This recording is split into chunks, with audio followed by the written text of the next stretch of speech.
Not you guys doing a hype train while he's taking a dump. Thank you so much for the hype train. Thank you, Anonymous. Thank you, Fluffaduff. Hey. Hi, everyone.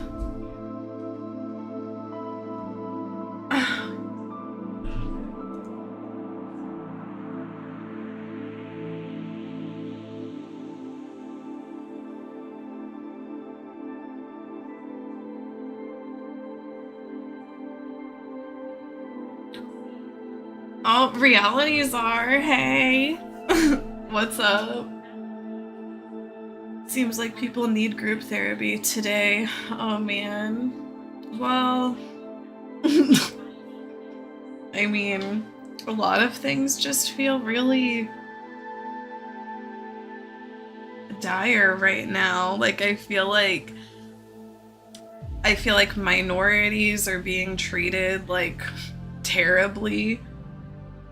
You know, like there's just so much homophobia, transphobia, racism going on, like just everywhere you look on the internet. And I have to wonder, was it always this bad? Is like, you know what I mean? Like sometimes I'm like, no, there's always been, but then sometimes I'm like, oh, this is really bad right now. And then, you know, the ongoing genocide and the way people are victimizing themselves over peaceful protests at college campuses. Like, what a fucking joke.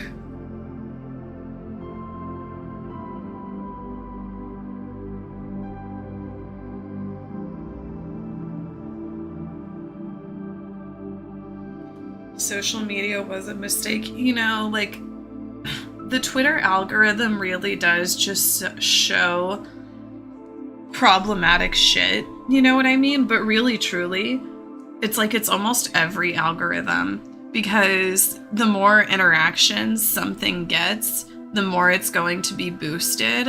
And what gets the most interactions? Like, hating on stuff or, like, hate, arguing. It's... Is it rainy today where everyone else is? It's been kind of like a rainy day too. I actually read a study about this earlier today. Misogyny in young men is rising. I was talking to Joshua a little bit about that like not too long ago, and I was just basically saying the same thing I am now. Like, is it worse than it ever has been, or is it all in my head? But it seems like it's worse than it ever has been. I think that a lot of it has to do with like society's expectation of what a man should be, and young men like feeling like entitled to it in a way. You know what I mean? Like, I feel like there's like this expectation from, you know, and there's expectations for women too, like, don't get me wrong, but I feel like there's like a lot of expectation for men to be a provider. Like, the expectation for like men, you know, like young men coming into adulthood is to be a provider for a family. And that's just not really a thing anymore, even though that society's expectation is still there.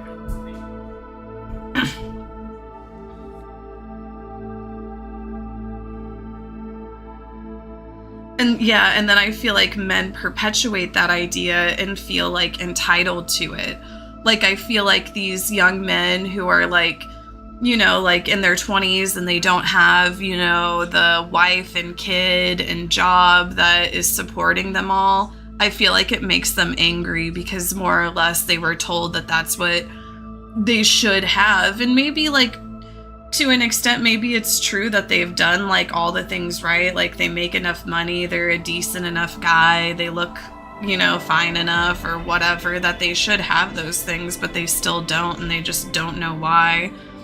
So I think they direct the anger at women because of, like online radicalization. I don't know. I'm just like theorizing here.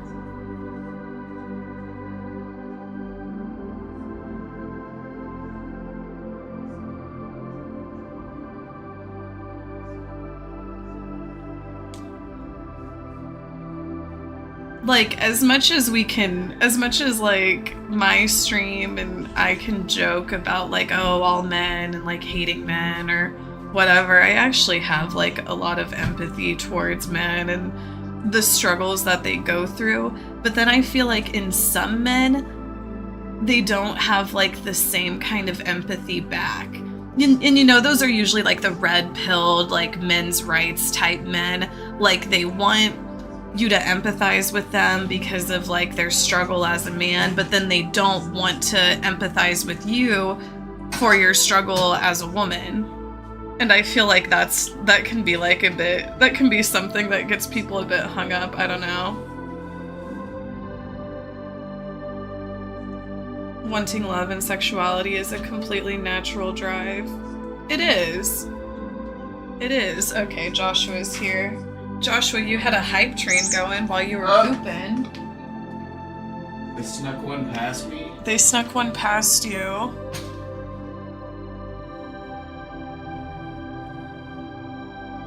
They snuck one past me while I was pooping.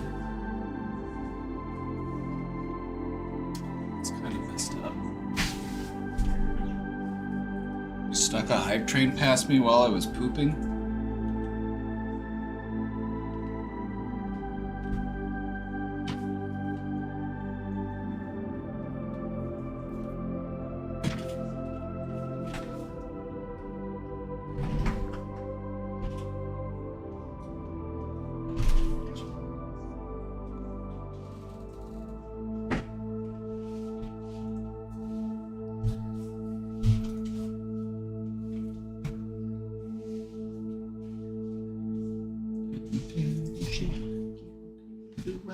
Best 45 minutes of my fucking life.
to be alive. Yes, you were born.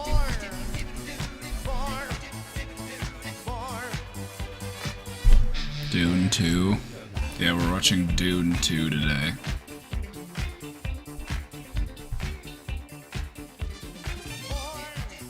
I have to meditate today, damn it. Why are you approaching it that way? It's not pulling teeth. It's supposed to be relaxing and enjoyable.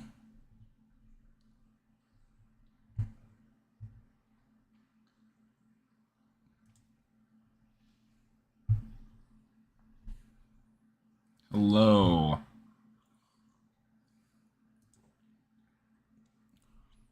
We had a hype train before we even got started. I missed it.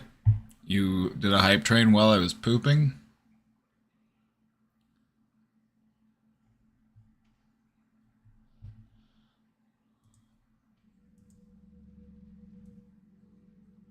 Okay then. Well,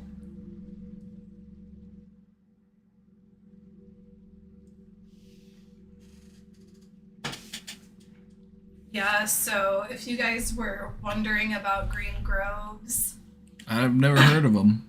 I don't know who you're talking about. they got a copy strike for Married to Medicine from NBC Universal, Allegedly. allegedly.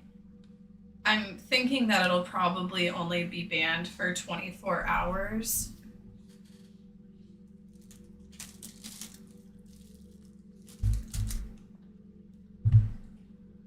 I might stop listing it. I might just have the channel completely unlisted from any category. You know what I mean?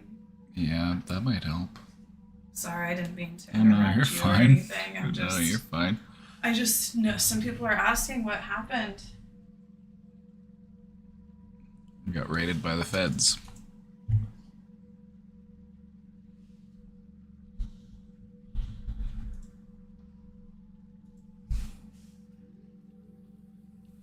Thank you, Anonymous, for gifting that sub to End JMC. Fluffaduff, thank you for subscribing for 3 months. Reality Czar, thank you for subscribing for 20 months.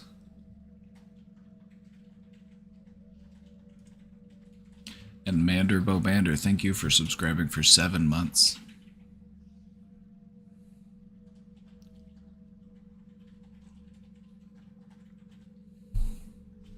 I'm supposed to entertain myself now after I get home from work.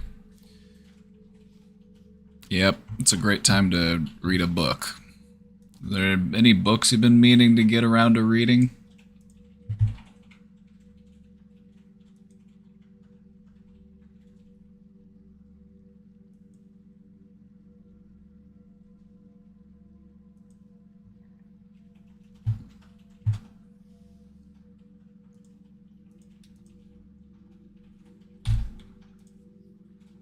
Hello, everybody. It's a new week. Welcome back. I'm your host, Papa B, and welcome back to the Brain Domain.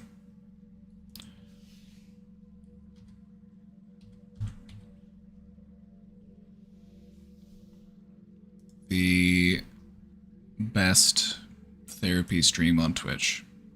I'm taking the title. I don't know. Who else am I competing against? Is there anybody else that does what I do?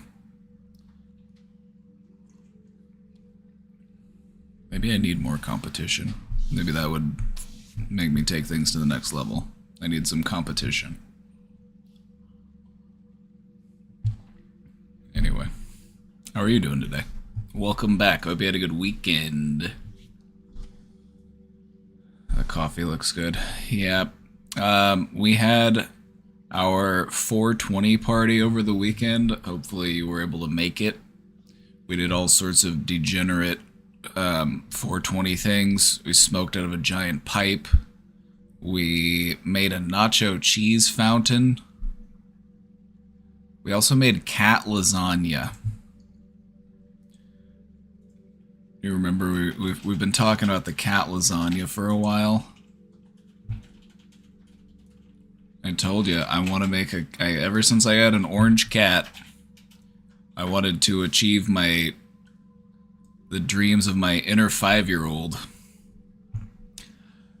I wanted to achieve the dreams of my inner 5-year-old, and I wanted to make a cat lasagna. And so I made a pet-friendly lasagna, and my heart was filled with joy because Beaver loved it. He loved it.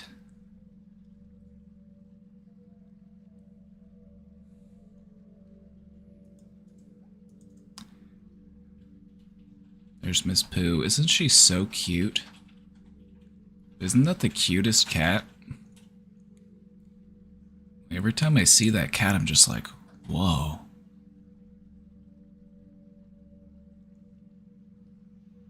Why didn't we try some?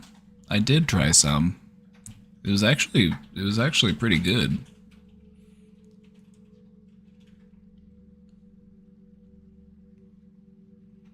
I just needed some salt is all. No salt for the kitties, no seasonings for the cats, I fear. But all in all, it wasn't bad. If you've ever had like a pumpkin ravioli or like a butternut squash like ravioli, it was kind of like that. But it also had like chicken in it, so it wasn't bad. But Beaver loved it. I got a little video of him eating some of it. On his little dinosaur birthday plate. There's Miss Pooh eating hers. She wanted princess plates for her birthday. And Penny wanted Paw Patrol for her birthday. I don't know why.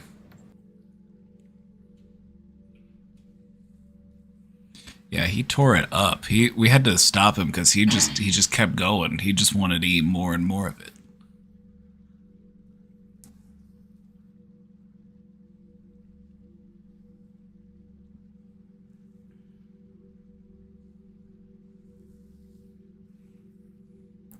But yeah, they loved it. They loved it. I'm very happy. Very happy with how it turned out. I was worried. I was worried that he wouldn't like it. Like, what am I gonna do with all of this, what am I gonna do with all this lasagna if he doesn't like it? But thankfully he did.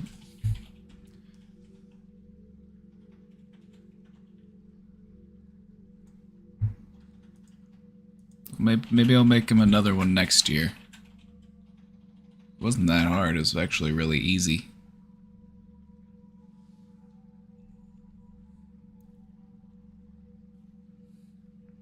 So anyway, that's what I did this weekend. I wonder if there's any good clips. I wonder if we got any good clips.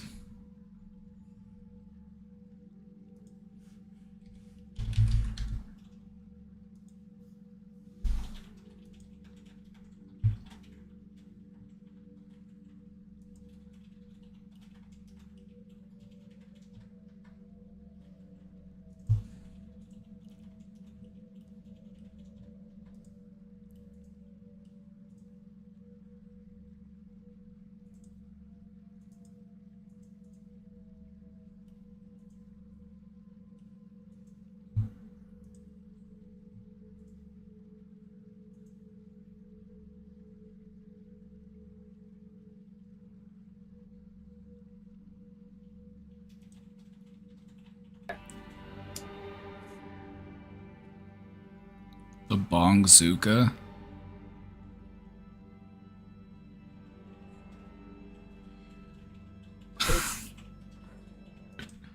The Bongzooka.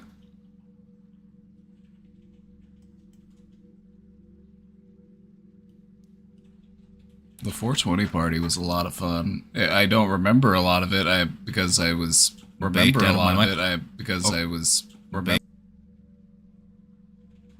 That's what I sound like. Okay. Okay, I see.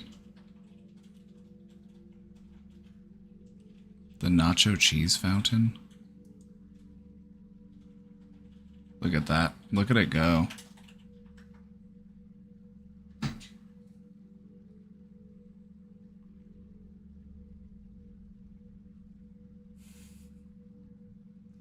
Is that a card? Yep, we got a cardboard Nicolas Cage. There's also a Bernie Sanders. There's also a Snoop Dogg back there. We had a helium tank. We were filling up balloons. God, we did a lot on 420.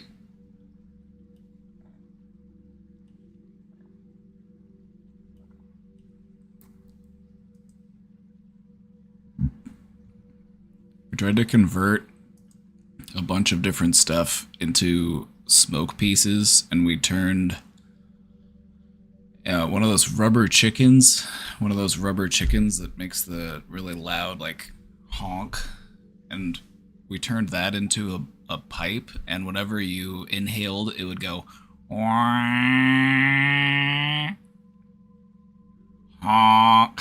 It would honk whenever you did it. It was so funny.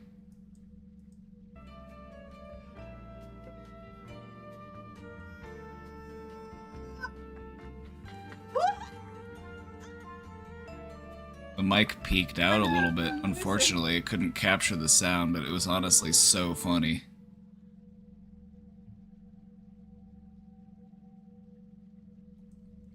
You missed the cheese fountain. The cheese fountain's still right there waiting for you. So, what I've been wondering is, what other kind of stuff can you put into a chocolate fountain? Because we've done gravy, we've done cheese. What else? What else could we do? The only limit is your imagination.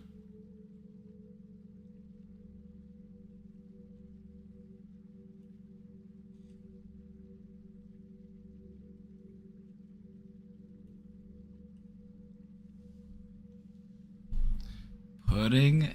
Oh.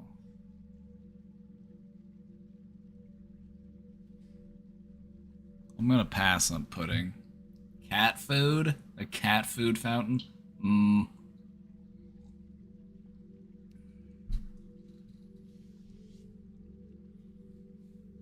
I was thinking, what if we did, like, you could probably do, like, marinara sauce or, like, a tomato sauce, and you could dip garlic bread and, you could dip breaded, like, those fried raviolis. You could dip meatballs into it.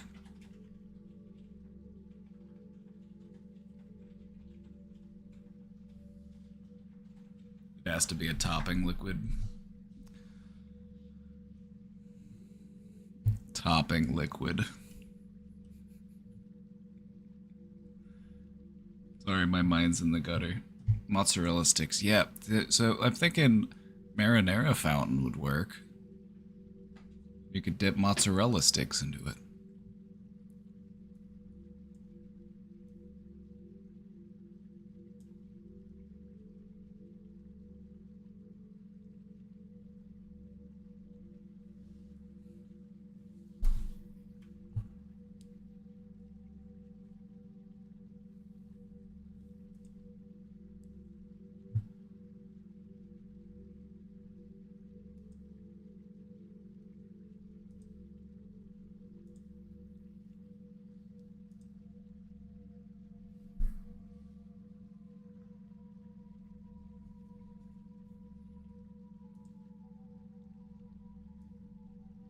I used to watch this stream that was live 24/7 playing the best TV shows. They recently just disappeared and now I don't know how to kill time in my day. Any advice? Have you tried meditating? Perhaps reading a nice book? That was a great time to start journaling. You want to write your life story.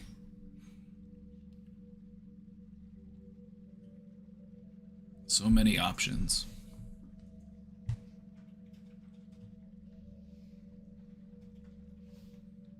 So many options.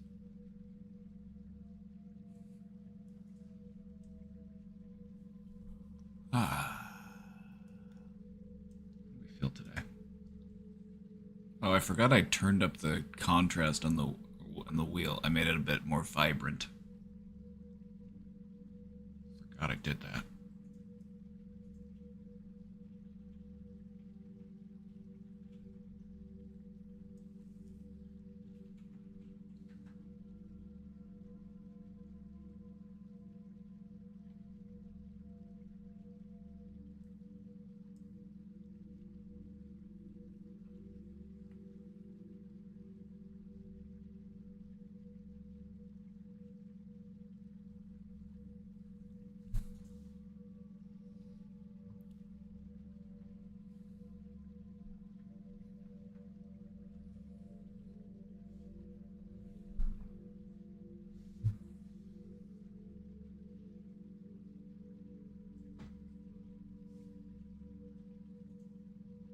Satisfied's on it 2 times.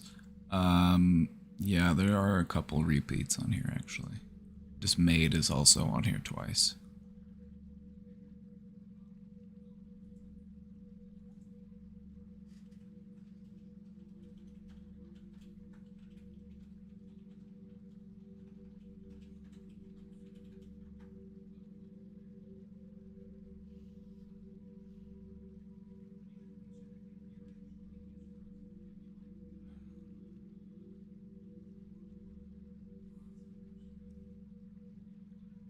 Feeling a bit restless. Just when slowly working my arm as my arm continues to heal. But I feel a certain impatience starting to build in my arm itself. It's like it wants its strength back.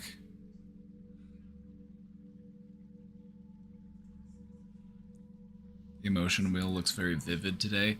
Yeah, they say that when you are depressed, you tend to see the world in more of a grayscale. People who are depressed actually view the world a bit more washed out. And whenever you start to become less depressed, the world actually appears more vibrant and vivid. Interesting. My arm's still healing. Oh yeah, I messed it up.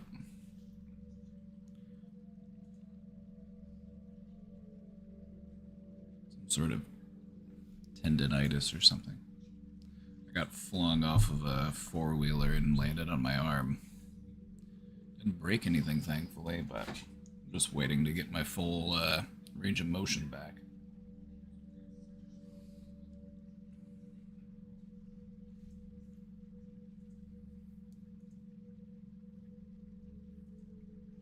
I feel dread and inadequate. I have so much to do and study for, but my mom is coming into town tomorrow and planning on making everything about her. I just need to focus on studying, blah. Then focus on studying. Worry about your mom after she gets there.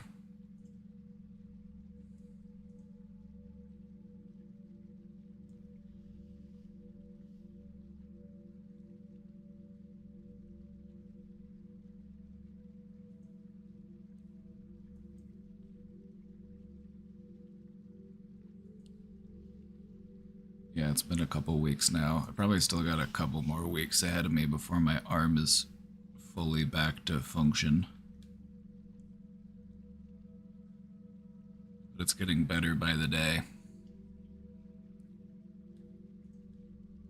My problem now is I can't really extend it all the way, and I also can't twist it. I feel like you would normally be able to twist an arm, you know? Like I can't do this.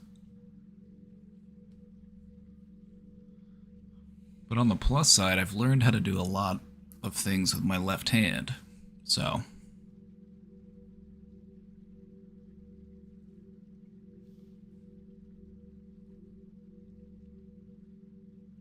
Have I had it looked at? No. No. I mean, I've looked at it. Stare at it all the time.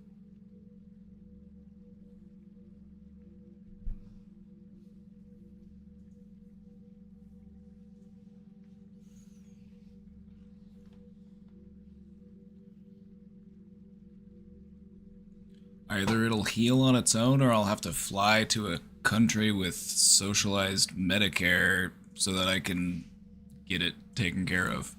Those are my options.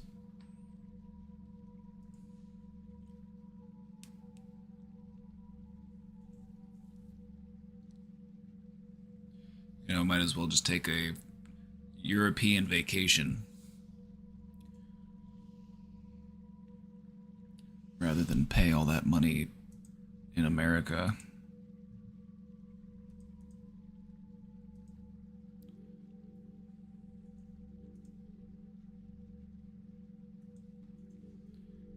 Go down to South America.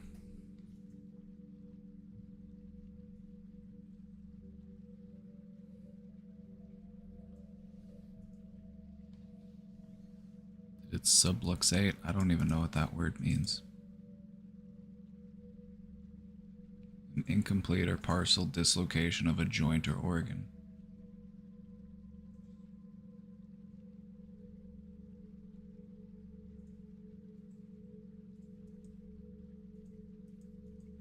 Well, if it's dislocated, I'm gonna put it back into place. But it doesn't feel dislocated.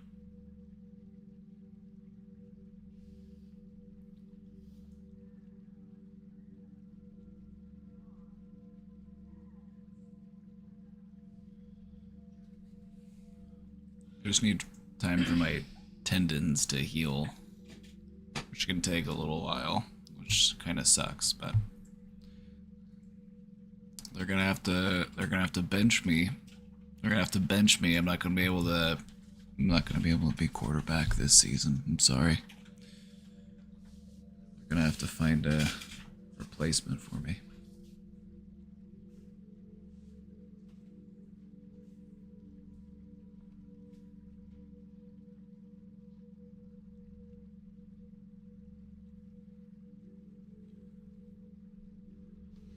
My arm's gonna come back stronger than ever.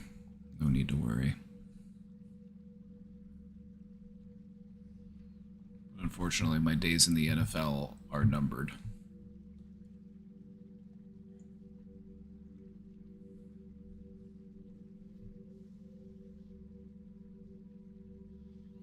Yeah, I didn't really have any swelling or anything when it happened.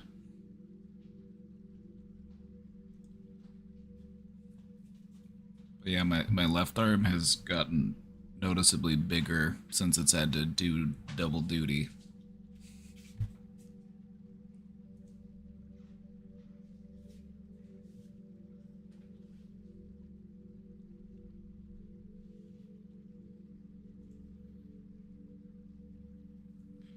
Feeling satisfied? That's good. That's good. One of the things that I think people realize as they grow, as they get older, is that you gotta be okay with just being okay. Not every day is gonna be a great day, but also not every day is gonna be terrible. Most of your days, on average, are just gonna be okay. So if you can be okay with being okay, life gets easier.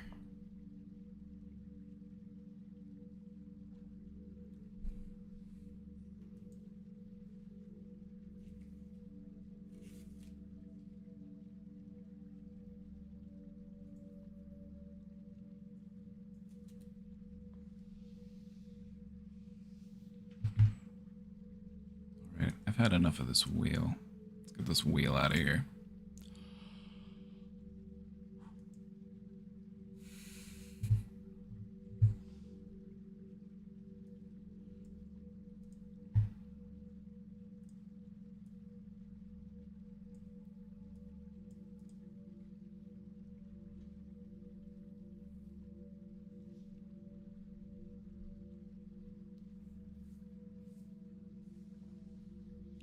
Hey, Papa. I'm starting to dislike reading psychology books. I've noticed a pattern in most of them. It would be a book of 300 plus pages, and they start with basic definitions and then jump into client stories. It seems like they drag the book to make it long enough. I've learned more from your streams and Dr. K's streams than most books. I've done a lot of healing on my own, and streams have helped me figure out some of my blind spots. How can I figure out what I need without going to a therapist? Thanks for your help.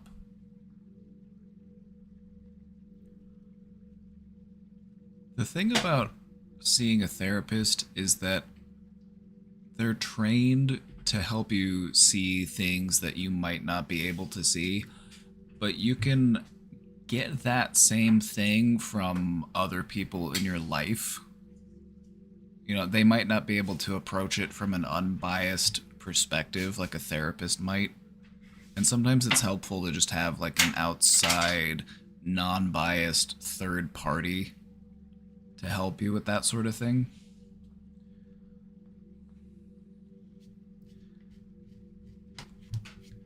I would just say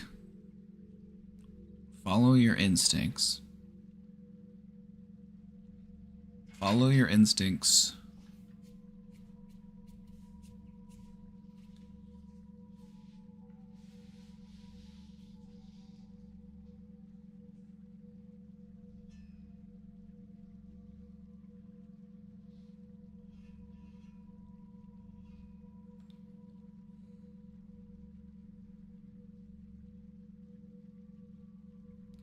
It's a big question, though.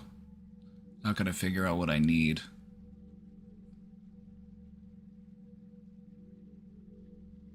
Maybe you don't need to be working towards a psychology degree to improve your mental health. Hey, now I'm feeling attacked.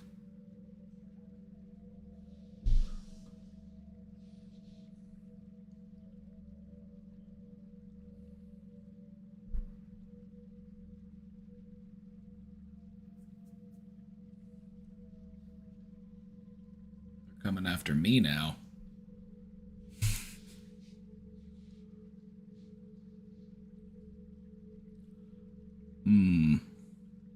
So, the thing about a lot of psychology books is that they're basically just meant to be interesting.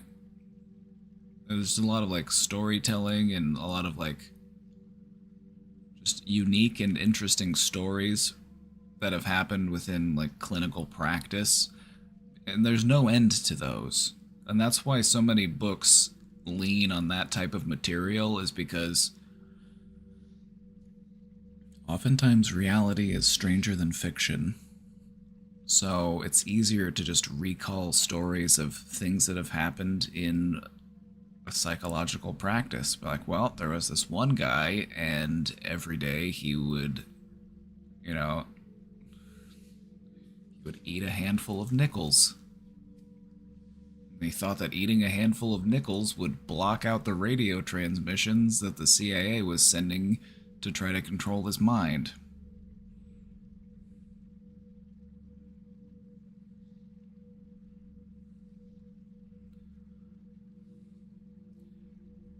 Me personally, I'm not the biggest fan of non-fiction books. If I'm being completely honest, I tend, like, if I'm gonna sit down and actually read a book or listen to a book, it's more often than not gonna be science fiction or something. I like to be entertained.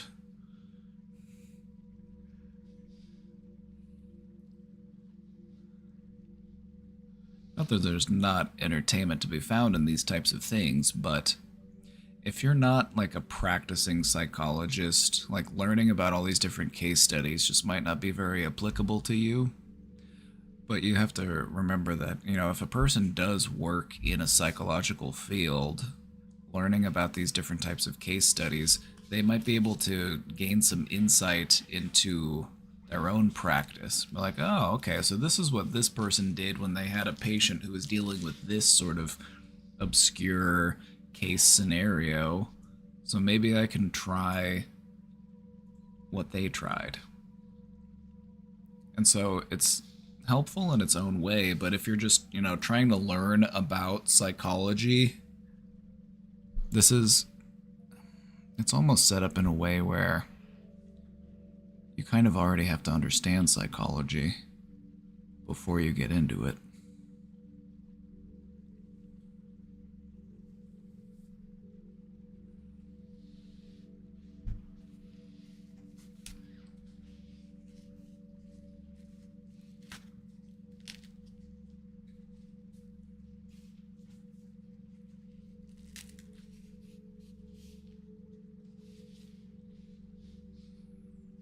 I'm glad to hear that you've learned a lot from my streams, though. I'm glad to hear that people learn stuff here, because that's something I'm always worried about. I'm like, now are people learning? Or am I just sitting up here like a fool?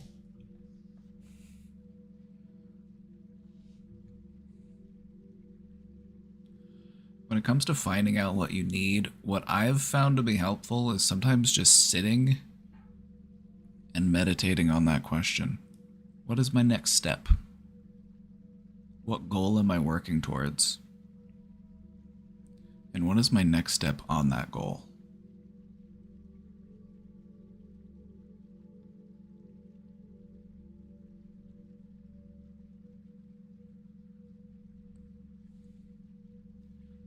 Just continue to practice your mindfulness. That's going to be one of your best tools in improving your mental health. Just continuing to hone your awareness.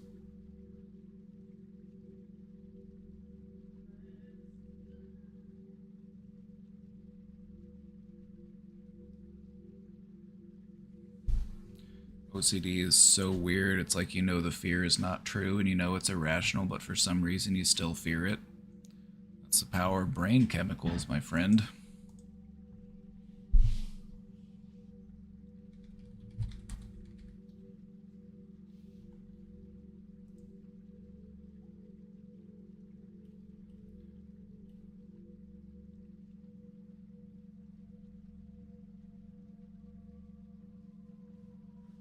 I want to teach you about a technique.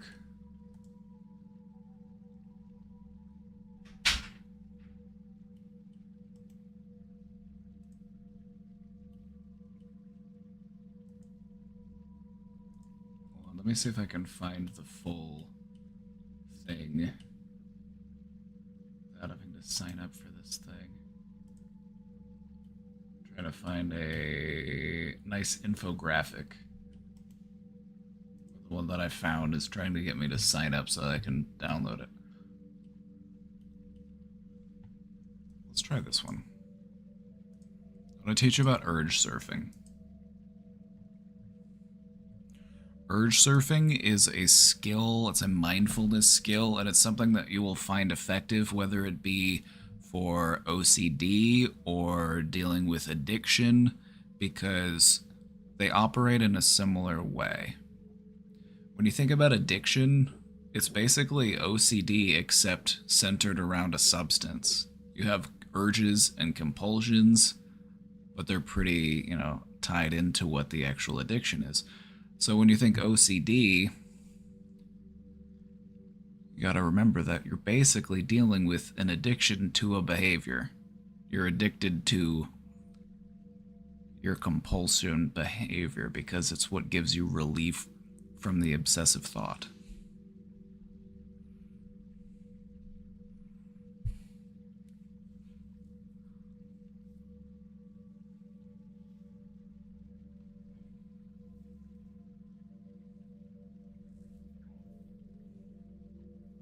Urge surfing.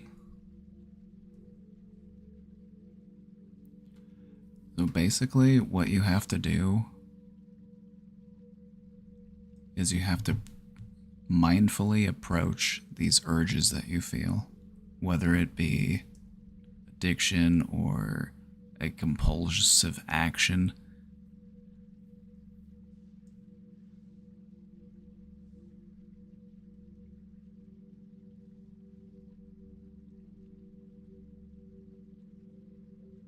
So think of a wave.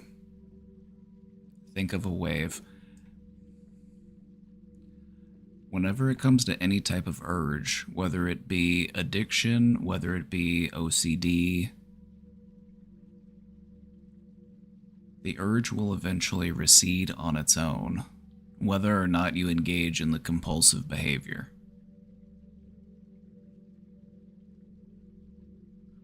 And so what you want to try to do is when you start to feel these feelings build up inside of you,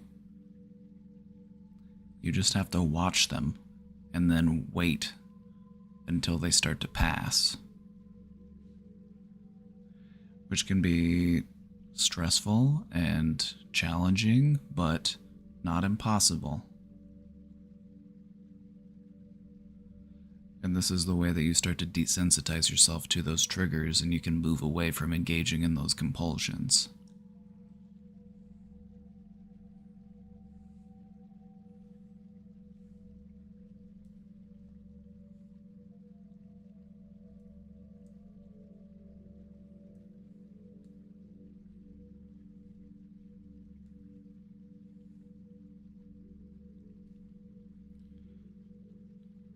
This can take anywhere from about 15 to 30 minutes to do.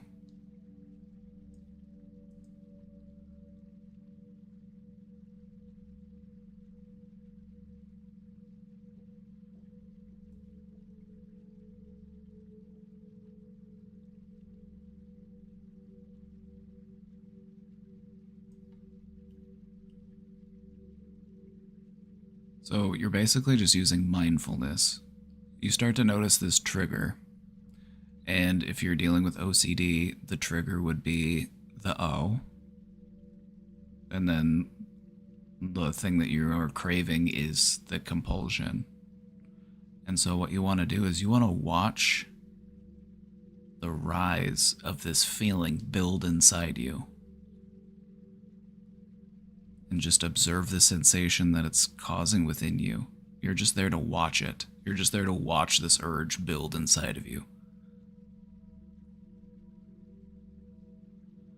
And then you watch as it starts to recede. Because it will recede. Eventually your mind will move on to something else. And that's the thing that people might not realize, is when you're dealing with an urge, that it will recede eventually. And that you don't have to engage in the compulsion in order to satisfy the urge.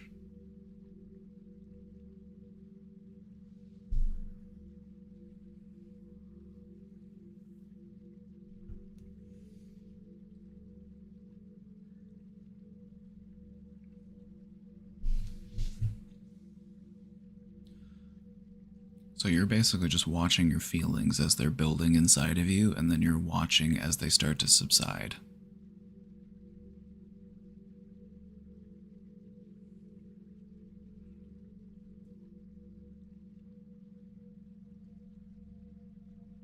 It's a great way of dealing with cravings.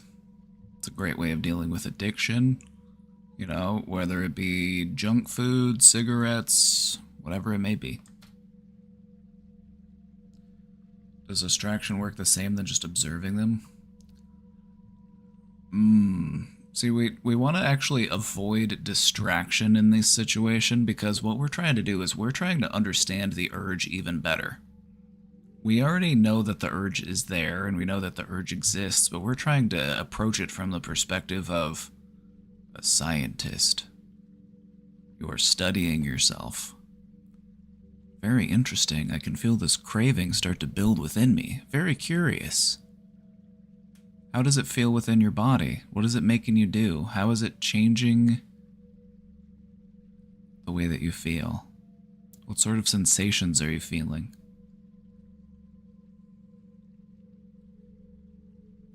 They say right here, adopt an approach of curiosity. You're trying to just approach yourself with a sense of curiosity.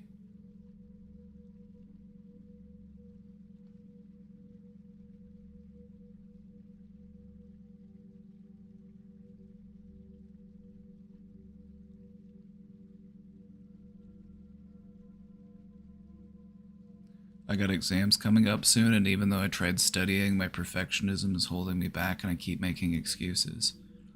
Both are anxiety. Perfectionism is a symptom of anxiety. The underlying thread here is your anxiety, and the ultimate technique in controlling your anxiety is controlling your breath.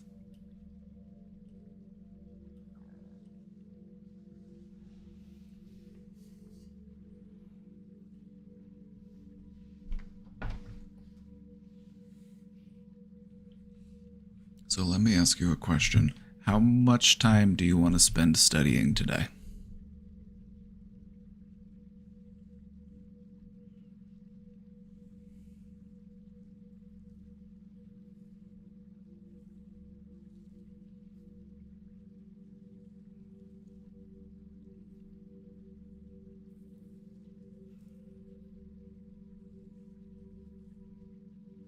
3 hours? How about you start with 1 hour and then revisit and see how you feel? Because if you go into it thinking, I have to study for 3 hours, that's a big commitment. Our brains have a hard time wrapping around lengths of time that are, outside of, maybe a few minutes. Study for about an hour, and then take a little bit of a break, and then see how you feel.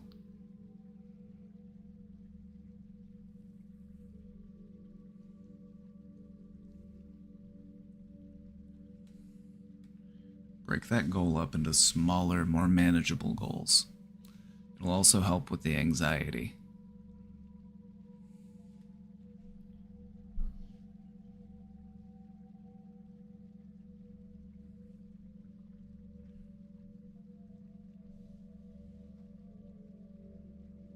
Yep, we will be streaming tomorrow. I will be back again tomorrow. So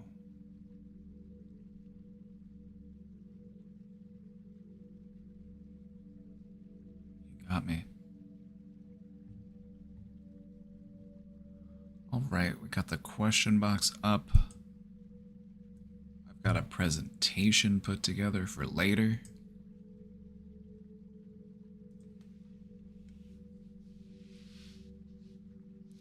And we're grooving.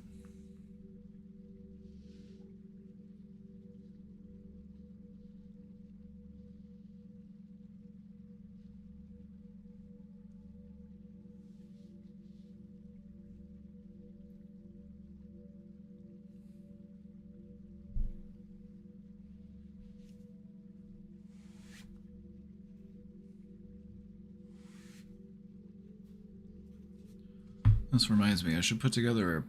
Wait, do I have a presentation on it already? I need to check. I was like, I should put a presentation on perfectionism.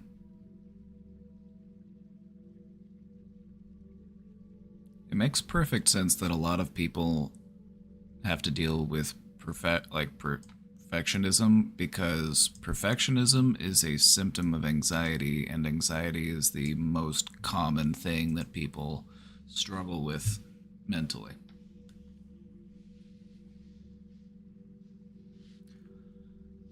The thing about perfectionism is that we don't often associate it with anxiety, but it is a symptom of anxiety, because it's your anxiety asking yourself, now how could I do this better? Now how can I do this in the best possible way? And what it ends up doing is it freezes you into inaction. You don't even get started. You spent so long thinking and planning and trying to figure out the perfect way to do a thing that you end up doing nothing.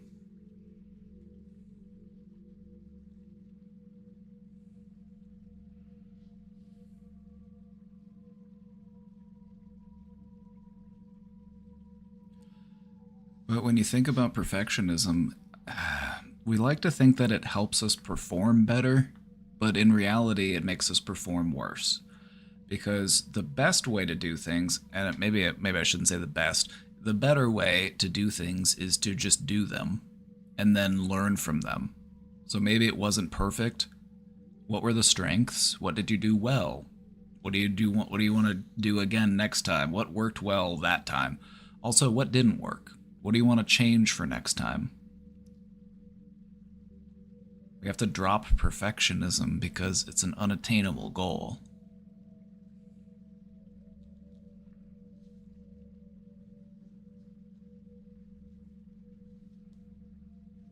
I try to do the best I can, but I know about my own learning curve. Just try to learn one thing every day. That's what I try to do. I try to learn at least one thing every day.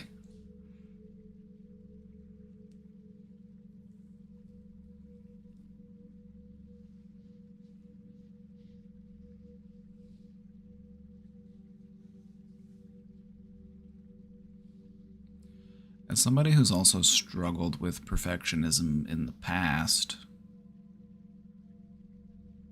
like, you just gotta do. There's a time for thinking and there's a time for doing.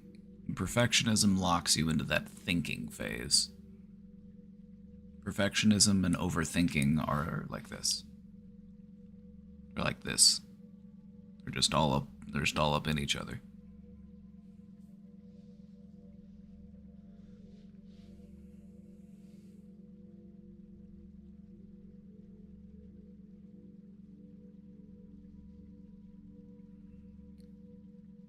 What's been your biggest problem recently? Trying to do something with your life and make a garden? My therapist told me to ask myself what is helpful and what is not for me instead of saying I'm overthinking.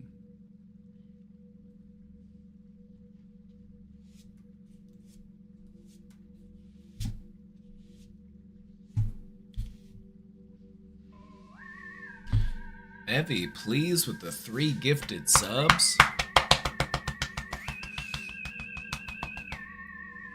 Why, thank you very much.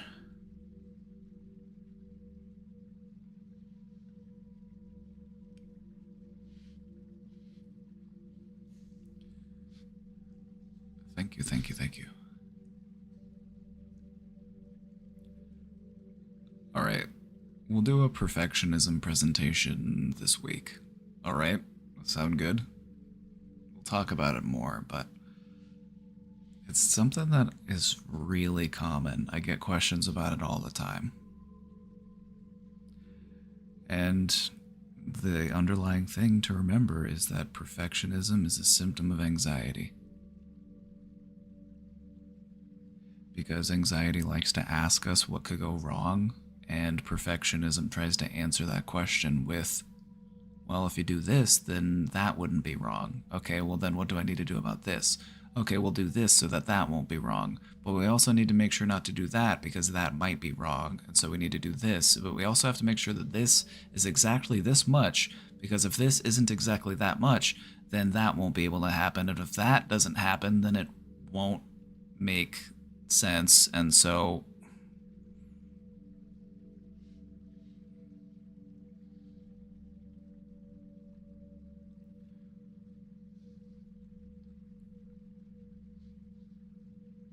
when I do achieve perfection, it's always when I was winging it, right? You gotta have some trust in your instincts. You've been working hard, you've been learning, you've been growing, you've been developing these skills. Lean on those skills, lean on those strengths.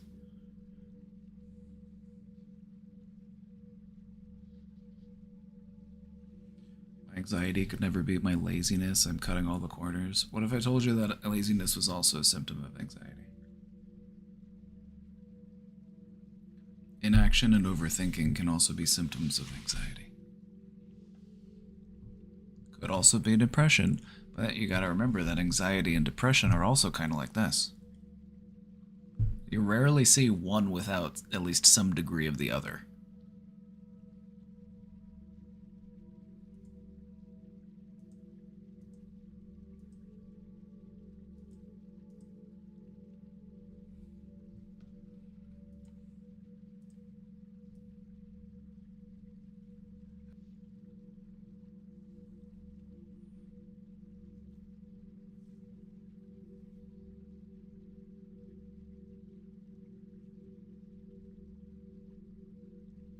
Believe that you can heal. That is the single most important factor in a person's chances at doing well in therapy. Believe in your own ability to heal. Because it doesn't matter where you come from, it doesn't matter how you grew up, it doesn't matter what you've been through. What matters is, do you believe that you can heal from this? Do you believe that your brain can mend? Because if you don't, it's not going to. But if you believe that it can, well, now we're talking, now we're cooking.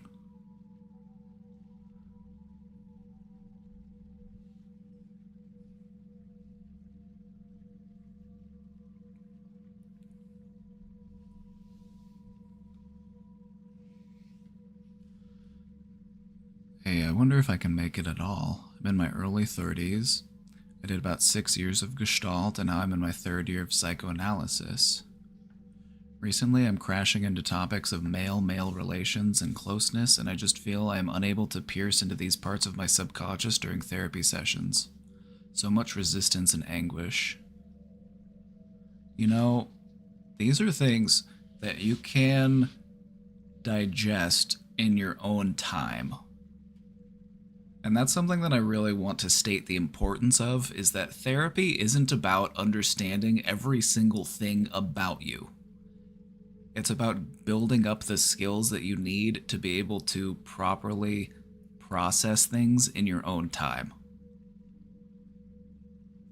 Like, I understand that based on my relationship with my father, that I have issues with other men because of that. I understand that. But talking to a therapist about it might not really help me that much because it's something that I have to process in my own time. It's something that I have to practice. It's something that I have to build on. You know what I mean? And you can't always do that in the therapist's office. The real work of therapy happens in your life, not in the therapist's office.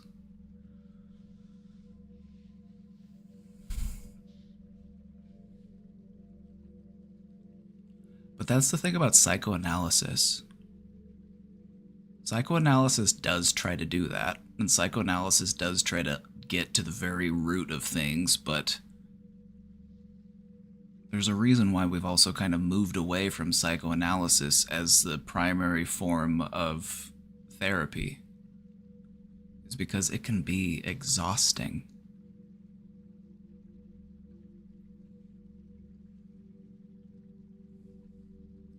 So what's most important is understanding the nature of the issues that you're dealing with, and then understanding that you can heal them, and then practicing those healthy skills that allow you to actually feel healed.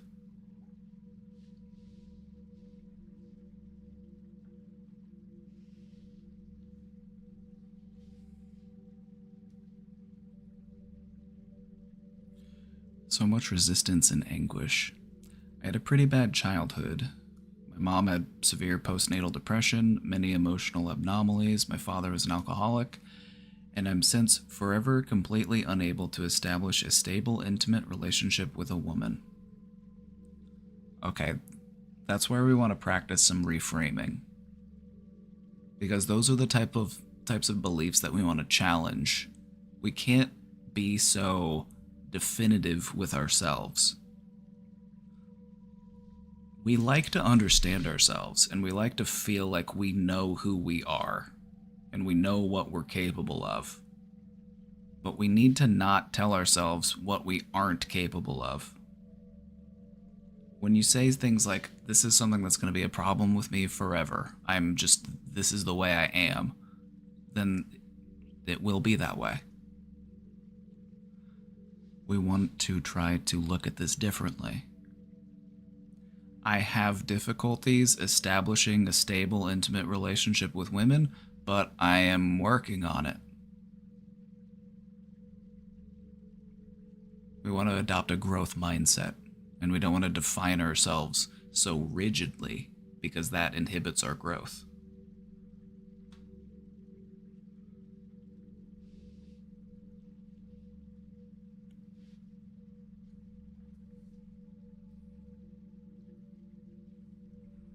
It's just, life is poop, and all I do is work, pay taxes, and sort of drudge on. I see I'm super self-limiting in terms of not enjoying life. I think I did a fair share of self-work in the past years, and I'm afraid the rest of my life will be poop, and I do not want such a life at all. I wouldn't either, but the thing is, we can't resign to that. We don't have to worry about making the rest of our lives good. We only have to worry about, what can I do today? Can I make today a good day? I'll worry about tomorrow when I get there. And if today's not a good day, that's okay too. When you're having a bad day, it's the universe sending you a message. Go home. Go to sleep. Try again tomorrow.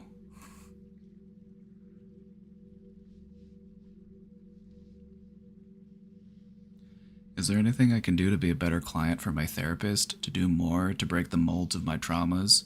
To do something more? Thanks, you are great. Love your stream. Thank you for this. Thank you for this message. Thank you for this self-reflection and this sharing that you've been able to do. I would say what I would want you to do is to give yourself a bit more credit.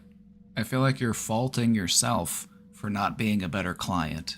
You feel like if I were able to do therapy better, the therapist could help me more.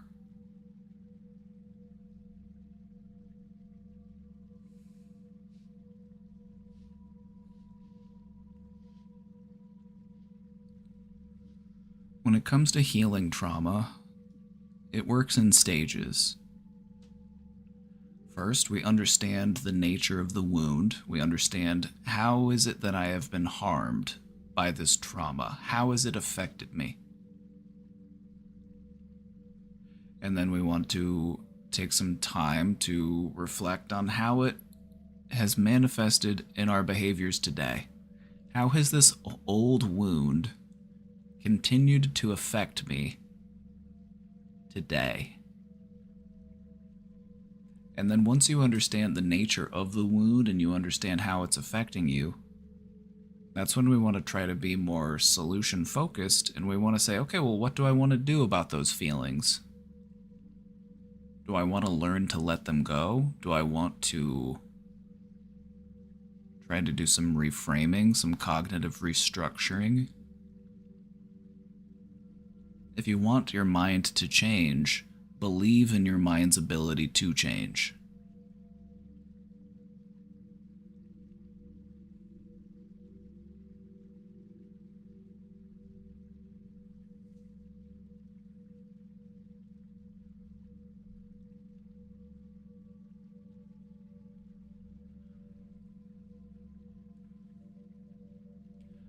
So the thing about therapy is that if all you do in therapy is talk about trauma and anguish and all of these things, it's going to make you feel kind of messed up.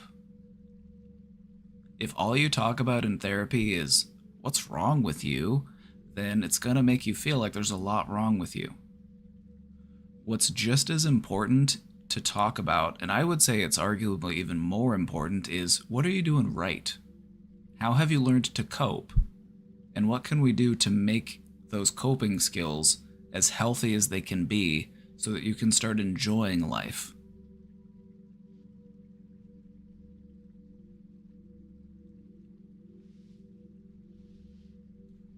So the way that I see it, it's not about being a better client for your therapist. It's just about being truthful and genuine to yourself. What kind of life do you want to have? And how can we make that happen? What's the next step on becoming that person that you're trying to be? And I would say, with all the work that you've done, you're probably closer than you might think. Maybe there are just some things that you've been trying to learn how to let go of.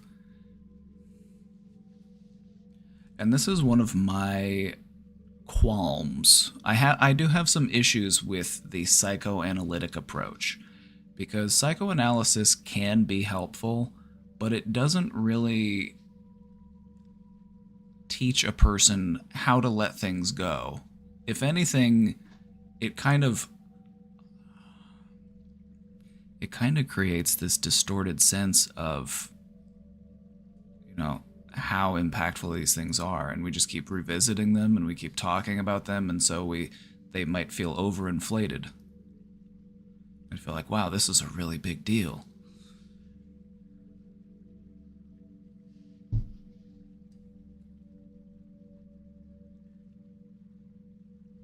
But anyway, our presentation today is about resilience. Our presentation today is about resilience, and we're going to talk about some things that you can practice and do to build your resilience, and I think that you might find that to be helpful. But anyway, I have homework for you, questioner. I want you to do something today for no other reason other than you find it fun. That is your homework assignment. I want you to do something fun. I want you to do something that you will enjoy, be selfish, and have fun. Prioritize your joy for just a few minutes. That's all you gotta do.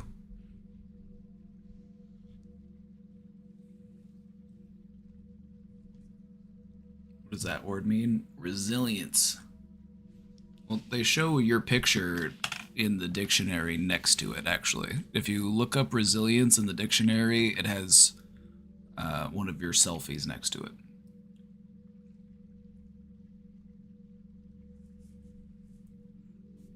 Are you naked? No.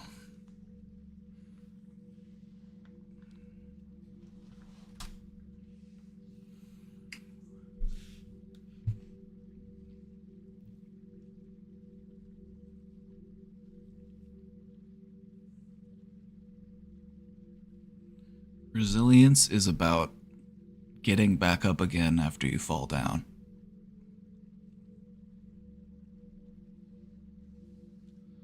Questioner, I believe in you. I believe that you can make it, and I would love to see you not being so hard on yourself. I feel like the approach to therapy that you're going through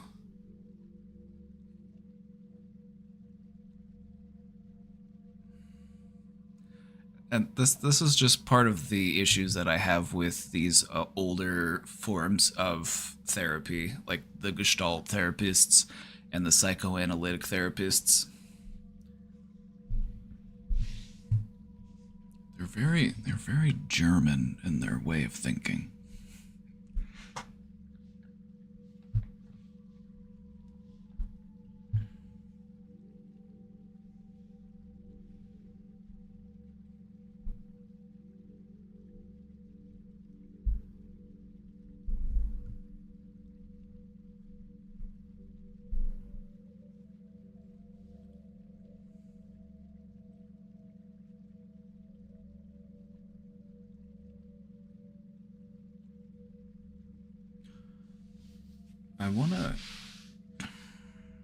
There's just something I'm thinking about, and thinking about this question, because you asked, how do I break the molds of my trauma?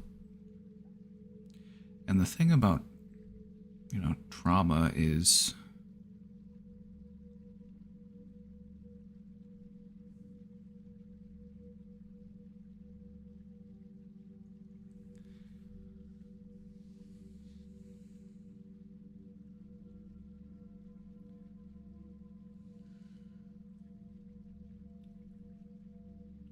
we're understanding more and more every day just how trauma affects people and just how much trauma plays a part of any number of mental illnesses.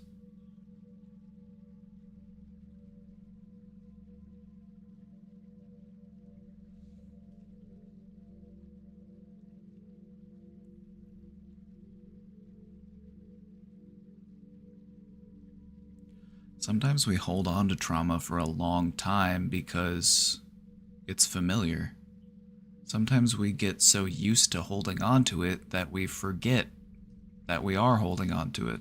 We just feel like it's a part of us. It's just meant to be there.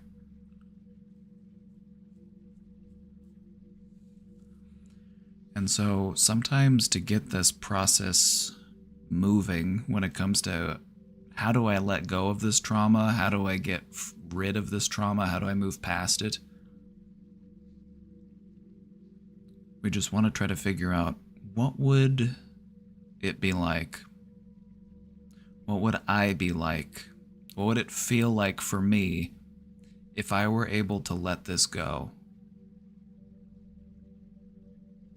We want to try to visualize and look forward. We also want to acknowledge I am in the process of learning how to let this go.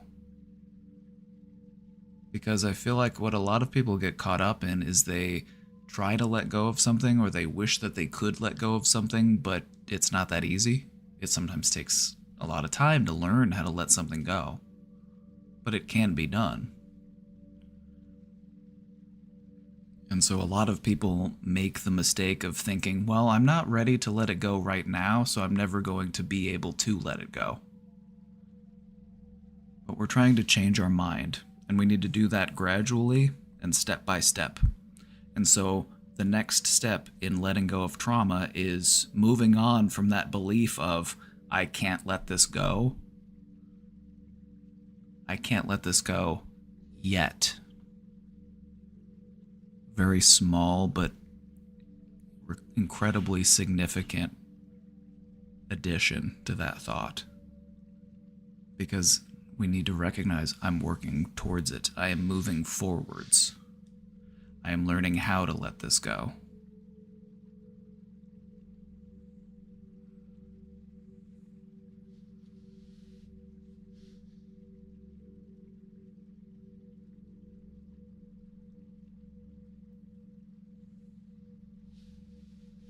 In time, it might feel like something's different, something's off, something's missing. I'm not quite sure what it is. Because one of the things that we misunderstand about letting go of trauma is that we assume that when we are able to let go of it, it's going to be this moment of great relief, like, whew, like taking off a heavy bag, like letting a heavy load down. You know, you feel that instant relief. Oh, whew, I feel so much better. It's gone, finally. But it doesn't really feel that way, because it's such a gradual shift in learning how to let this thing go, because you're literally waiting for your brain to rewire, and it can take weeks, months, years to do. When it finally is gone, it was only hanging on by a thread.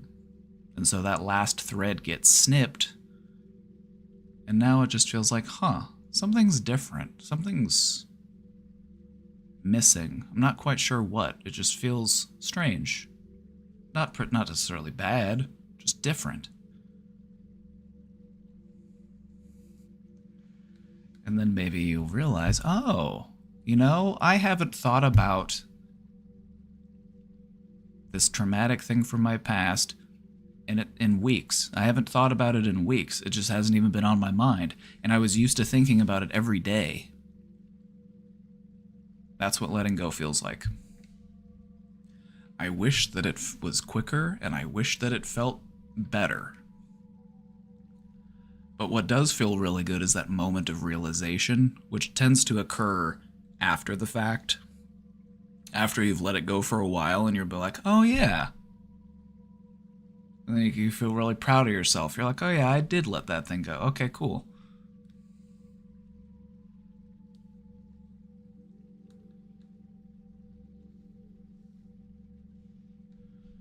I'm telling you, it's normal to know a behavior or thought isn't helping you, but it still takes ages to change. Yep.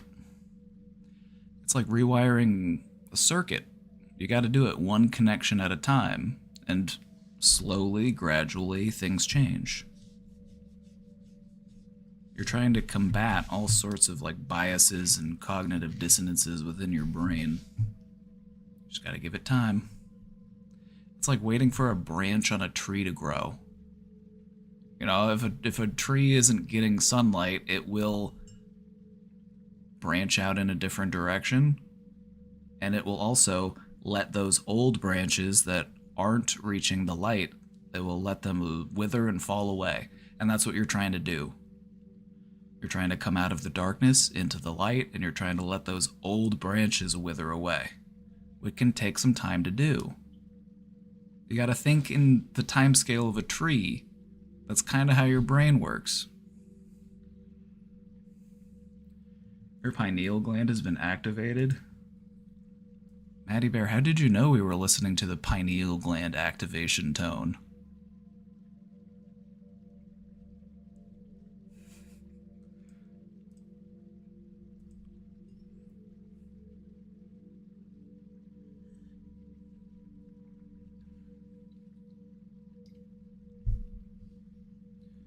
We are creatures that crave familiarity. That is all too true. And you can become familiar with your trauma, and you can become familiar with your sadness, and they can become normal for you. And what you're trying to do is build a new normal for yourself. It's not about being normal by anybody else's definitions. It's about what is normal for me and what do I want to be normal for me.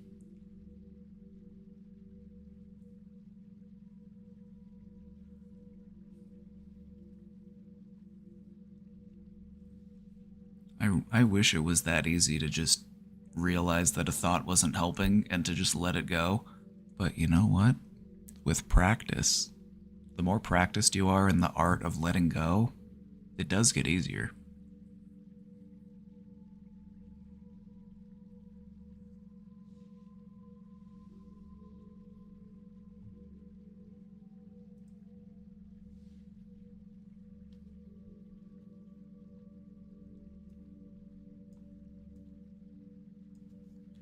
Related to perfectionism, I cannot start an art website or sell any art. I've been thinking about it for years and I actually have art made now and have done nothing to move it forward. Well, you did make art, so that is a really important part of this process. I don't want to understate that. That's actually a really important part of the process. Some would say it's the hardest part of the process. It's actually making the art. Most people get hung up on that phase. They're like, I want to start an Etsy, and they're like, I want to do this. I want to do this type of craft, this type of art. But then they don't do the art. So you've already done the hard part. Now you need to bite the bullet. So I would say, let me finish your question. I'm immobilized with perfectionism and fear. Any advice? Thanks in advance. What are you afraid of? Are you afraid of failing? Because if you don't take that chance, you're failing either way. It's better to try and fail than to not try at all, because if you just don't try, that's still failing in a different way.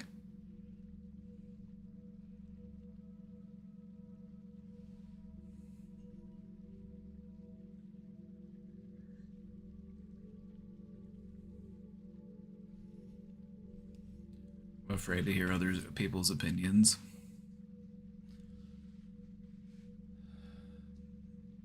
Why? Is it because you're going to be like everyone else and you're going to hyperfixate on the one negative opinion and ignore the 100 nice opinions?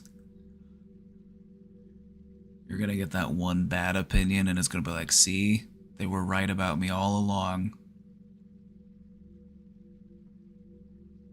Do you know why that is? Do you know why those are especially bothersome? Negative comments and negative feedback are especially bothersome because they mirror our own intrusive thoughts. It's someone else giving validation to our own self-defeating thought. Because there's a part of you in the back of your mind that's like, I'm not good. And then someone on the internet says, you aren't good. And then your brain says, oh my god, they're right.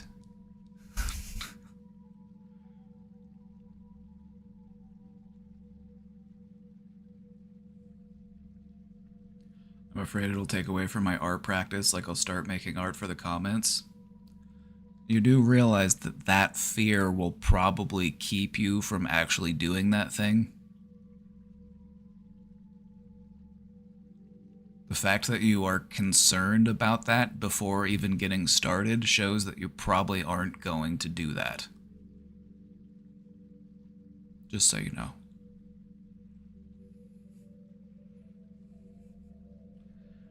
It's the same thing about good people. Good people often worry, am I a good person? Am I actually a bad person? But worrying about being a bad person is actually what helps you to be a good person. The actually bad people are the ones that don't worry about being bad, or they like being bad.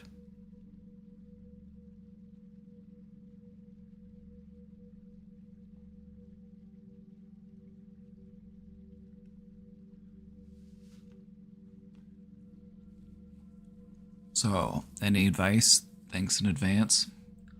I would try to give yourself a deadline. And then just and then break your goal down into steps. So maybe step one would be, step one is make a list of the steps.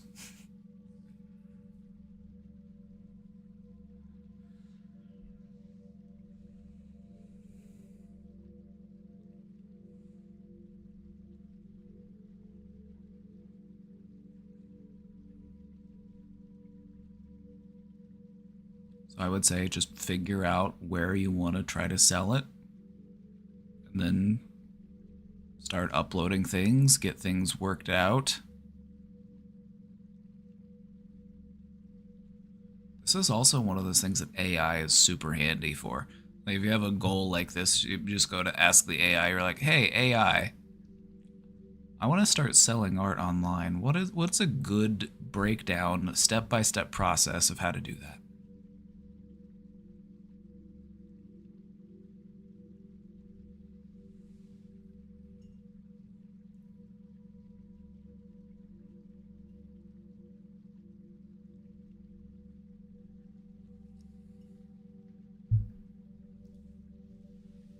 Give it a try. Let us know how it goes. Well, I appreciate you too, Trash Banana. Thank you for taking time to ask this question. You'll have to show us some of your art sometime. I'd like to check it out.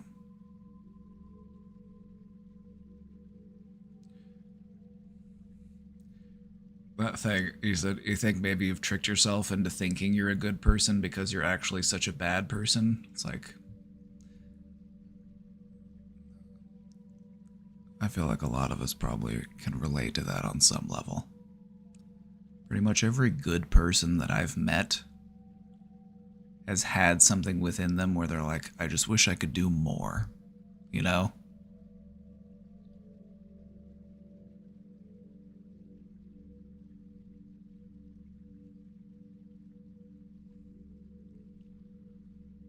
It's that concern about being a bad person that helps you to be a good person.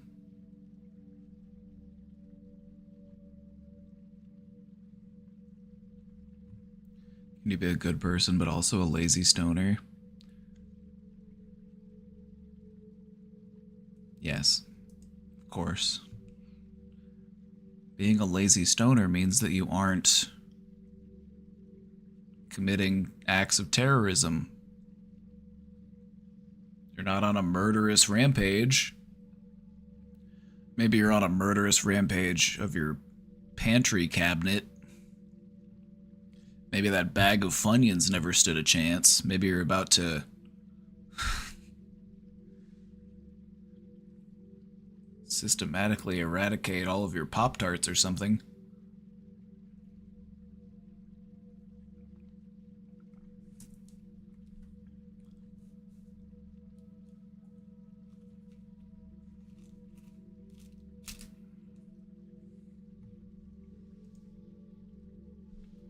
I think today is my breaking point.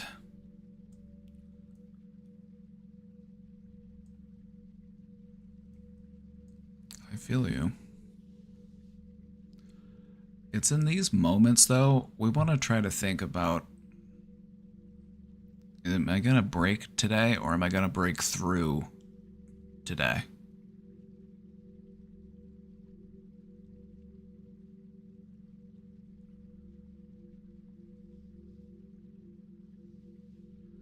The other thing about getting better that can be challenging, we talked about how when you're starting to change your mind and you're starting to feel better about yourself, it doesn't necessarily feel good or feel better. It might feel strange or unfamiliar.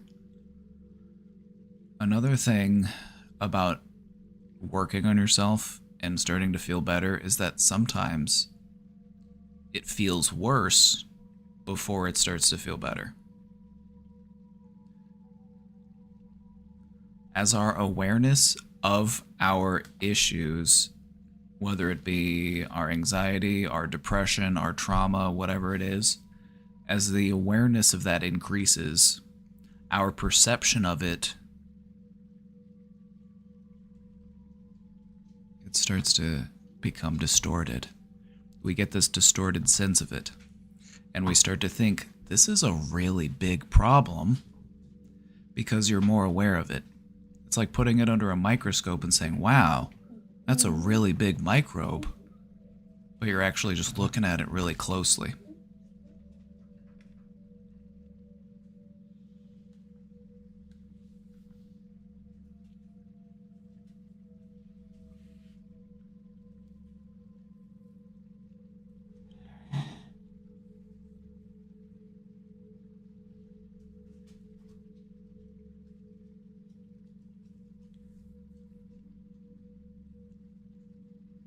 I found that, and I can relate to this from times in my life where I felt like I was at my lowest.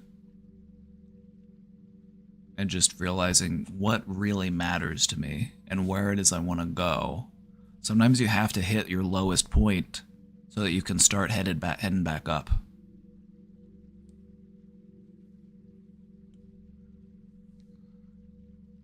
Hitting your breaking point doesn't have to mean that you break down. It could mean that you break through. Because I've found that in those moments, you become very aware of the things in your life that you are trying to let go of.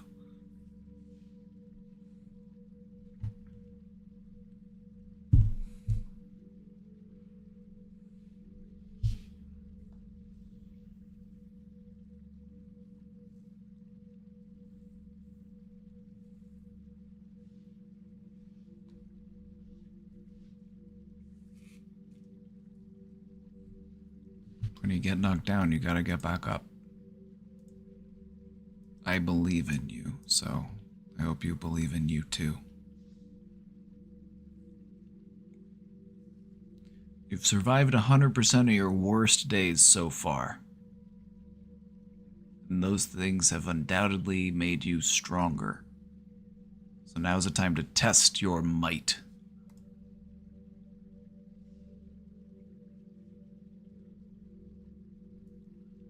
Should I make blondies or should I keep playing The Sims? You mean blondies as in like a brownie without the chocolate?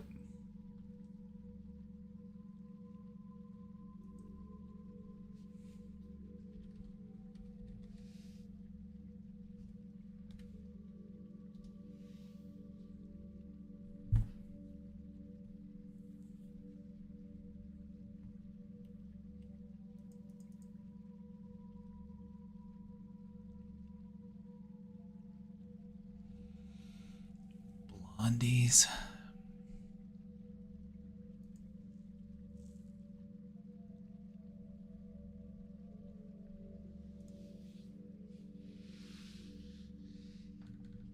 God, this shit better make me stronger.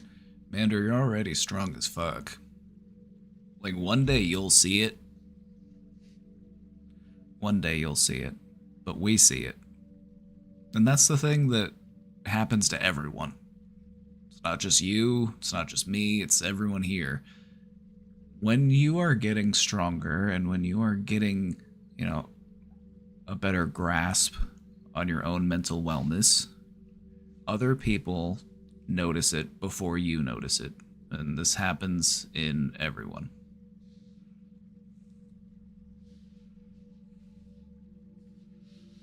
You changed from a purple name to a pink name, and I don't know how to feel about it. I don't know how to feel about it. Should I make blondies or should I keep playing The Sims? Porque do los dos.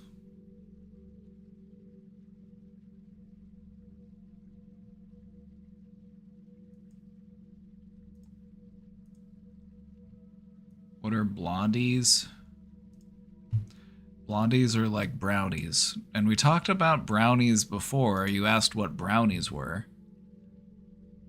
A blondie is just like a brownie, except it doesn't have chocolate. It's flavored like blonde. Whatever blonde tastes like. Me personally, I don't really make them because I like brownies better. blondies are what you make if you're trying to make a brownie, but you run out of cocoa powder.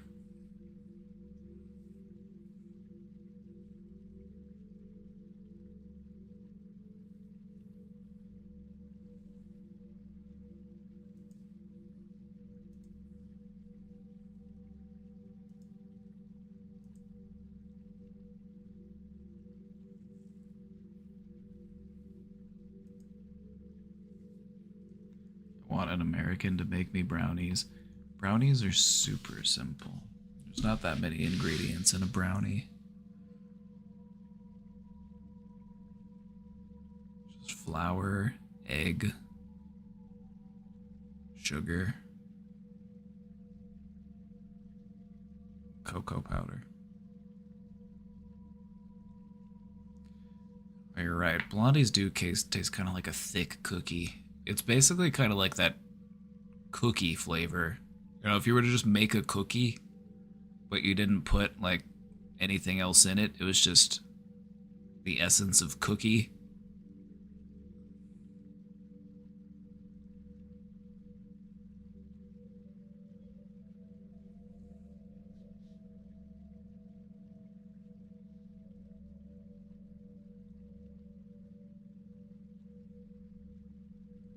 I feel like at that point I would put some chocolate chips in it and just make like cookie bars.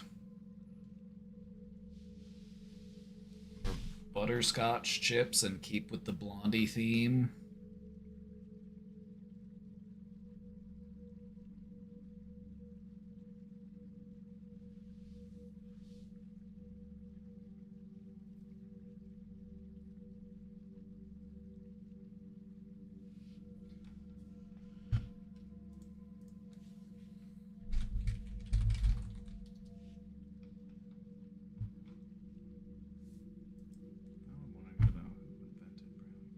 Oh yeah, brownies were invented in the United States, so that was us.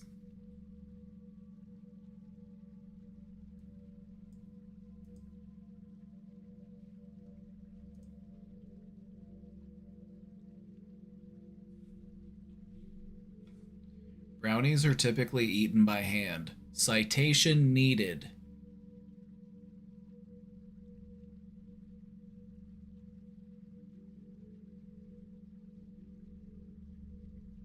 How do you cite that? Like, where do you...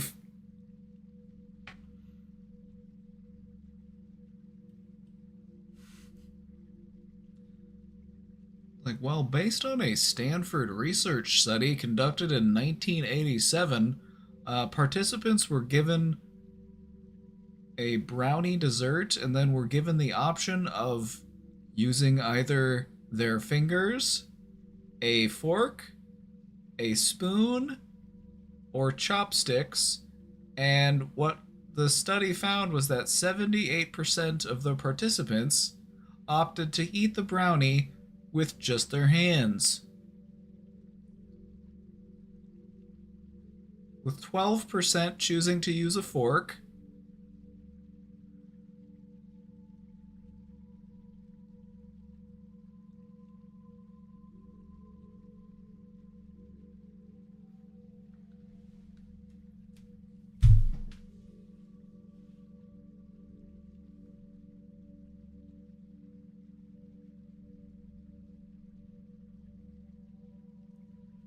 if a man makes me brownies, he can also bend me over the kitchen counter, and I think that's what I really need. No, I think you really need a hug. What you really need is a compassionate person to say, it's gonna be okay.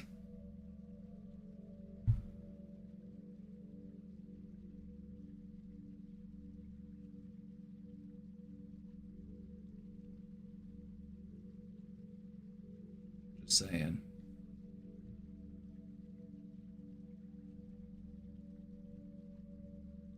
I'm just saying, if getting dicked down fixed our problems, then nobody would have problems.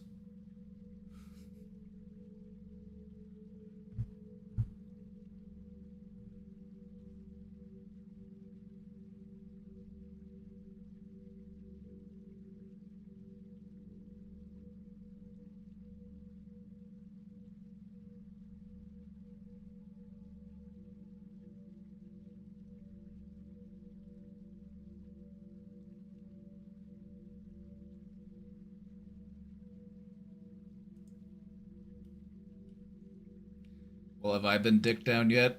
No, and that's why I'm so problematic.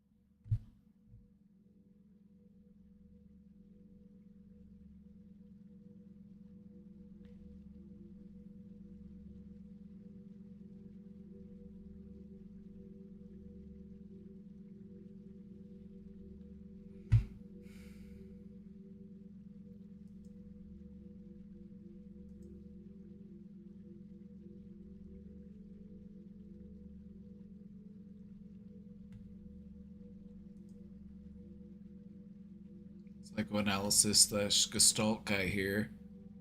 Let me just say something before taking this question. I just want to say I love you as a questioner. I feel like you've got great questions. I feel like you've also got a great prognosis. You've also got a really great chance at finding the life that you're looking for. I'm happy to help. You're the one doing all the hard work. I'm just a little itty bitty part of that.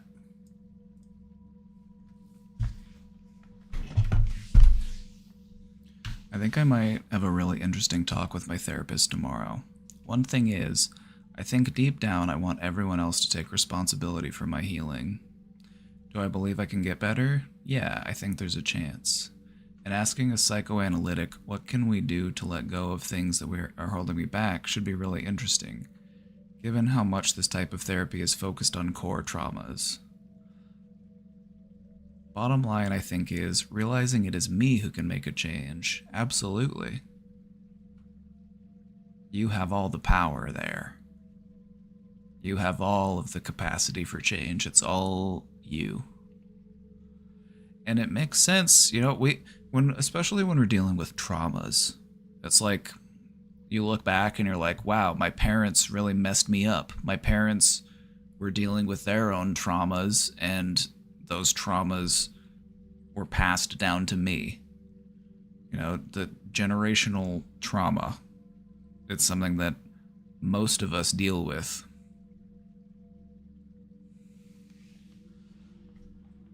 And we would like to say, you know, in order for me to be healed, I need the people who hurt me to take accountability. I need the people who hurt me to say, oh my God, I'm so sorry. How could I have done this? I wish things could have been different. But we might not ever get that closure. We might not ever get that resolution. And so at the end of the day, it has to be us that wants to heal for our own sake.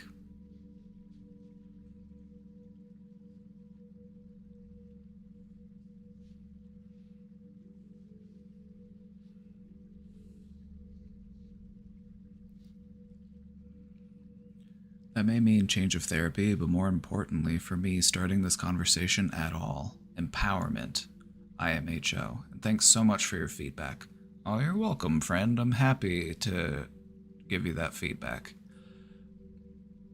And I really like your perspective on this because, you know, I live in the United States, and a lot of the people that I interact with have experience in dealing with the forms of therapy that are most prevalent here, being like cognitive behavioral therapy or, you know, basically goal-oriented, strengths-based, solution-focused forms of therapy. And so the thing about psychoanalysis is that it's all about understanding your core traumas. And when you are just spending a lot of time learning about your core traumas, it can make you feel traumatized. Me personally, I believe that there's only so much that can be learned from our traumas. We want to learn how our traumas are still affecting us today. We want to validate our feelings. We all want to acknowledge, okay, because of this trauma, I have adapted in certain ways that I might need to change.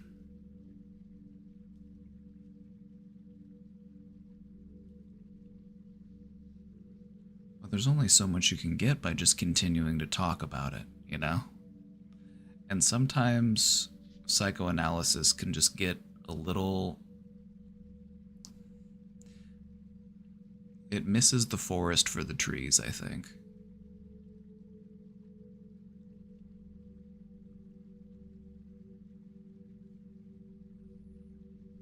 So yeah, I'm glad that you're feeling empowered.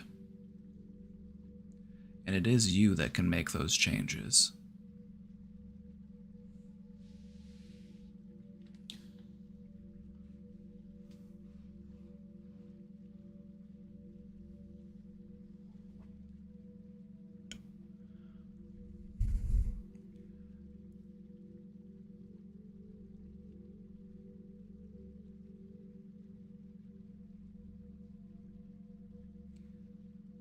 When we talk about, things that are holding us back, there may be some realizations there. You might realize that in many ways we hold ourselves back. So, I would just try to keep your goals oriented on what can I do next? What can I do to continue to heal? You've probably got a very thorough understanding of your traumas. And that's good, that's helpful, but you can only have so much understanding of your trauma before you need to start asking yourself, well, what do I want to do about it? Because what psychoanalysis tends to do, and I might be misinterpreting what a psychoanalytic therapist would be doing today, because I'm thinking back to like classical psychoanalytic therapy. I haven't really talked to a modern psychoanalytic therapist, so correct me if I'm wrong here. But typically what psychoanalysis does is they wait for you to make these types of realizations yourself.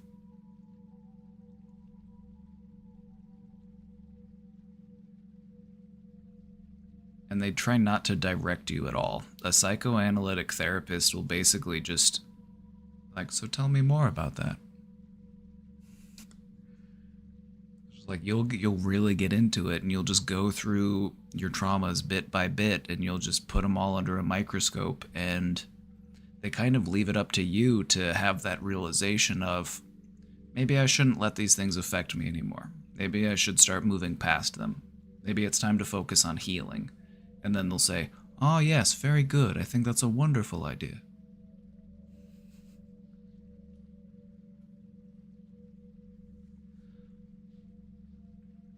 That's why psychoanalytic therapy can literally take years to do, because you're literally just waiting for a person to get to that conclusion on their own.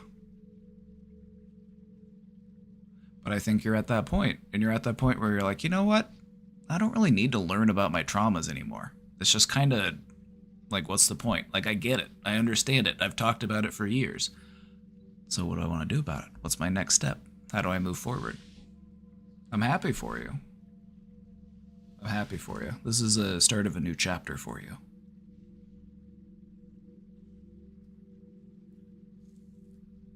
They prize personal insight as the spark of healing. Precisely. A lot of forms of therapy do that. Because what we've found is that if you just tell a person what to do, it doesn't really work. If you just tell a person, if you just give them the answers, if you just, spoil it for them.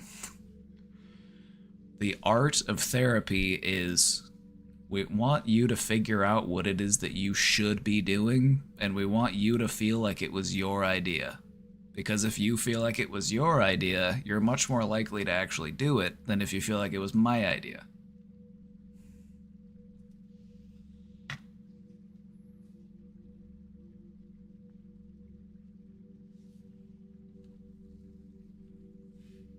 Yeah, it's literally the plot of the movie Inception. You're literally trying to incept an idea into somebody's head.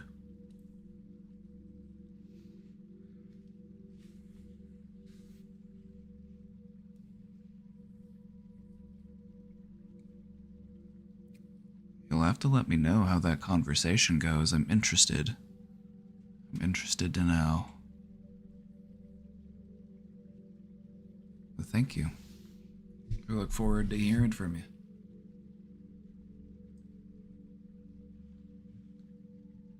Go if I've already let it go. I don't hold on to those types of things.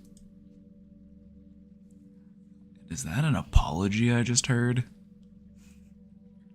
You know how we feel about apologies around these parts, partner.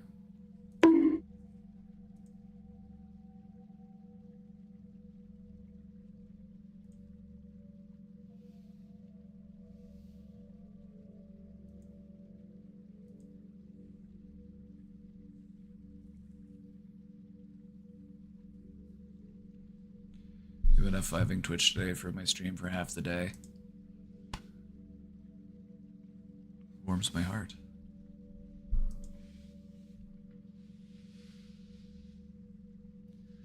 What I want you to do is I want you to believe in yourself as much as I believe in you.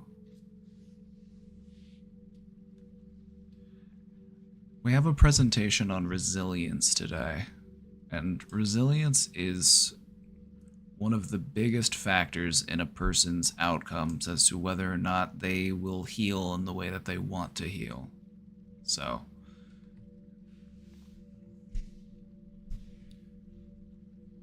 we'll be excited for that one. That one's coming up. That one's coming up after the questions.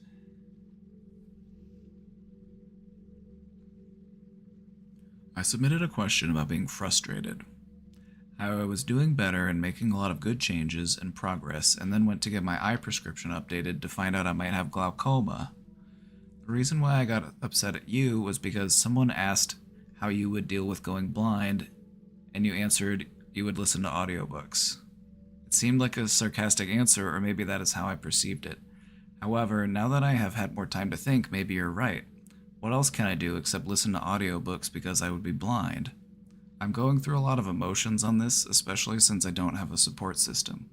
We don't normally go through life with the possibility of going blind, but when you hear these words IRL, it feels unbelievable. Thank you for the work you do for us.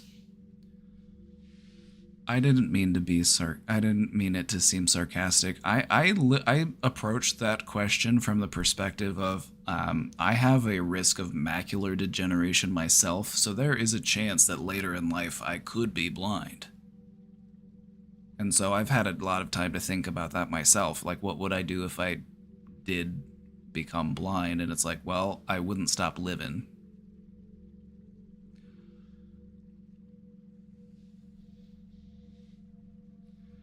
Isn't smoking weed supposed to be good for glaucoma too? That's what I've heard. That was one of the things that medical marijuana like first started to get prescribed for, was for glaucoma, right?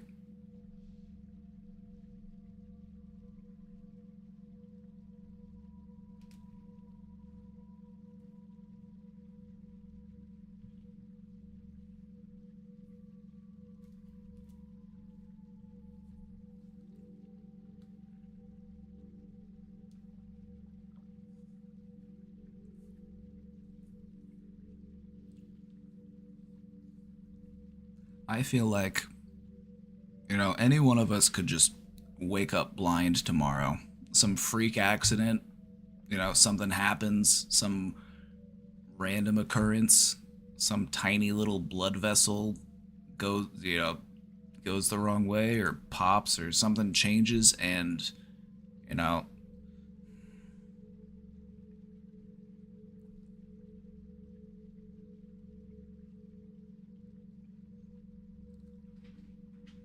worrying about losing your sight shouldn't stop you from appreciating every day that you have that you can see,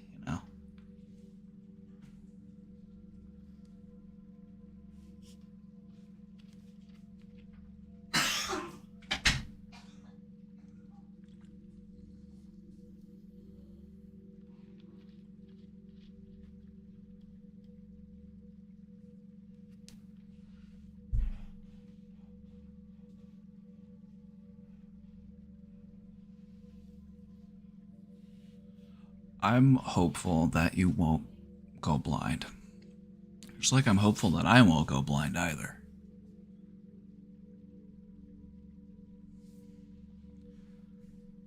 But, as they say about worry, is that worry never robs tomorrow of its sorrow. It only saps today of its strength.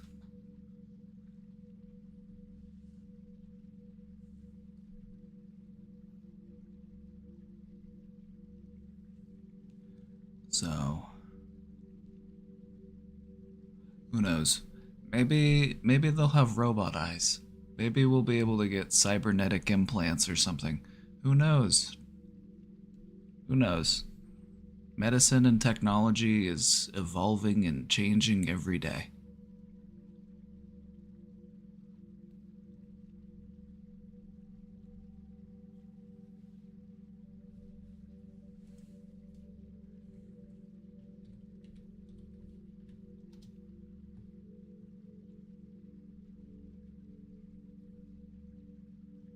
Also, as long as the glaucoma is being properly treated, you shouldn't have. It's not a guarantee that you will lose your sight. It is something that can be treated, it is something that can be mitigated.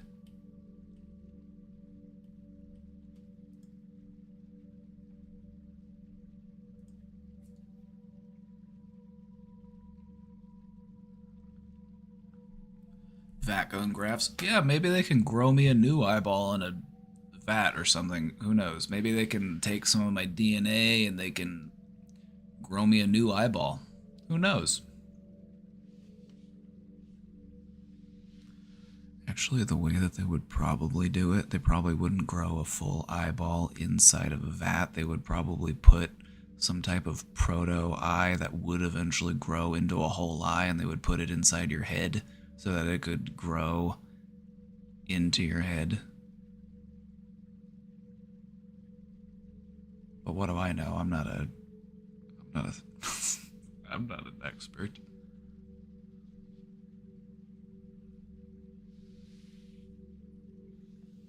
This job I'm looking at wants BBL training.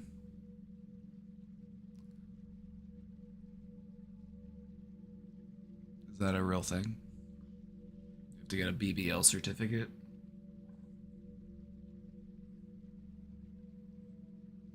BBL baddies only?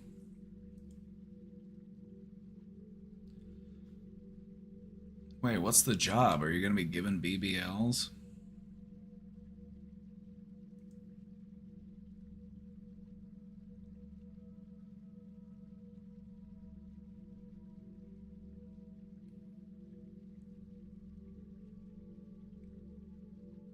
You want one? No, you don't. You don't want a BBL. What you want to be doing is some squats.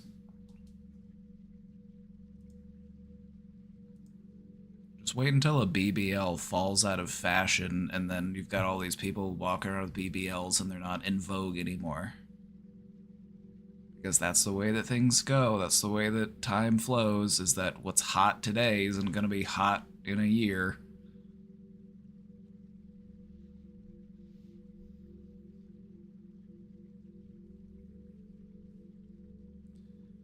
All I got are these thick ass thighs. I grew no ass. You can grow your ass! You can grow your ass. You can get a bigger butt. I used to have a flat back. I used to have no butt. But I did squats and I did yoga and I now have cake. So if you need a cake, bake it.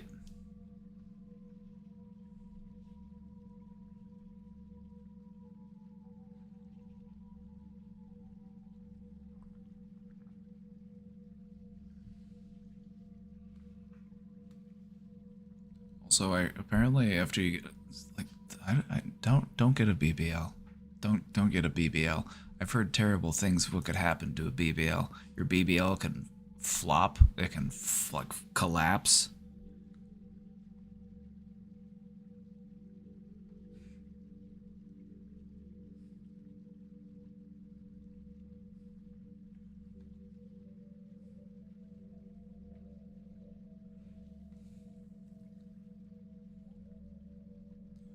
questioner, I wish you all the best. I'm sorry if I seemed sarcastic or anything. I'm just, I do feel for you. But there is still hope. If you do develop glaucoma, this is stuff that can be treated and mitigated. And, if you and I go blind, which may happen one day, we never know, hopefully we're really old when it happens. And then we won't be bothered by it so much. And then maybe they'll have cyborg eyes.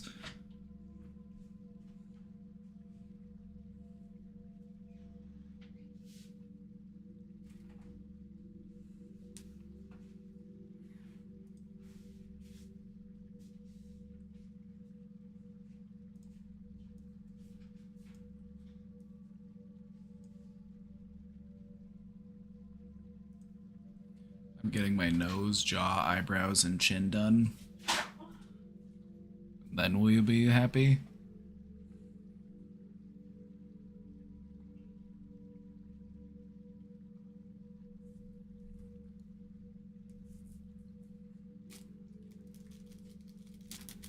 Yes. All right.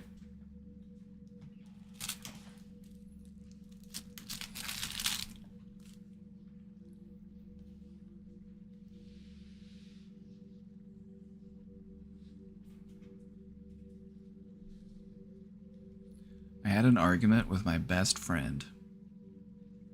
I've done so much for her, and when I needed her help once, complete silence.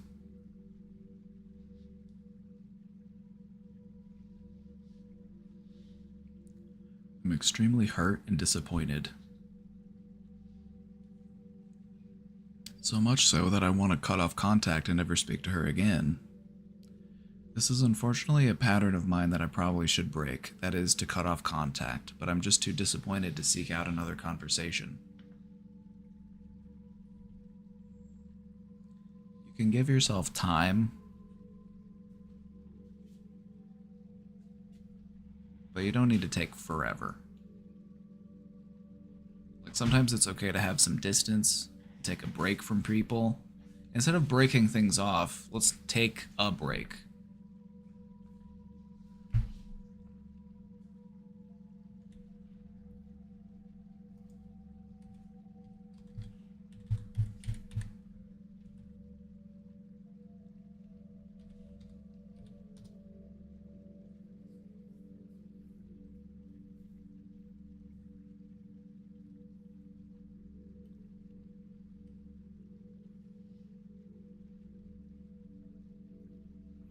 What we want to try to avoid doing is splitting. Because this to me feels like splitting.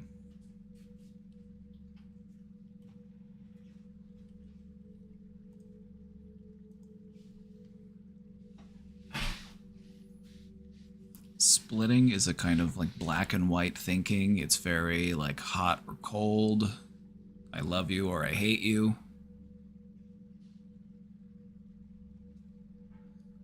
Let's try to take a step back from this, and let's try to look at this from an outside perspective. This is your best friend, and you've done a lot for this best friend. They've needed a lot of help in their life.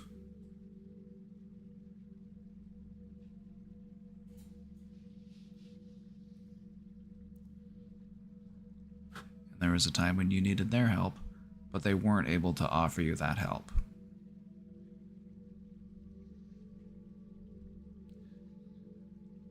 As an outsider looking into this situation, it feels like maybe they weren't able to. Maybe this just wasn't something that they were equipped to do. They depend a lot on you for help. They may not be that good at providing that type of help. They might not be very practiced or experienced in offering the type of help that you were looking for.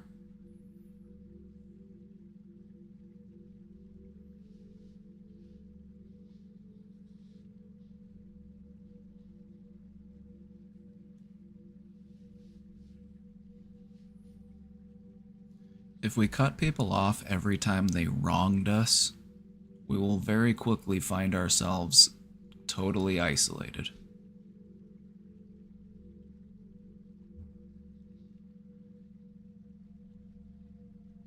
So if you're feeling disappointed, that's fair. You're valid in feeling that.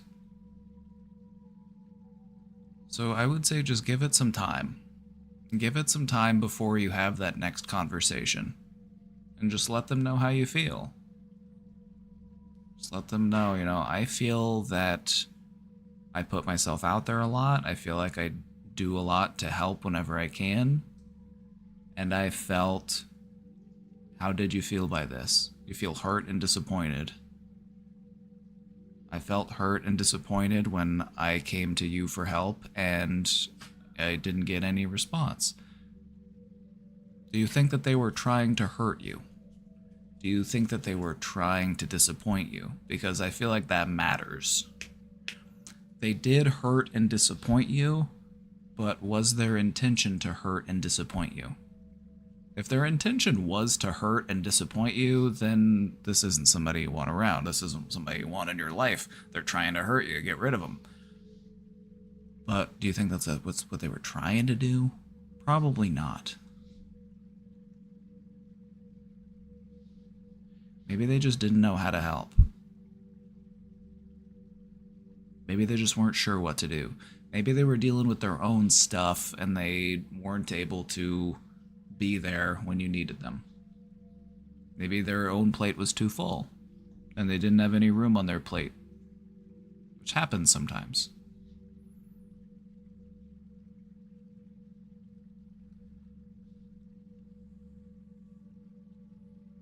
I would just ask yourself this question. Do you think that your best friend is a bad person?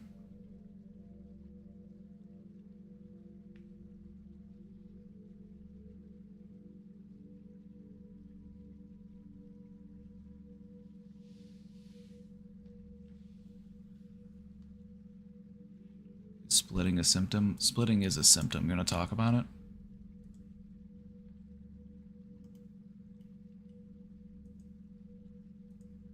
Splitting.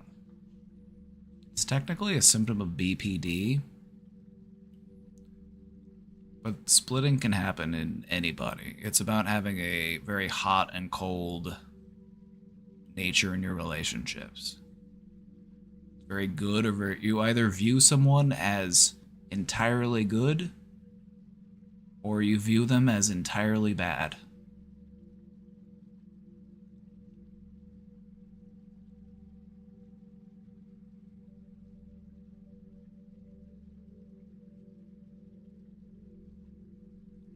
I don't know, I would reconsider their bestie status.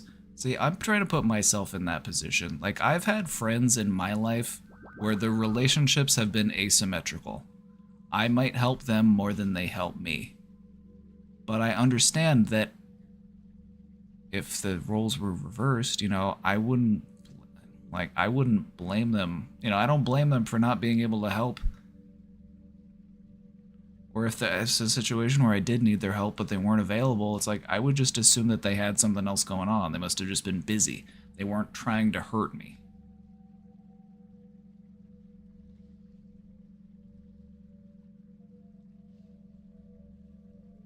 The fact of the matter is that you were hurt, but whether or not they were trying to hurt you also matters.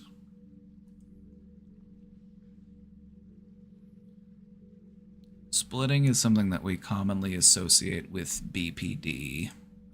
So what's the definition of splitting? Okay.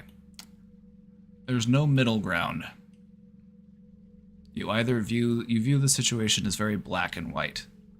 Either this is my best friend, I love you, I would do anything for you, you are so great and so wonderful and you're the perfect person, or I can't believe when I needed them, they didn't pick up the phone. After everything I've done for them, they've just been using me this whole time. They are the worst person I've ever met. There's no nuance, there's no in-between. It's a very drastic shift in perception of this person. and it's a defense mechanism. You've been hurt in the past by other people who probably didn't have your best interest in mind, and so in future relationships, when you feel like somebody doesn't have your best interest in mind, your coping skill is to cut and run. Gotta protect myself before I can get hurt even more.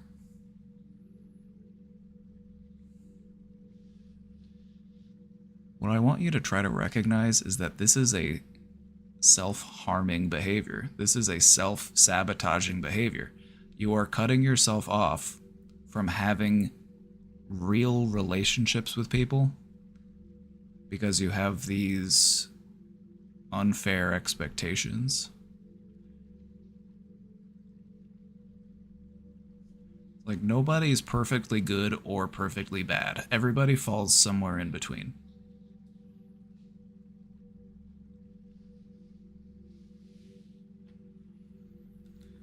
Also, are you sure this person is your best friend? My brother accused me of splitting. He pounded on the front door when I locked him out for threatening me with a hot frying pan. And he knows what splitting is? I was gonna say he's from... Okay. Oh, he was studying psychology at the time.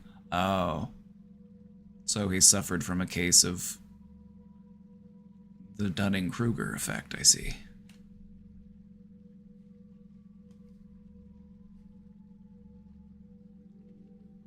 He done gone Dunning-Krugered himself.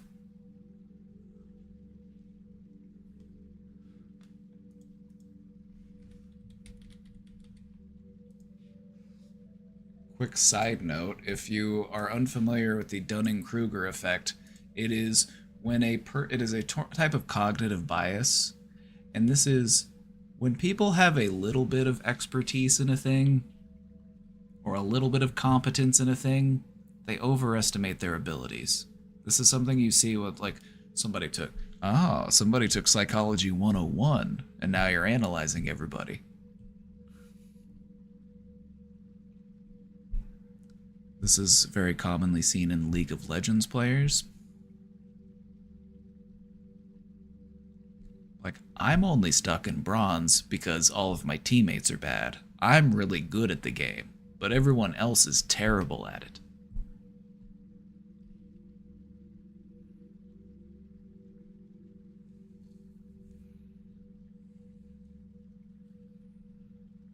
We aren't taught conflict resolution until it has affected us, so it's odd it's in the BPD spectrum.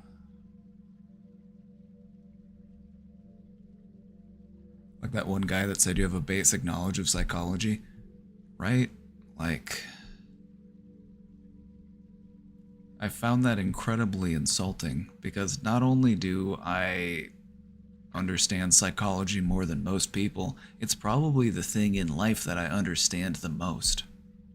I've spent more time thinking about psychology and human behavior and human thinking than most people think about other stuff, or whatever they're an expert in, you know, whatever their field of expertise is. You know, if a carpenter thinks about wood all the time, it's like... Sometimes I think I'm Dunning-Krugering my whole life. Well, that's when we call it imposter syndrome.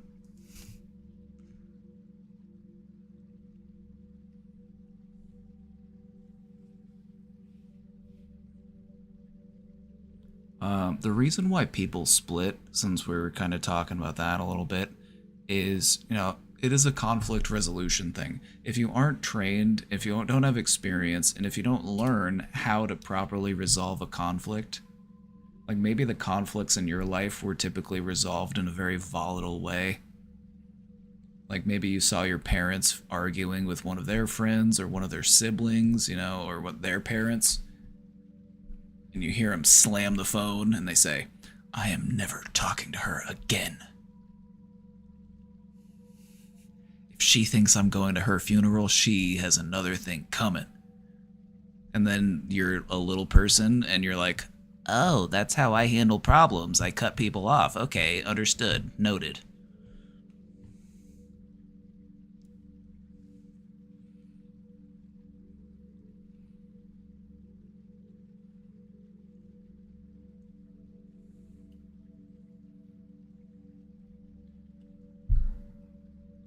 Splitting alternates between two extremes: idealization and devaluation.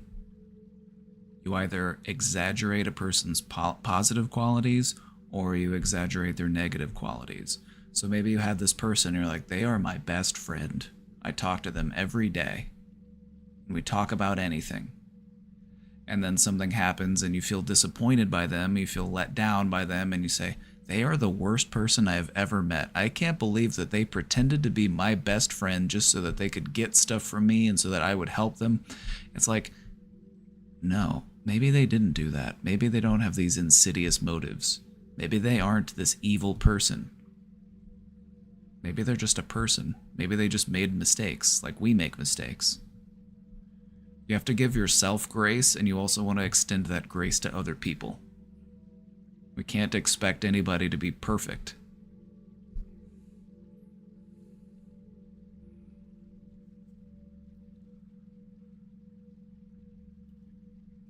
If a person has experienced childhood trauma, they may hold on to this defense mechanism as an adult.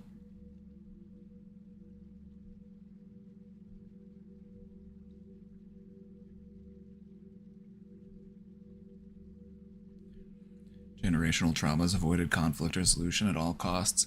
Yeah, for most people who have experienced generational trauma, the coping mechanism or the conflict resolution for that was, no, we don't need to talk about that. Not at the dinner table. Now, why would you bring that up? I was having a perfectly fine day, and then you decided to bring that up.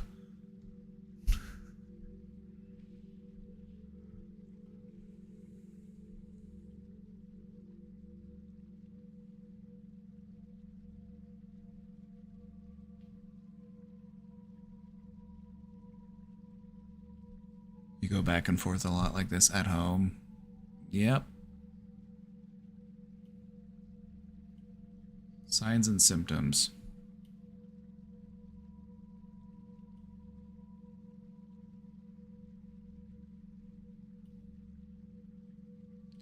The way that they rationalize this type of thing is you might rationalize it as, oh, I finally came to my senses. I finally realized what it was they were actually trying to do. Like, this was a person you were friends with, and now you're like, I see now. They were just here to exploit me. I understand. It's like, no, maybe they were your friend, and maybe they did need help, but maybe they just can't give help in the same way that they needed help. Maybe they can't give help in the way that you need it. That doesn't devalue them as a friend. You shouldn't value your friends based on their ability to help you. Now, it's nice when friends can help. It's one of the best things about having friends.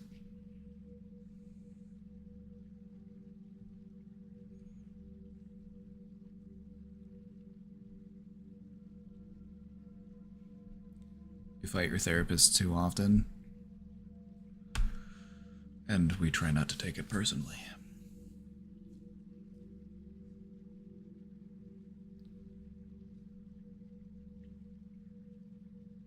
Really close to being BPD, but I rerouted my brain. BPD is also super treatable. I feel like BPD gets a bad rap. People who have BPD are treated in such a stigmatized and misunderstood and fearful way. The thing about BPD is that you can change all that. You can learn a whole new set of behaviors and a whole new way of thinking, and in time, you may not meet the criteria to be diagnosed with BPD anymore.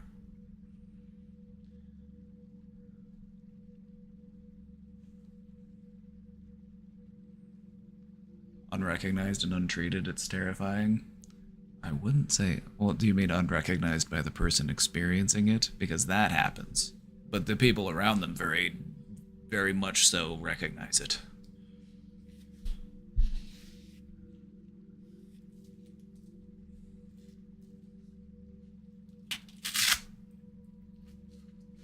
Also, not everyone with BPD expresses the same symptoms that the person that you talk to me about, that person's behaviors. A lot of their behaviors aren't properly explained by BPD. People with BPD aren't necessarily abusive or aggressive or any of that. More often than not, people with BPD are a bigger risk to themselves than they are to anybody else. And so it sounds like that person was definitely going through some other stuff.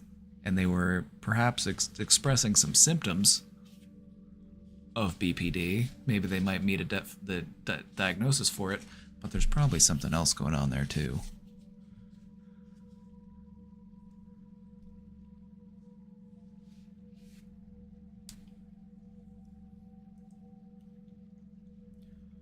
Other signs of splitting includes habitually making snap judgments about people or situations. This is a survival tactic. You have to make a judgment fast because I have to determine, is this person going to hurt me or is this person here to love me and give me what I need as a human? Because if they aren't here to love me and protect me, then I need to get rid of them because they're just like everybody else and they're just here to hurt me. So, trauma response. Having absolute certainty that the perception is not correct.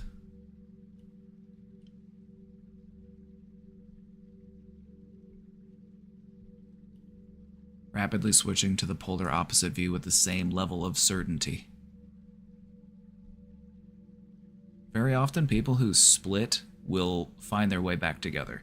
When I worked in mental health and I would work with patients who had BPD, they would very often find their way into each other's lives. I had a lot of people that I worked with who had BPD who had a best friend who also had BPD. And they had this very, on and off relationship. They were either spending all day, every day together, or they weren't talking and they hated each other, and it was always, this back and forth.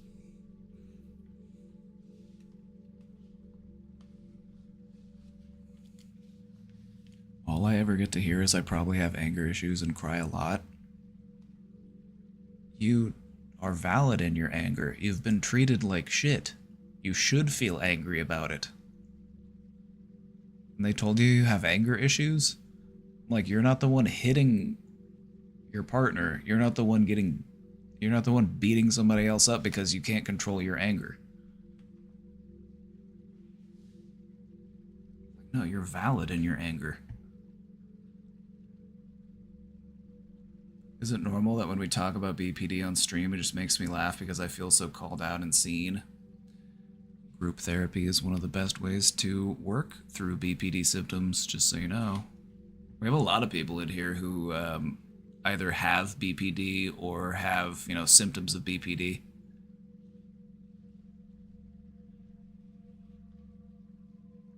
All I've learned from you, Sabi, is that the therapists in Sweden kind of suck. That's what I'm learning. Is that they wanted to talk to your abusive husband and they said, oh, male energy. I'm like, what the fuck? I'm like, how about you stop beating your wife, you fucking freak? How about that?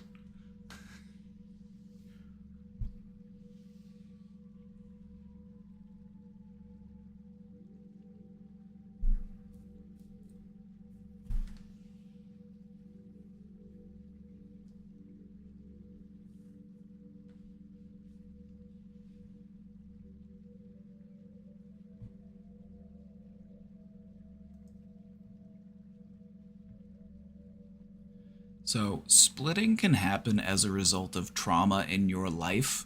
It doesn't necessarily mean that you have BPD. This article is just, it's attached to the BPD symptom of splitting, but splitting is something that a lot of people do, especially when they have emotional or physical trauma early on in life. But people who have BPD have trauma, so it makes sense to understand why this is such a prevalent symptom of it.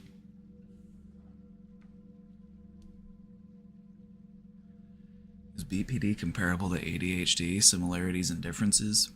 BPD has a lot more to do with mood disturbance. ADHD has a lot to do with a disruption of your focus. Both of them tie into a person's executive functioning. What they found is that ADHD symptoms are much more manageable if you don't have to engage in situations that require executive functioning.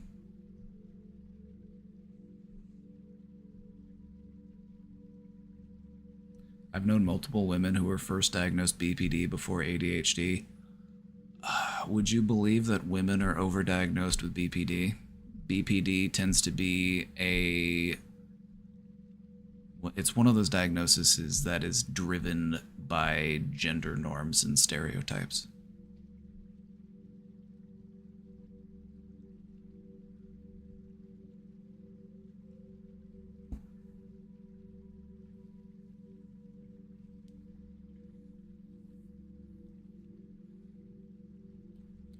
So this is BPD splitting, but splitting is something that can happen with anybody who's had trauma in their life.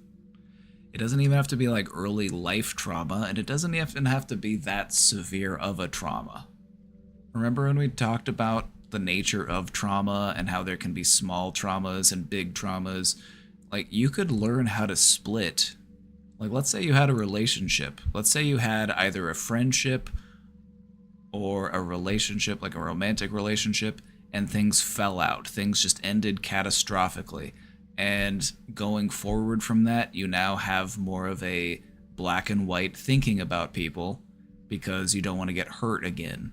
This is why people do it. This is why it happens.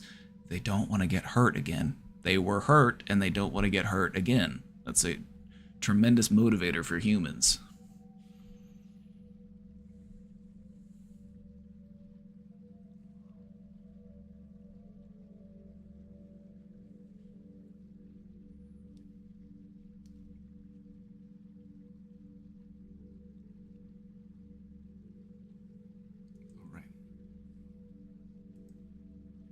So, if we acknowledge that splitting is a behavior that we have done before, and I've even noticed times in my life where I've done it, you know, I'm just like, you know what? Goodbye. You know what? Good riddance.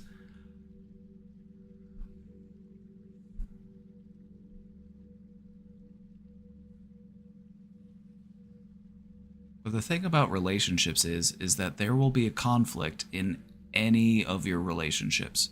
No relationships are completely free of conflict. Even if those are small conflicts, like, what should we get for dinner? And they want to get Mexican, but you want to get Chinese? That's a conflict.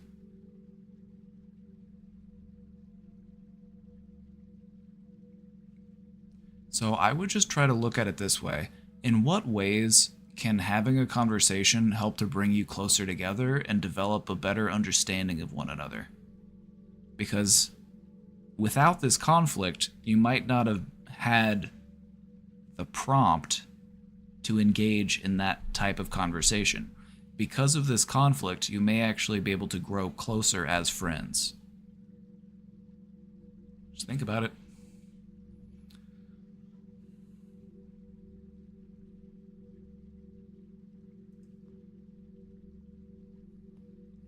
Oh my God, you're so right. How do I stop the splitting? I'm sure I do that a lot.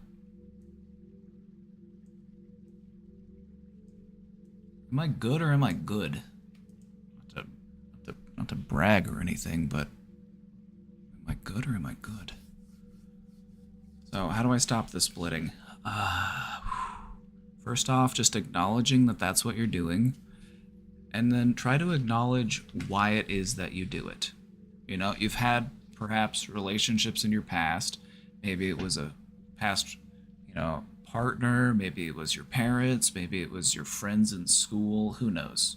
Just try to understand when and why this behavior developed, and then try to understand how it's affecting you today. Because what it's doing is it's putting you on an island. And if you burn all of your bridges, next thing you know, you're going to be all alone.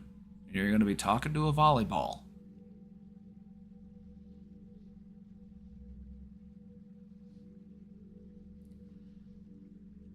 And so I would just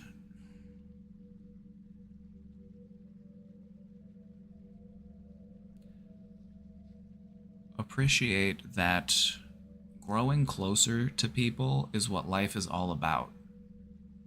Overcoming conflict is what life is all about. It isn't about avoiding all conflict, and it isn't about making it all on your own.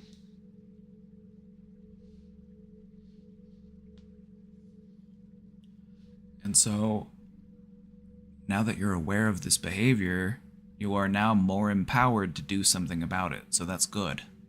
So first off, don't blame yourself or feel any like shame or guilt for not doing something about it sooner because you didn't really know. It isn't until you're aware of a problem that you can actually start to fix the problem. So, I would say a great way to work on this would be to allow yourself the time you need to calm down and feel like, okay, I'm not mad at my friend. I understand that they were probably either just busy or they just weren't able to help and maybe they just didn't know what to say. Like, maybe it's that they didn't want to say nothing. Maybe it's that they just didn't know what to say. That also happens. So the way that we combat splitting is by making a meaningful effort to grow closer to people and to try to understand them better. And then share with them how we're feeling. Ask them how they're feeling, and then tell them how you're feeling as well so that you can develop a better mutual understanding. Because splitting isn't fair. It's not fair to the people that we have relationships with, and it's also not fair to us. It's a way that we try to protect ourselves. But being all alone on an island, sure, it protects you from a lot of dangers, but it also is very lonely. So.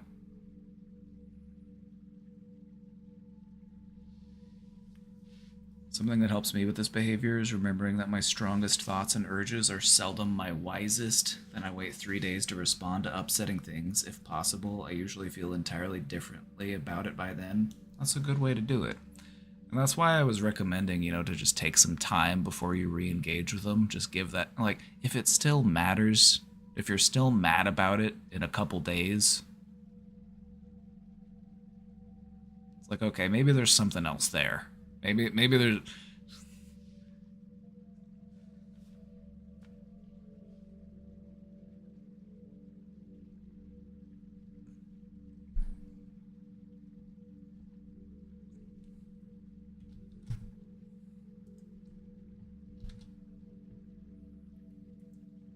let's see. Let's go down to the treatment section of the splitting article.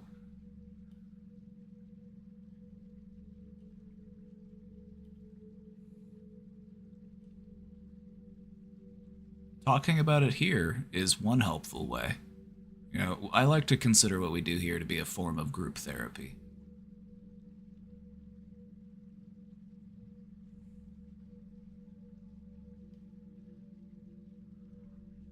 What I believe might be the most satisfying feeling that you'll get in this is the realization that your relationships can improve because of conflict.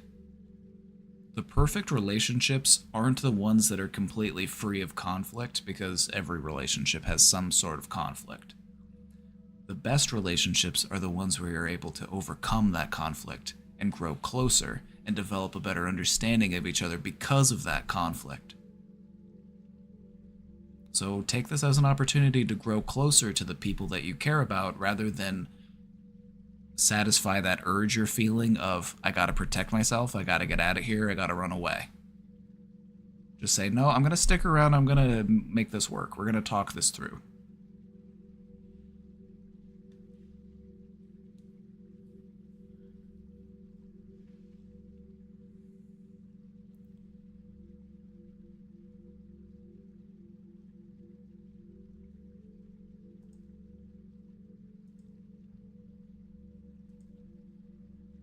What is BPD? I have a whole slideshow about it, actually.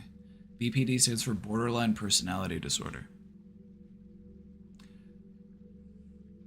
Borderline Personality Disorder. It isn't helpful that bipolar disorder also has the same abbreviation, but we don't really refer to bipolar disorder as BPD because BPD is BPD. Borderline personality disorder has the spot of BPD. Normally we abbreviate bipolar as just BP.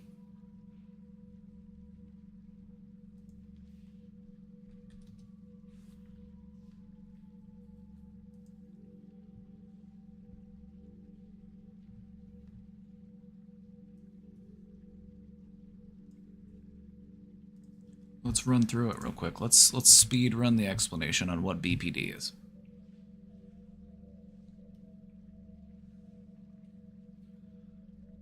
Borderline personality is something that normally starts to manifest in early adulthood as a result of early life traumas.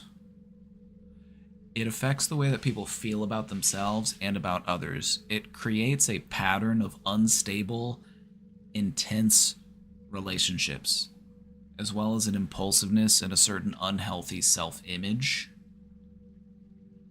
People who have BPD might be emotionally impulsive, meaning that they may have like angry outbursts or bouts of sadness or bouts of joy. Basically, a person with BPD, it's like all of their emotions are just dialed up to 11. I wish Cutie Cheeks was here. She could explain this better than I can. Cutie Cheeks is an expert.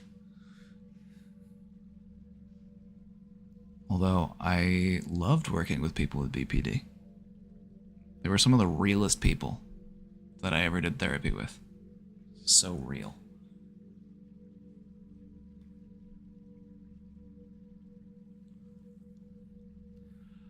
Another thing that is tied into BPD is a strong fear of abandonment. And so, because of this emotional instability and this fear of abandonment, people with BPD often find themselves in very volatile relationships. I hate you, don't leave me.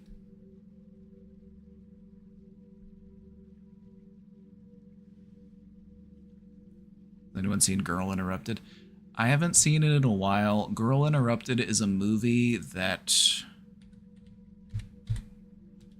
I don't know, maybe we should watch it for movie night this week. Should Girl Interrupted be our movie night for the week?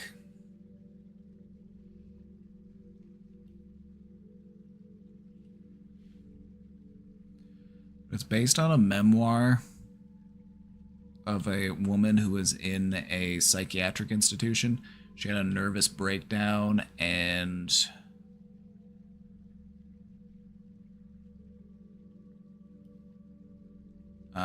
it also presents it's a perspective on what BPD can manifest as in a movie. So, we'll have to go back and watch it because I'm interested to see just how accurate it actually is. Because the thing about the portrayal of any type of diagnosis in a movie is that they very rarely get it right.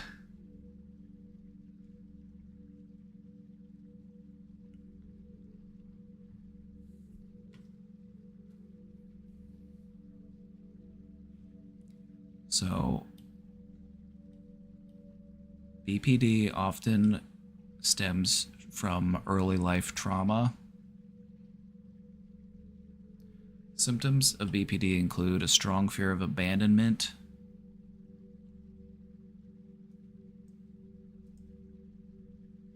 and this ties back to like emotionally unavailable or physically unavailable parents. Your parents just either weren't there or they were there physically, but when you needed them emotionally, they weren't there, and so you felt on your own from a young age. A pattern of unstable, intense relationships, such as believing someone is perfect in one moment and then suddenly believing the person doesn't care enough or is cruel. Splitting, like we were talking about earlier. There's also quick changes in how they see themselves. They may feel very great about themselves in one moment, but they have shifting appearance, like shifting views of themselves. The same way that they view other people, they also view themselves. I love you 1 minute, I hate you another minute. This high level of stress can create paranoia, and it can feel, like sometimes you just become overwhelmed by it. Sometimes people with BPD will engage in impulsive and risky behaviors such as gambling, unsafe sex, spending sprees, binge eating, using drugs, or they may sabotage themselves by quitting a good job, or they may end a positive relationship.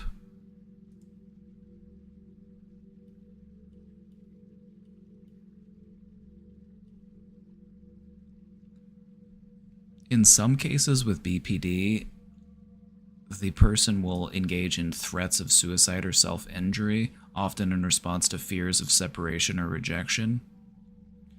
Not always, but this is something that you do see pretty regularly with BPD is, if you don't stay with me, I'm going to hurt myself. They will sometimes use threats of self-harm or threats of suicide as a way of getting someone's attention and getting someone's, and it's just something that they've learned, because when you tell somebody that you're going to hurt yourself, people are more willing to pay attention to you and more willing to listen to you.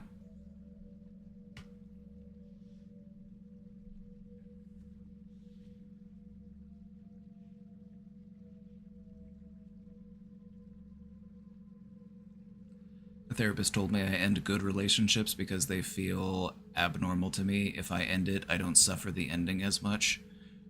Right? I think that's some keen insight. How do you feel about that? Do you feel that it has prevented any suffering? Or do you still feel that, because, what the Buddha teaches us is that life is suffering, but it's about what we do in the face of that suffering that really matters. It's not about avoiding all suffering. It's about embracing the suffering as part of the process. So I may feel like I'm protecting myself from suffering by preemptively ending a good relationship, but in reality, I'm just continuing to manifest more suffering for myself.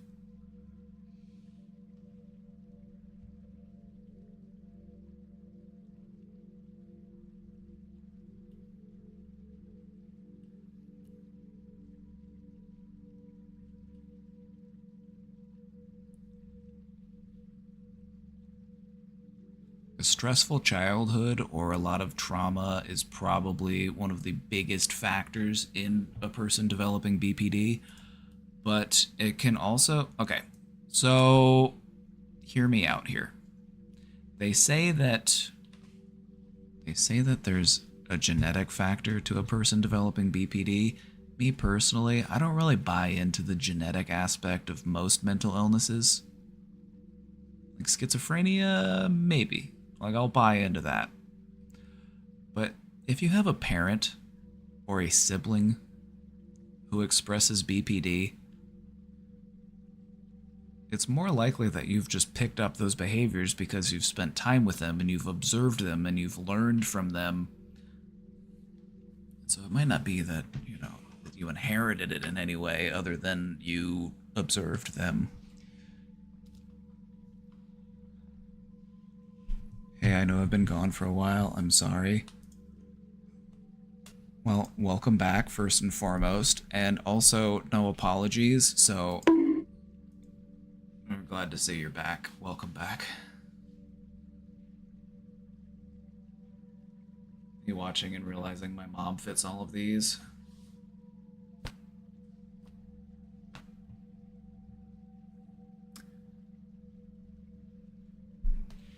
If you grow up in a household where a parent has BPD or narcissistic personality disorder or, any other type of personality disorder, you will pick up on some of those traits, even if you don't realize it, because it's It's how you grow up. It's how you learn. You learn how to handle emotions by watching your parents handle emotions. They set the template for you.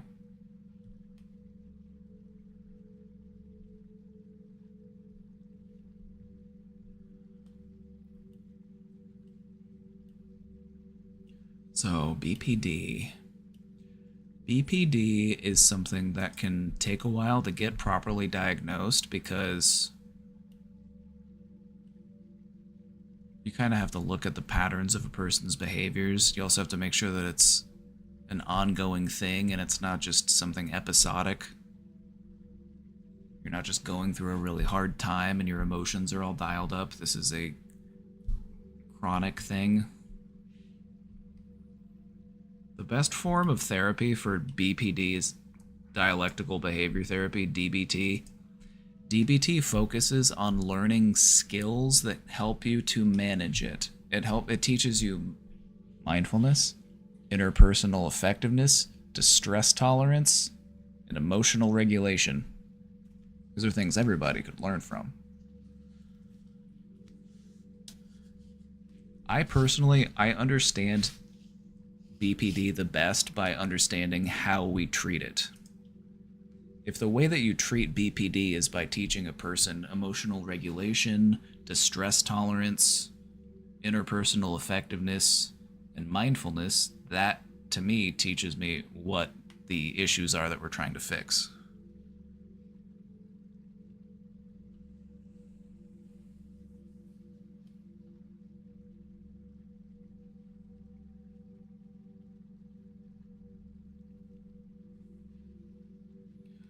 Mindfulness is key. There's a reason why in the BPD workbook that was put at...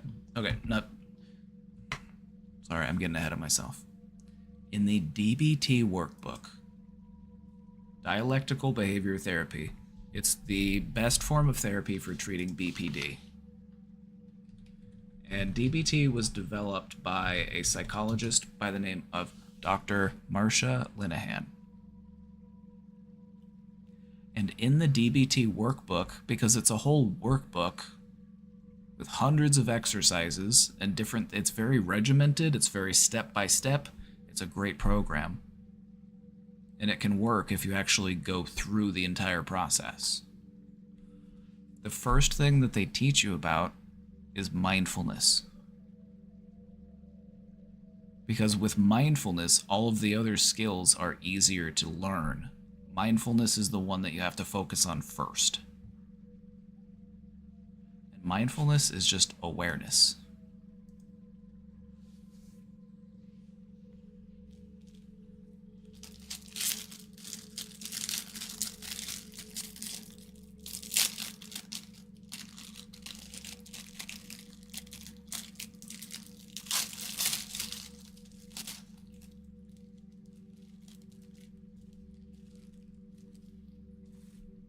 I was a little Angelica Pickles growing up watching my mother. That's the nicest way I can put it.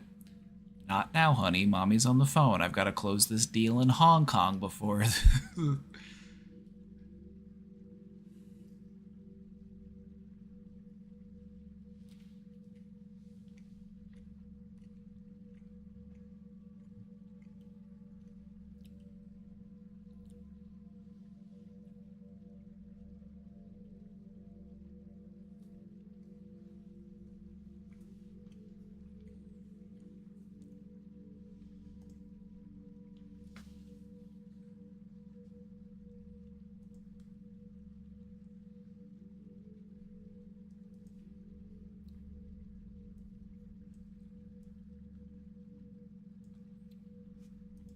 Start using your non-dominant hand to brush your teeth every day can help your brain fog and brain regulation. This is actually true, but it doesn't just apply to teeth brushing. This applies to anything that you can do with your non-dominant hand that your dominant hand normally does. Whenever you do something with your non-dominant hand, you have to wire your brain to learn how to do that thing. And so in that process of like cognitive restructuring, it helps to clear up that feeling of fog. And it also gets your brain moving. It gets your brain working. It's like, okay, I'm learning something. I'm growing. This is good. I like this. Like one of the things that I've recommended to people, and it's something that I've found helpful, is like, for example, if you have a hard time like eating things, like maybe you have a hard time building up an appetite or doing something, try eating with your non-dominant hand.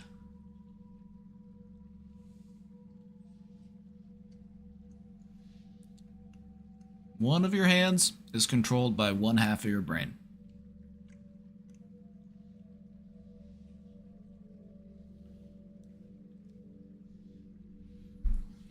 I have a test tomorrow, but it's 10 p.m. and I haven't revised, so I'm going to fail.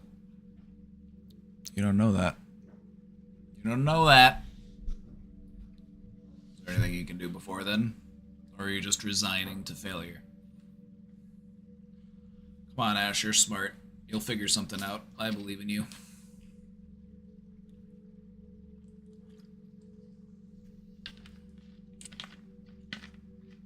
So take me, for example. I'm primarily right-handed. I use my right hand to write and to do most things.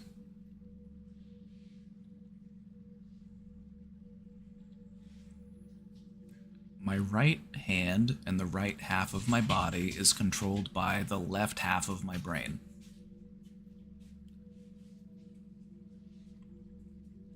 My left hand and the left side of my body is controlled by the right half of my brain.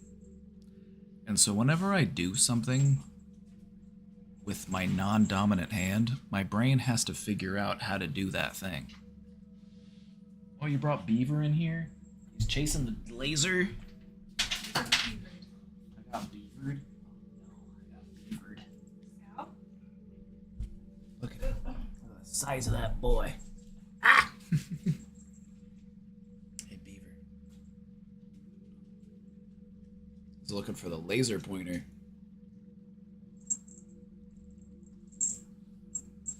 Hey, Beav.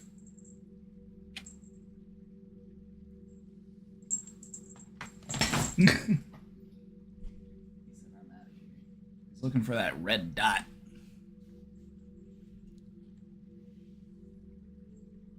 Can I get a hug? I really feel down today. Alright, bring it in. Bring it in. There you go. I got you.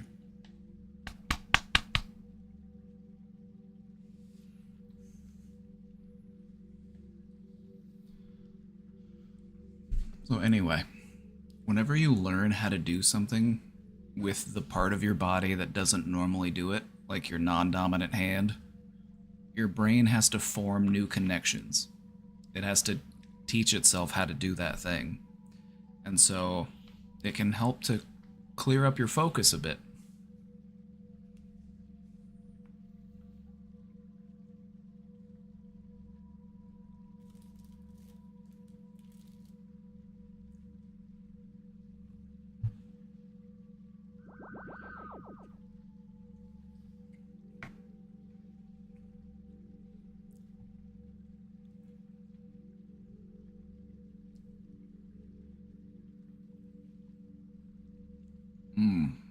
I gotta pee.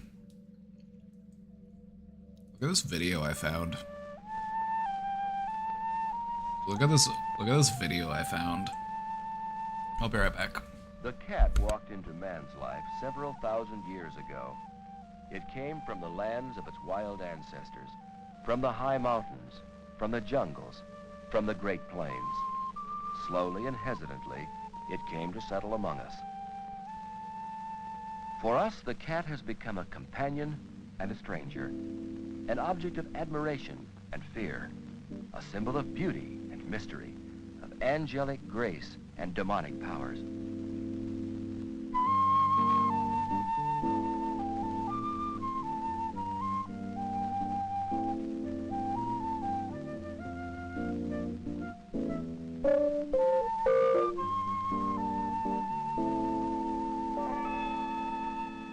What is a cat?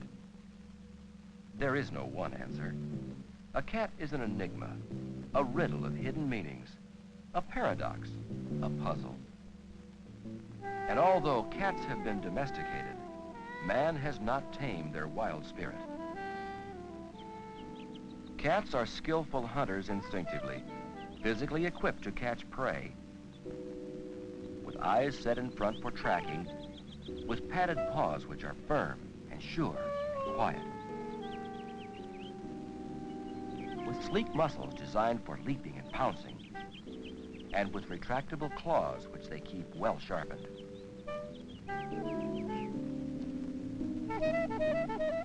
Cats hunt everywhere, for their prey belongs to the air, the land, and the water.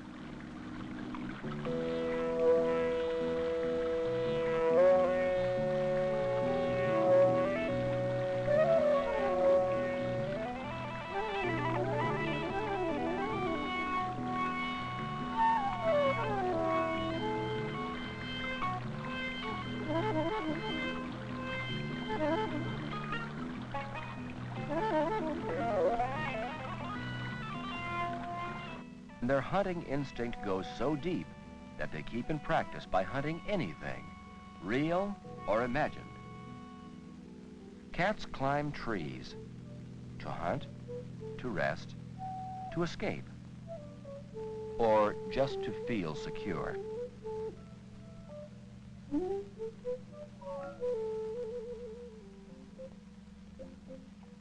Cats are defenders.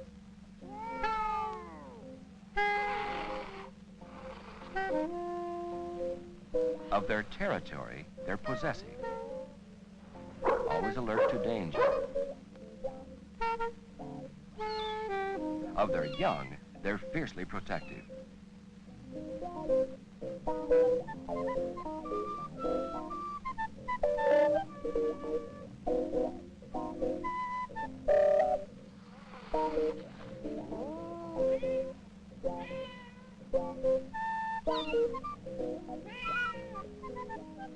Cats not only shelter their kittens from all intruders, but train them well to go out to meet the world.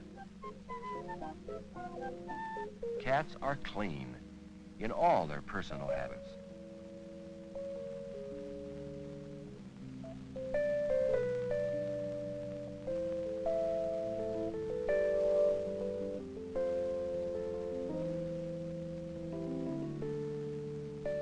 Cats play for the pleasure of it, in every field and around every corner. A patch of grass to hide in, or to eat, something to rub against.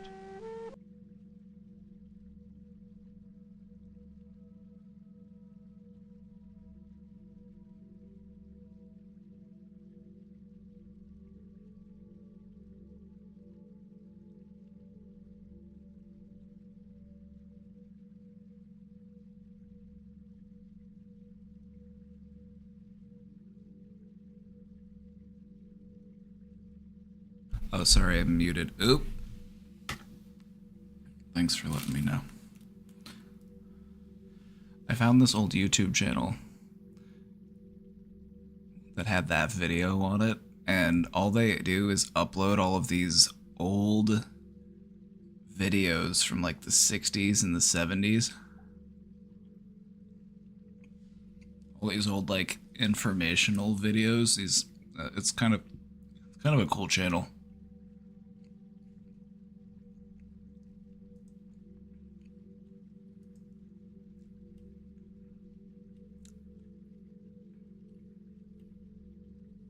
But yeah, they got all sorts of interesting stuff. 1960s TV commercials, a film about nuns, a life of the American farmer, body care and grooming from the 40s, an old retro video about what life would be like in the year 1999.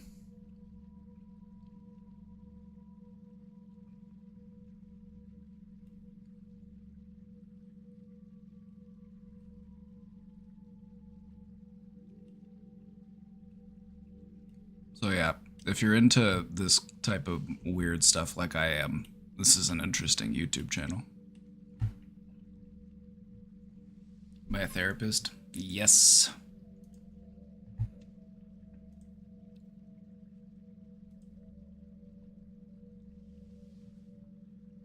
Do I have a diploma? I do. I have my master's degree in psychology.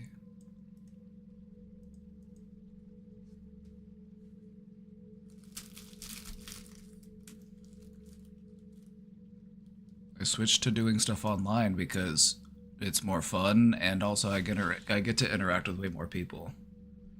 Also, I was a child of the internet, so I feel like, why not converge my two skill sets? You know what I mean? Like, working in an office was all fine and good, but I always felt like I could be doing more.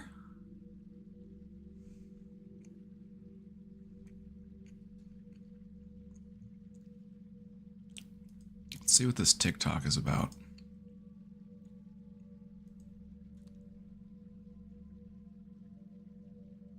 So I've seen this question a lot, to be honest, and I've tried to avoid it, but if I'm being honest, I think every psychopath does fight that urge. The best way I could describe it is like the urge you get to eat when you get hungry. It's the same thing for me when someone's like an inconvenience to me, but I don't think it's so much like an urge. It's more like there's just nothing stopping the thought. You know what I mean? Like you can see here on my brain scans, there's like, this is the average adult male, and this is mine. So you can see like my prefrontal cortex, like right above my eyes right here. It's like, there's like way less activity. Oh. This is the front too, right here. And then It's got brain scans. That's cool. Like basically nothing there. And here's a misconception. It doesn't actually mean that I don't have feelings or emotions. It's just not the same as yours. And if you ask a psychopath, do you feel love? That's like asking a colorblind person, do you see the color blue? Do you know what it is? It's like, in my head, it's like, yeah, when I'm protective and possessive, like I have my version of love, but I don't know what you think that is because I don't know it.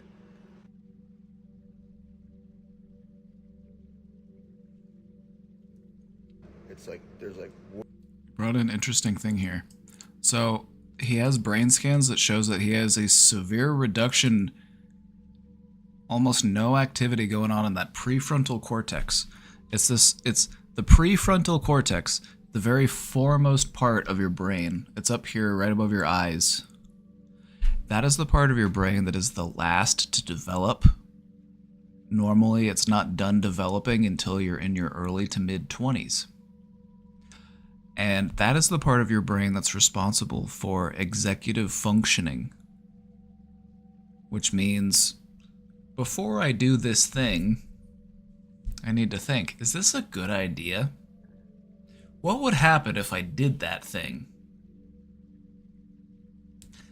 This is why teenagers make such terrible decisions. Is because they have an underdeveloped prefrontal cortex and they have a harder time thinking that far ahead.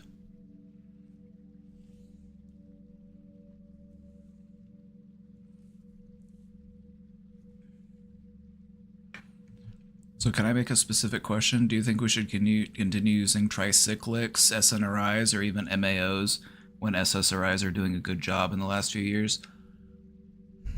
The reason why we still use tricyclics, SNRIs, and MAOs is because SSRIs don't work for everybody. Also, our understanding of the connection between serotonin and depression is also changing. We've learned recently that the correlation isn't there to the degree that we thought it was, and that just increasing a person's serotonin might not actually increase their mood. Generally speaking, the way that I view antidepressant medications, regardless of what type of medication they are, is that it's not something that you necessarily want to be on forever. It's supposed to be something that helps to alleviate some of your symptoms so that you can start to develop the healthy coping strategies to deal with it on your own.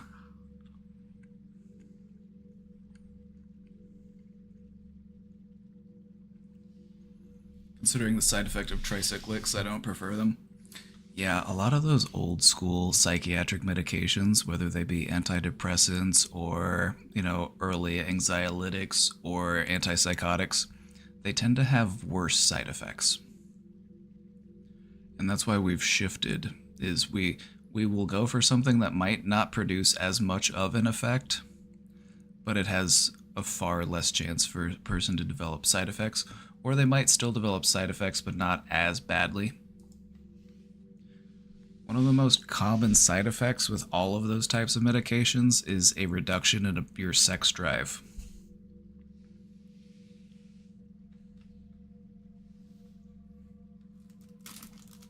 Which is a big one for a lot of people.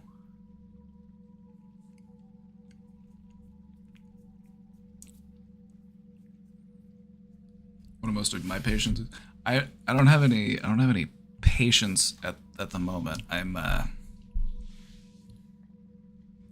But in history, when I did work with people, I saw a lot of, like, Prozac and Zoloft are probably some of the most common. Those are some of the most commonly prescribed antidepressants.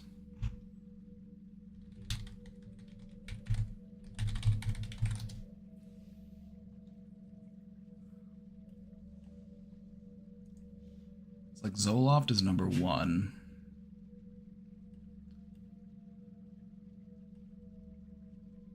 Prozac is also up there.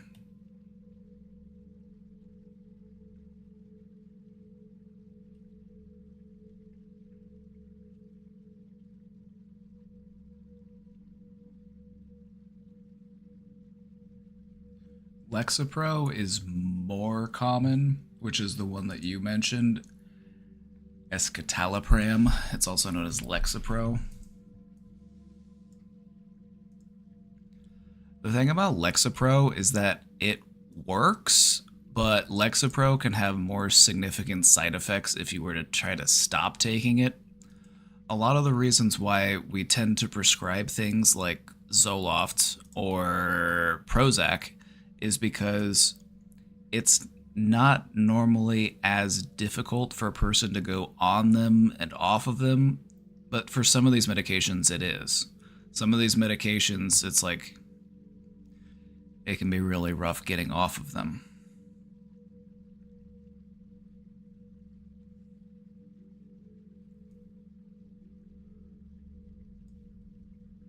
But yeah, the top ones would be Zoloft, 17%. Celexa, about 14%, and Prozac, about 11%.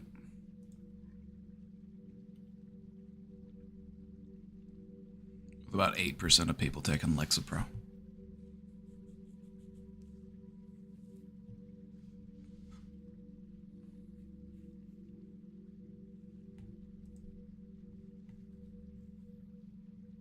Quitting Lexapro, I had to fight off worse suicidal thoughts than I had before, but thankfully it stopped. So I'm glad you can speak to that, because that's what I've heard about Lexapro, is that coming off of it is really difficult. Coming off of any antidepressant is challenging because you're dealing with your brain chemistry. And anytime you're dealing with a disruption in your brain chemistry, it's like you may experience some unexpected mood symptoms. Way less active.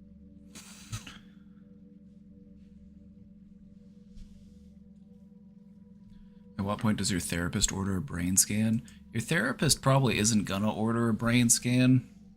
Your neurologist might order a brain scan, and as a therapist, I might refer you to a neurologist. Especially if you have a diagnosis like this guy. Like this guy, he... Hashtag psychopath. Let's go to his profile. What is he?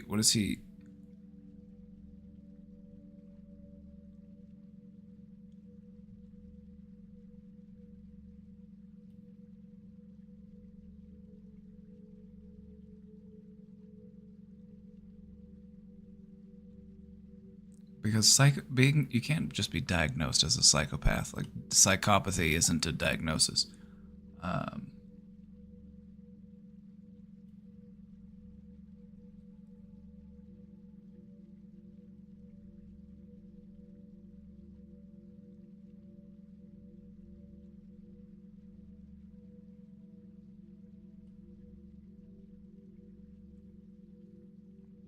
Like, typically what you would determine somebody with, if you were to say, a person is a psychopath, it would probably be more something along the lines of antisocial personality disorder.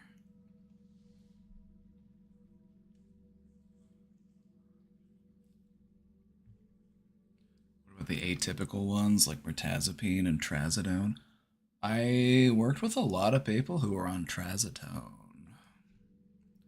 I've heard some, like trazodone is one that I've heard a lot of very, I've heard horror stories about every medication, because that's the thing about psychiatric meds, is that for some people they will produce very severe side effects that they might not produce in most people. But some people respond really badly to some medications.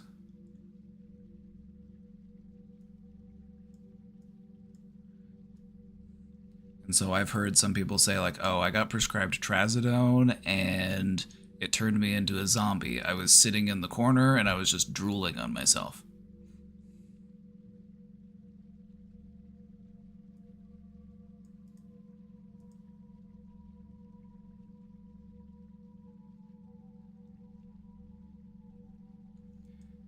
A priapism risk? Oh. What is priapism? You remember those commercials for, I think it was Cialis? If you have an erection lasting 4 or more hours, please contact a doctor. Priapism is a long-lasting, painful erection.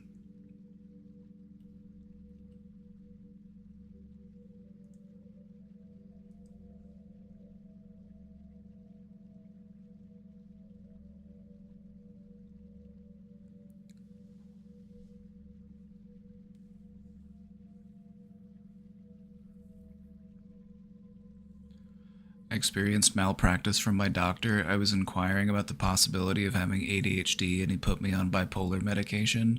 I felt awful, like a zombie. They're supposed to have the opposite effect of ADHD meds. I was diagnosed a few months later with ADHD.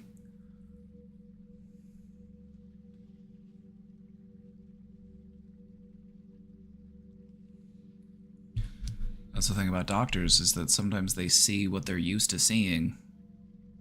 Like if they're used to seeing people come in with BPD or bipolar disorder, see, I did it. I mixed it up. If they're used to seeing somebody come in with bipolar disorder, they will tend to view that in other people.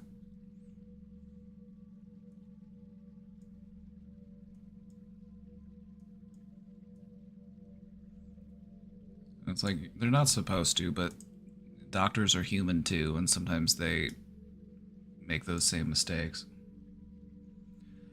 And an unfortunate truth of psychiatric medicine is that there is a lot of trial and error. Psychiatric medicine probably has the most trial and error of any type of medicine.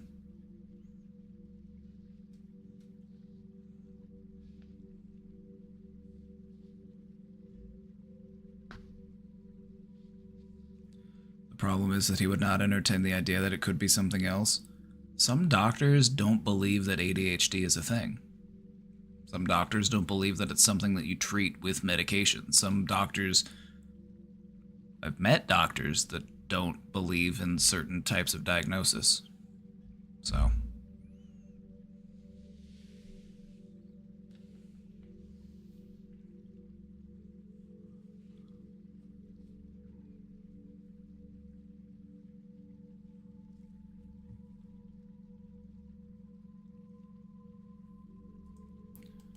That was an interesting TikTok that you shared, though. So I've seen this question actually right above my eye. This part where he pulls out the brain scan, and you can literally see that there's just not as much activity there. Which explains the face tattoos.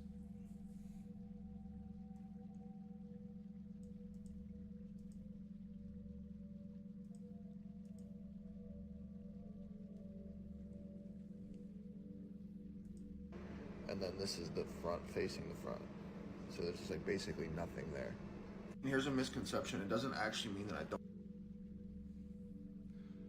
This is like a print off. It's like a print off from his.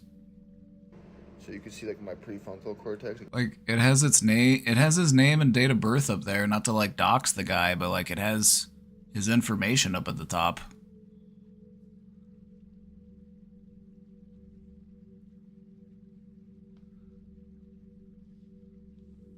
Who has pics of their own brain scans? They'll give them to you if you go and get them done. You could go and get a PET scan. They'll let you take the results home.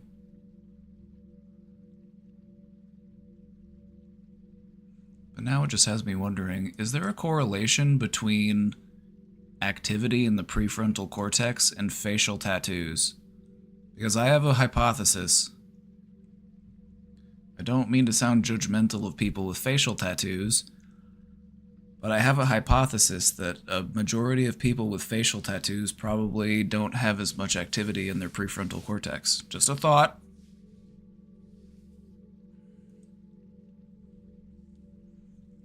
Just a thought. I should get a face tattoo.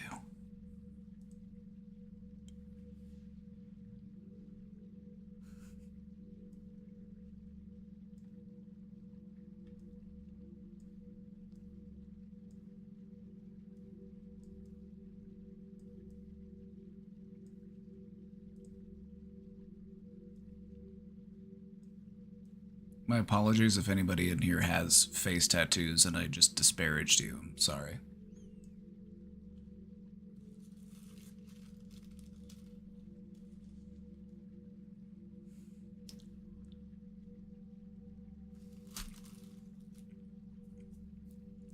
Like, I don't judge. Like, I don't care if you have face tattoos. That's fine with me. But, like, if you want a job that isn't, like, at a gas station or at a carnival,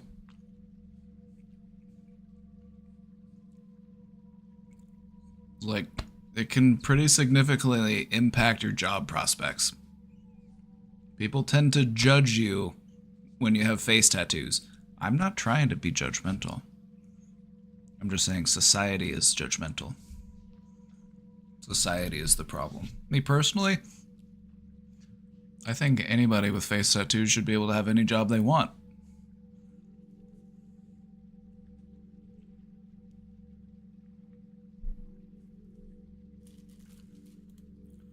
I wasn't saying that their frontal cortex was messed up. I was just saying that it could be.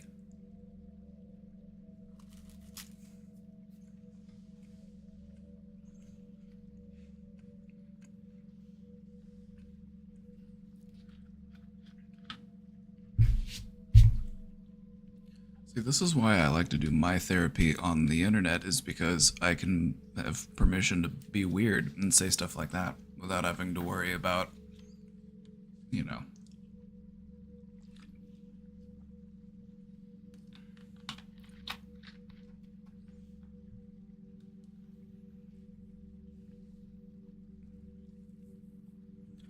I have relationship issues, and recently I've had some irrational fears. I've messaged a friend and they haven't responded in a day, and I fear they've betrayed me. Someone's gotten to them and turned them against me, or they've abandoned me. I also do trauma dumping to people.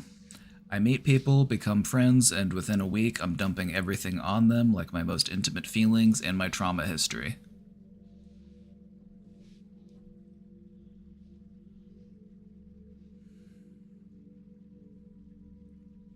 This is some good awareness you have here. This is some good awareness.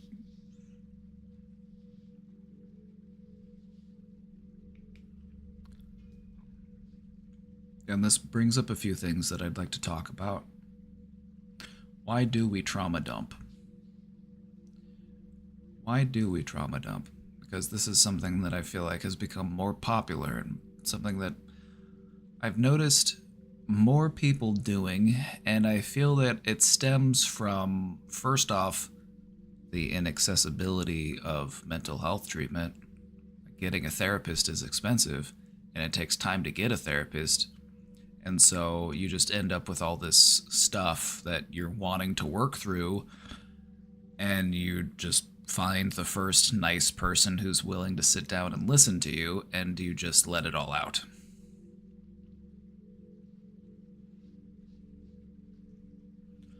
Trauma dumping also stems from a need to feel heard and validated, which can be especially true if we have dealt with a lot of trauma in our lives, as we feel like we're holding on to all this stuff. I need to share it with somebody. I need to show it to somebody. I can't be alone with all of this stuff that I'm holding on to.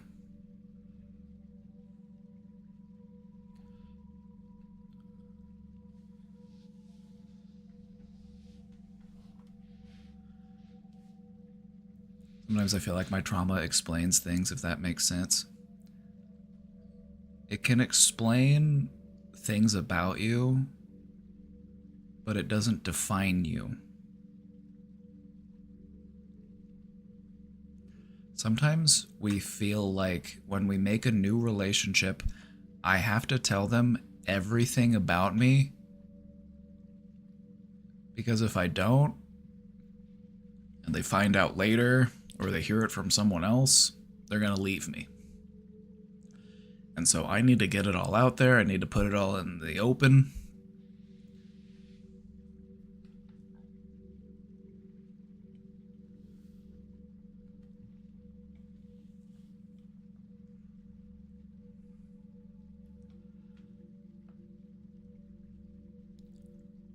I feel that a healthier way to engage in this type of discussion, because sharing your traumas with someone else isn't a bad thing, okay? That's what you're supposed to do. You're supposed to talk about these things with people. But it's not really productive to just put it all out there all at once, because then it's like, okay, where do I get started? How do I work through all that? It's a lot to wrap your head around.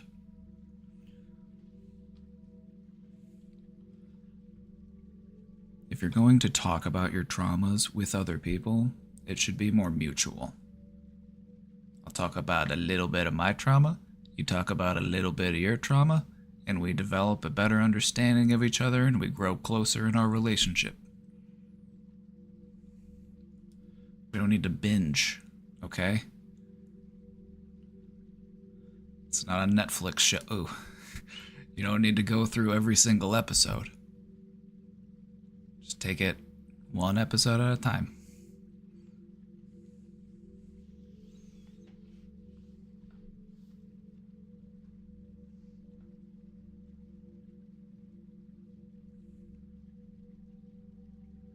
You want to be able to mutually support each other in this relationship.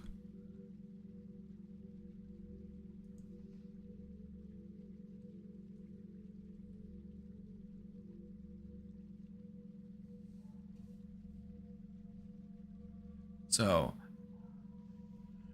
irrational fears. I want to talk about those as well.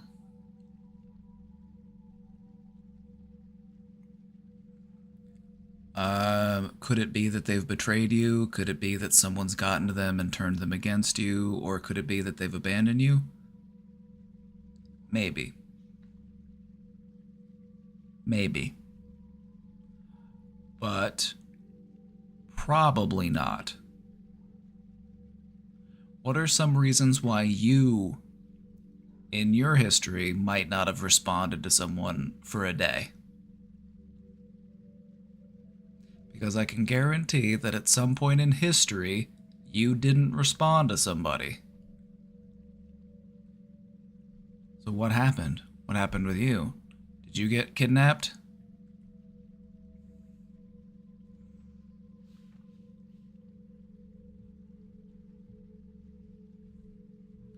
Or were you just caught up in life? Did you just have other stuff on your plate? That happens.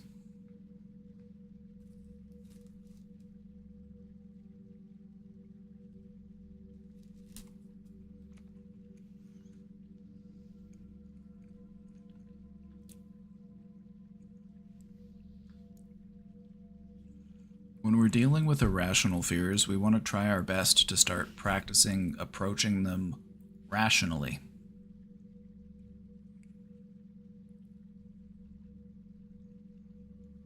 We don't have to jump to the worst case scenario, because that's probably not what actually happened.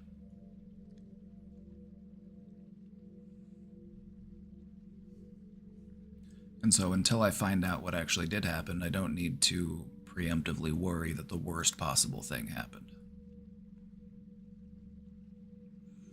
Because what probably happened is this. You were probably messaging this person and they got your message and they pulled out their phone or whatever and they saw the message and they said, "Oh, okay. Oh. All right. Oh, wait, what? Huh? Oh, hello? Okay." And then they got distracted and then maybe they meant to respond, but then they got sidetracked and then next thing they know, it's like hours later and they're like, "Oh, I forgot to respond." Sometimes life just gets in the way. You get caught up. You get pulled away, and you mean to respond.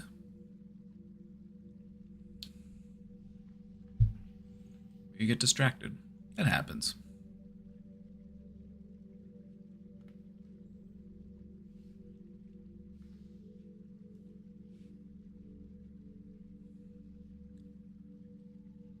So, just try to give your friends the benefit of the doubt. Your friends are probably your friends because they like you. They're probably not acting friendly with you just so that they can take advantage of you or manipulate you or secretly make fun of you behind your back. That's anxiety talking. Odds are they're your friends because they like you.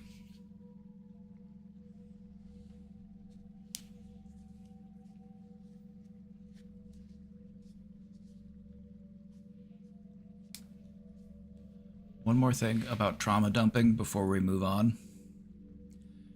If you want to trauma dump with someone, ask for consent first.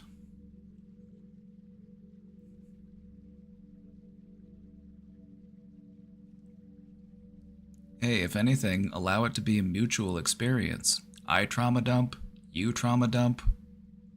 We both get something out of it. Like, hey, do you mind if I trauma dump for a bit?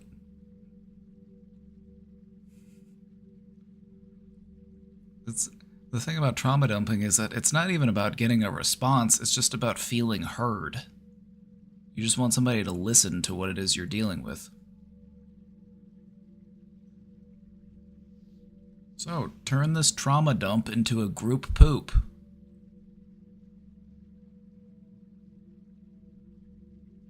Preferably over some snacks, exactly. Get some snacks.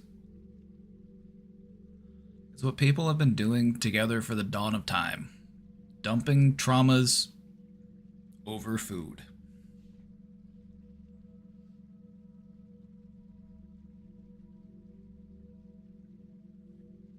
Trauma dumping isn't an inherently bad thing, okay? It's something that we feel a lot of guilt and shame about because we're like, ooh, why did I do that? Why did I trauma dump? Like, because you need to feel heard and you need to feel validated, and that's a need that we all have.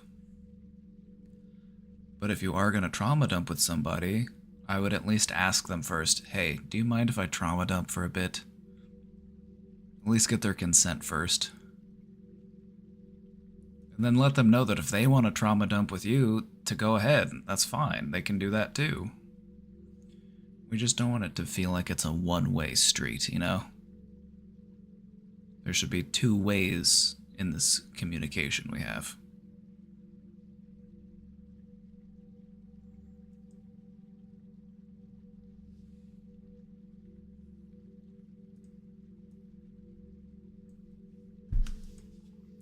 Part 2 of paranoia. I've also been diagnosed with bipolar disorder, but it would appear a lot of my social issues, like paranoia, haven't gotten better, and the paranoia is consistent through many relationships.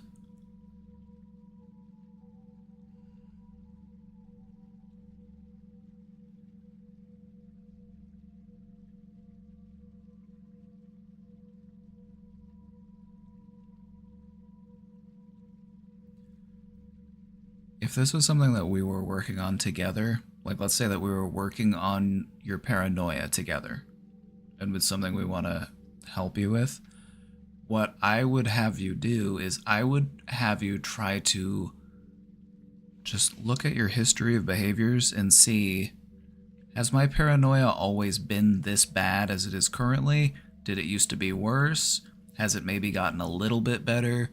And we would also want to take a look at, in moments where I was able to overcome my feelings of paranoia, what helped? What worked for me to help me manage my paranoia so that we can work on it a little bit better? Paranoia is a symptom of anxiety, and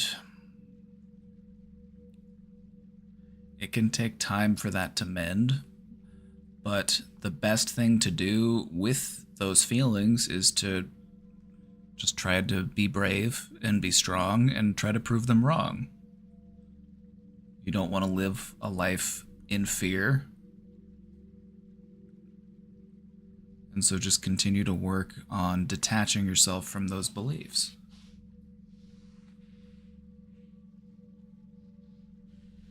Paranoia is definitely something that you want to take a proactive measure in working on, because if left unattended, it's like a giant weed in your garden. You know, it's just going to be harder and harder to get rid of the longer you let it grow.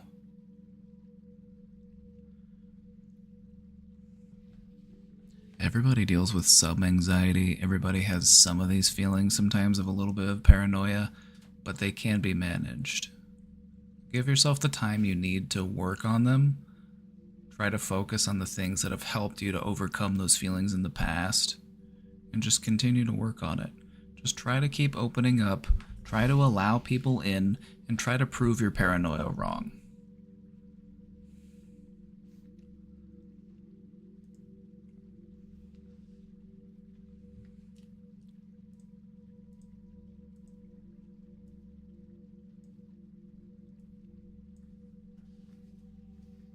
A week and a half left of classes before graduation. There's so much to do. I'm so ready to be done, but I'm scared about finding a job afterwards. Wait, worry about that when you get there. You have a week and a half to not have to worry about that. And also, after you graduate, you've probably got a little bit of time to just chill. Just enjoy a break from all the hard work you've done. So try not to get too far ahead of yourself.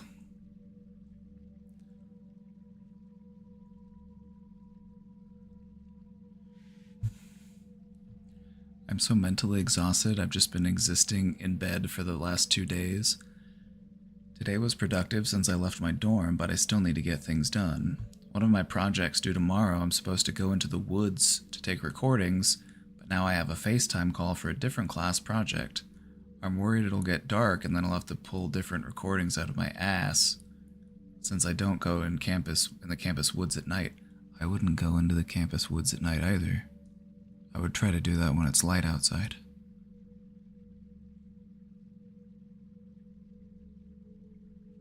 Hey, go there in the early morning if you have to. This wouldn't be the first time in history that somebody who had a project due tomorrow did something for that project the day it was due.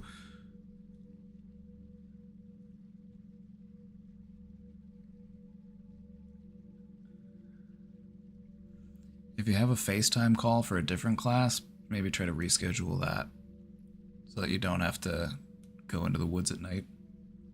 It's very Blair Witchy. I'm sure you'd be fine, but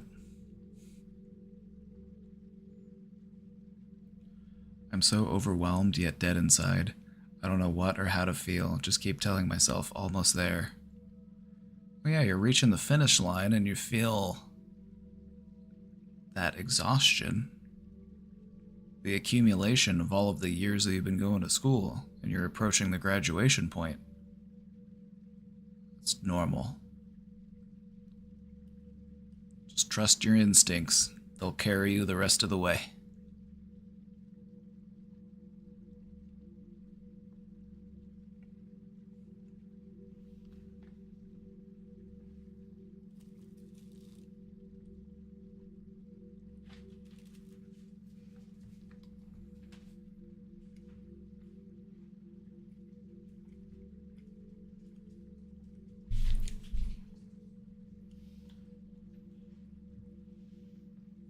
Best of luck. You're gonna do great.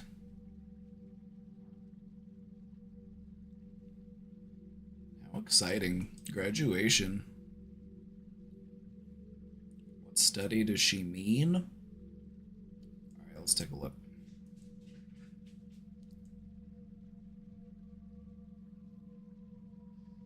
My Roman Empire is that study that they did where they put a group of girls and a group of boys in separate houses without adult supervision and guidance just to see what they would do. And they watched the boys descend into sheer chaos, destroying each other, destroying things. They weren't able to feed themselves. It was just chaos. Whereas the girls, they found, worked together. They came up with a list. They compromised. Some girls cooked, some girls cleaned. They worked together.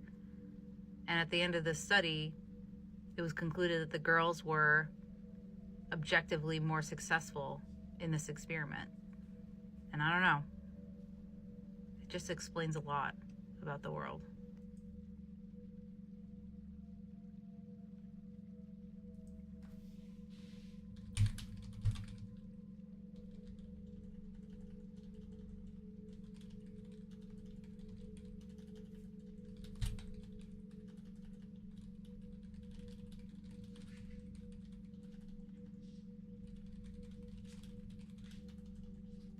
We try to find this study she's talking about, since that was the question.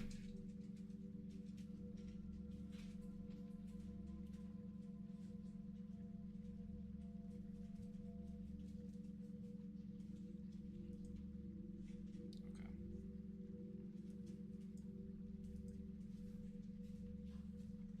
10 boys versus 10 girls were left unsupervised in a house for 5 days, and the results were wildly different.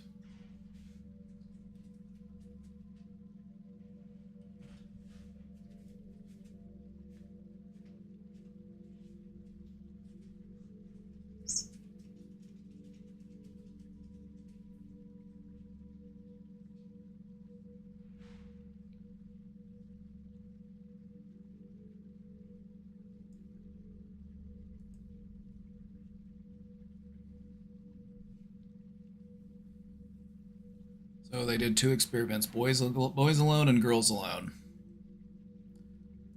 Boys alone and girls alone. There was a camera crew present in the house. They did this in 2002. I can't believe it. It's a TV show. Yeah, they made TV out of it. Interesting.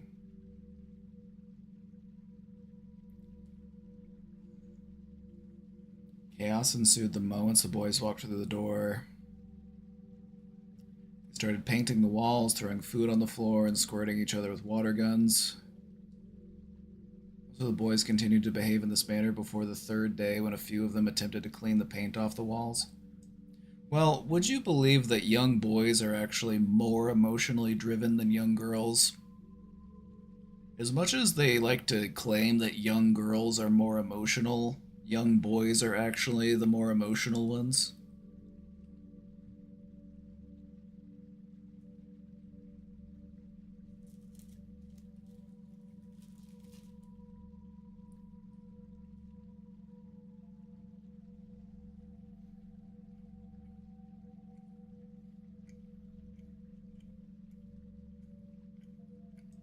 I don't know, like,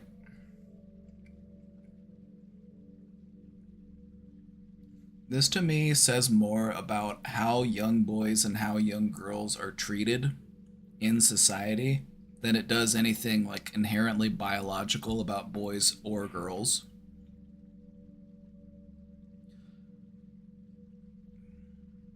They say that young girls tend to be more emotionally mature than young boys, but how much of that is biology and how much of that is society?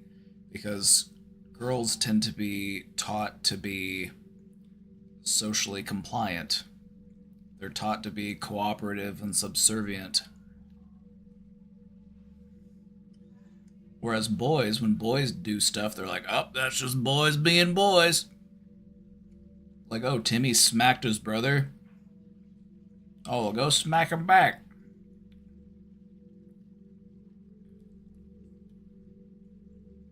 11 and 12 years old, that's definitely old enough to have been educated on gender roles.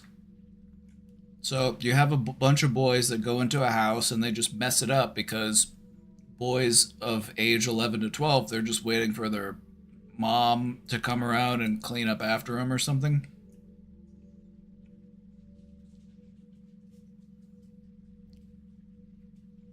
Whereas the girls handle it much better.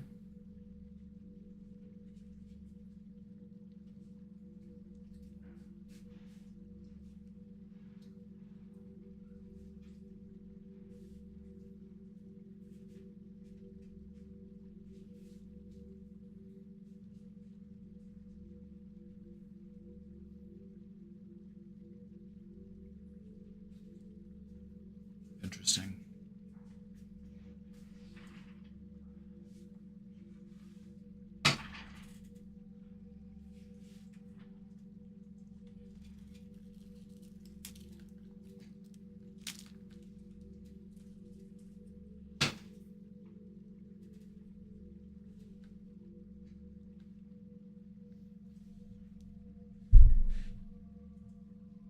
Interesting.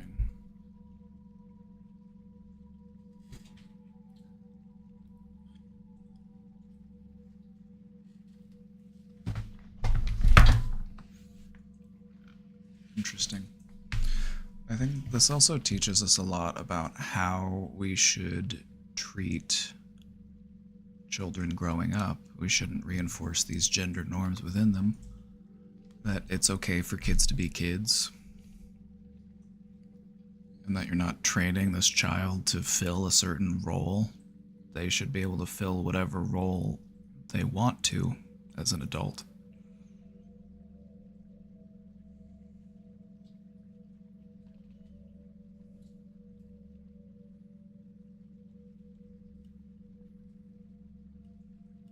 Huh.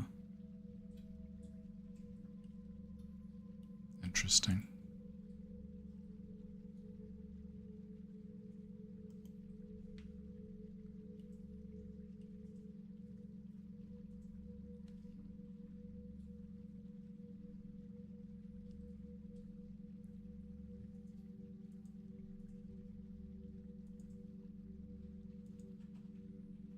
So they say the word study, it wasn't really a study. This was more of like, this is more of a, they call it a social experiment. It's more of a, in order to call something a study, there's definitely like rules and guidelines and regulations you have to follow.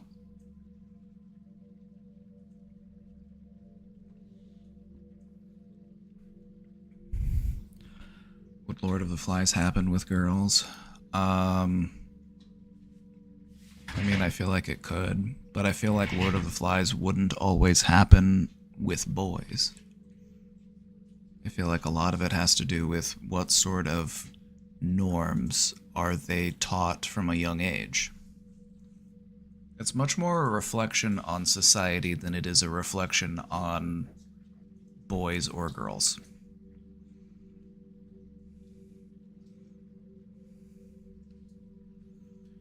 What they found in Robber's Cave, because they did a Lord of the Flies experiment. They actually did a Lord of the Flies experiment. They call it Robber's Cave. And they had two groups of young boys. And what they found was that they were able to put aside their differences and work together whenever there was a goal that benefited all of them. And so a lot of it has to do with, you know, just your own perceived roles and your own, you know, view of what does it mean to be a boy? What does it mean to be a girl? It's like we teach that to children growing up, and what we teach them is often based on what we view in society.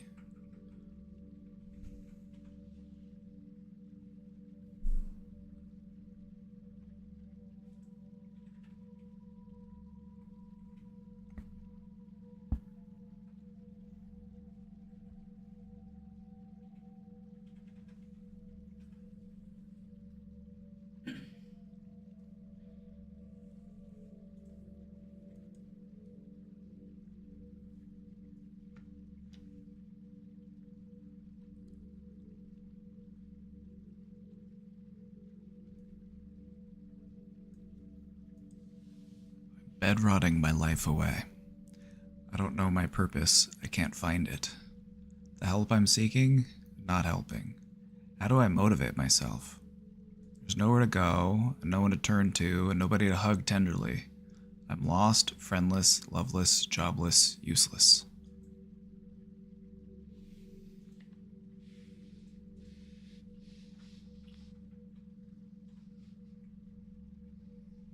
Sorry to hear that you're feeling this way.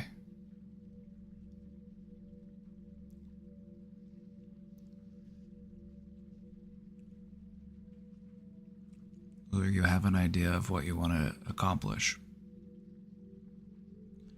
Understanding what your goals are is important to break yourself out of this cycle.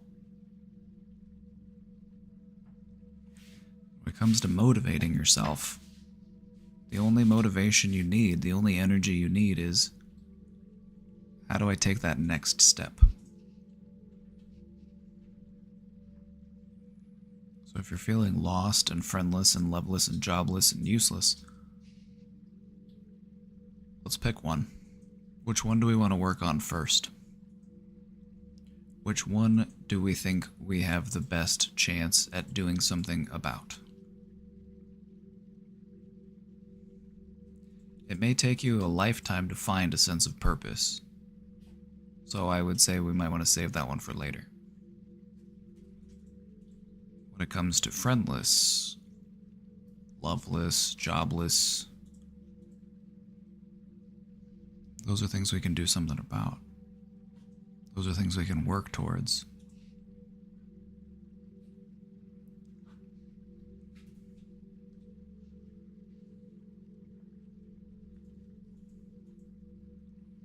If you want friends, you gotta go out and find them.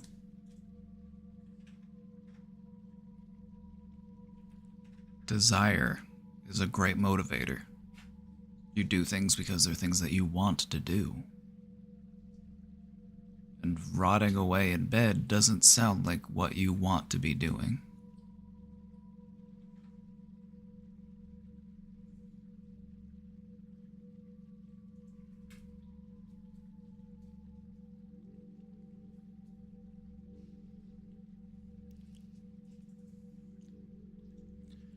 When it comes to dealing with our problems in life, we can feel overwhelmed when we are aware of every problem in our life that we would want to fix. But we're not going to get much done if we focus on all of our problems. We can't solve all of our problems at the same time. You gotta pick one. You gotta pick one to start with.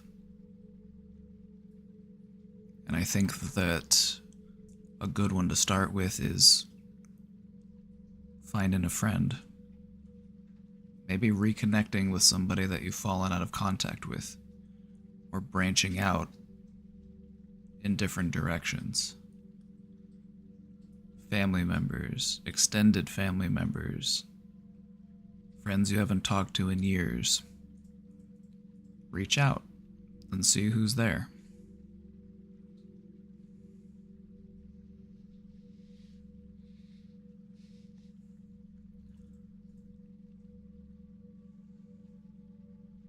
Be the friend that you need right now.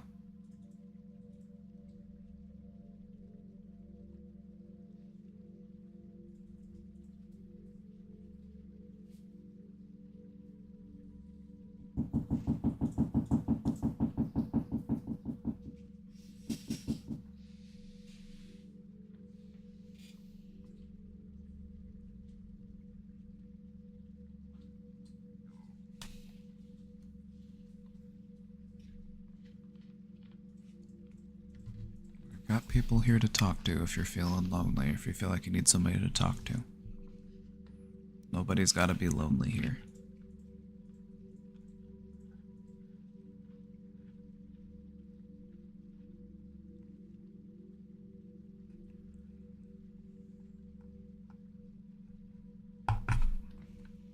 When it comes to building motivation, just worry about that next step.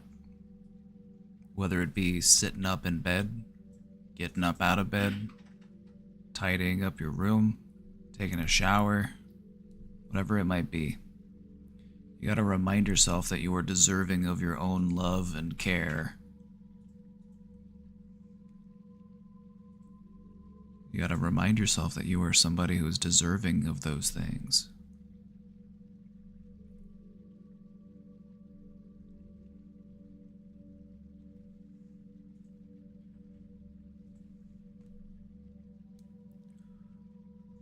The thing about motivation is it's not something that just comes to us. It's not something that we can just sit and wait for. In some ways we can. You know, eventually you'll get hungry, eventually you'll have to go to the bathroom, and that's a different way that our body motivates us. But what you're trying to do is you're trying to build an internal motivation. I want to do these things in my life because I want to do them, because they'll be good for me, because I need to do them.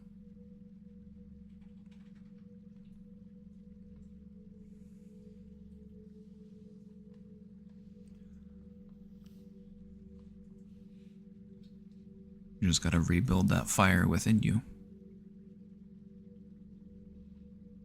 So just show yourself some grace. Gently rebuild that fire.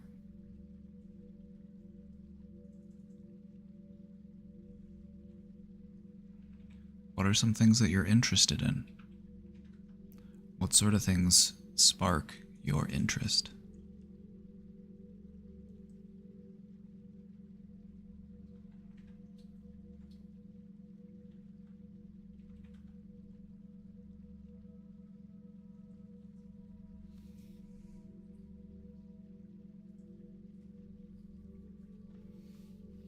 One of the best ways to make friends is to go to places that your friends would go to.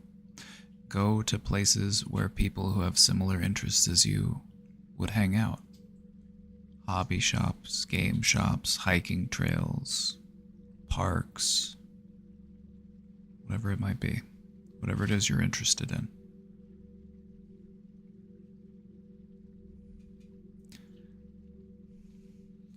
This isn't a problem that you can just sleep off.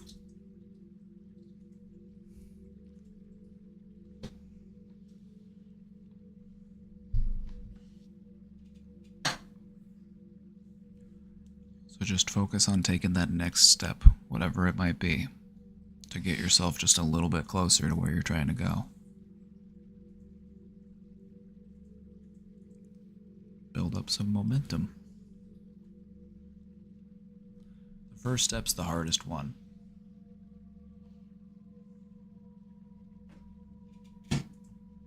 You'll get through it. As long as you believe that you can get through it. I believe you can.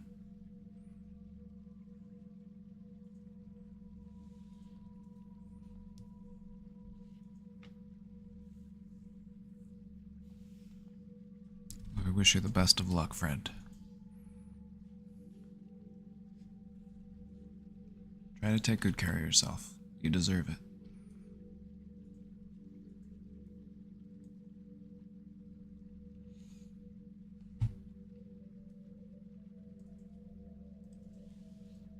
I'm not okay.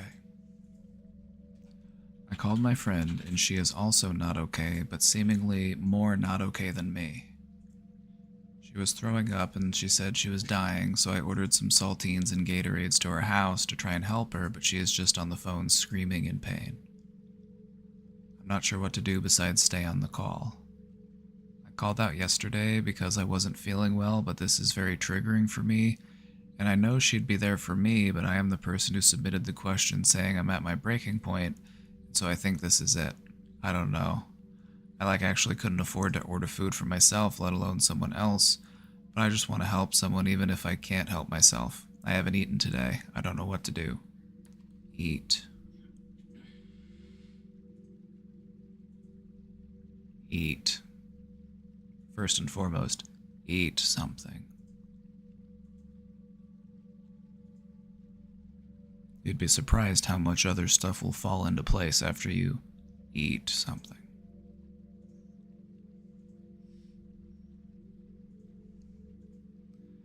There's an acronym that they use in recovery that serves as an emotional check-in. That's HALT, H-A-L-T. The H stands for hungry. Am I hungry, angry, lonely, or tired?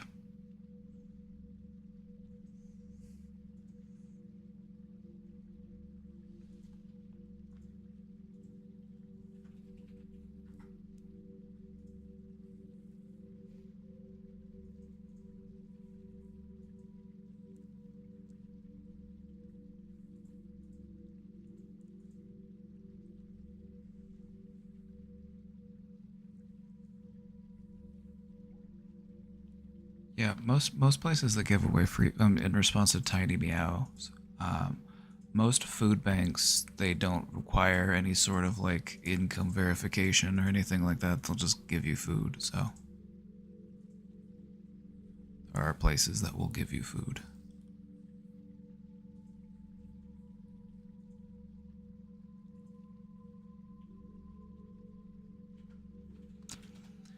She's just on the phone, just screaming in pain. You're not sure what to do besides stay on the call.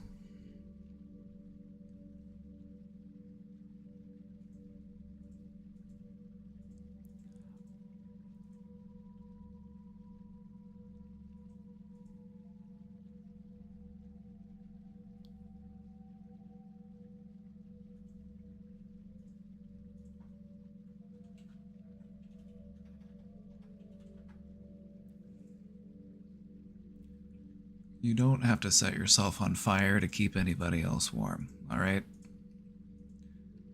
If you want to take the best care of the people in your life, the people that you care about, you have to take care of yourself first.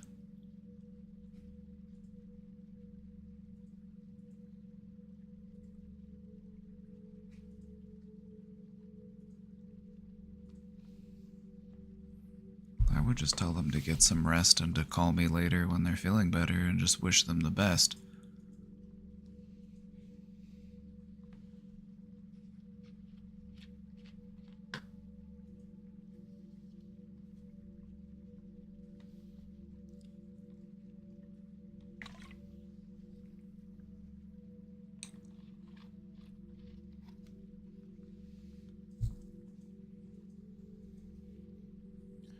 You're a kind-hearted person, and you're a giving person, and that's good. But you need to take care of yourself, too.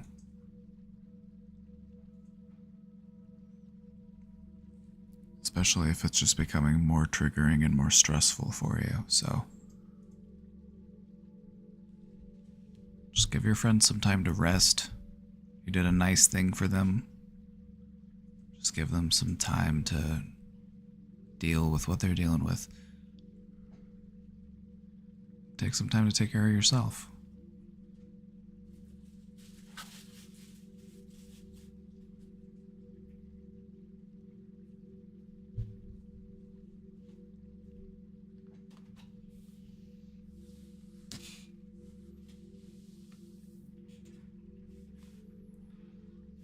Now, my first bit of advice anytime anybody says that they haven't eaten at all today, I always say, eat something.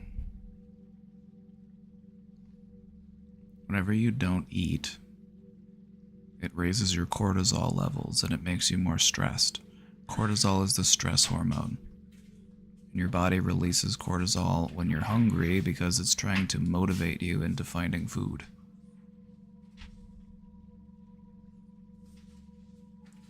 So everything's going to feel worse and everything's going to feel more stressful until you get some nutrients, okay? So try to take good care of yourself.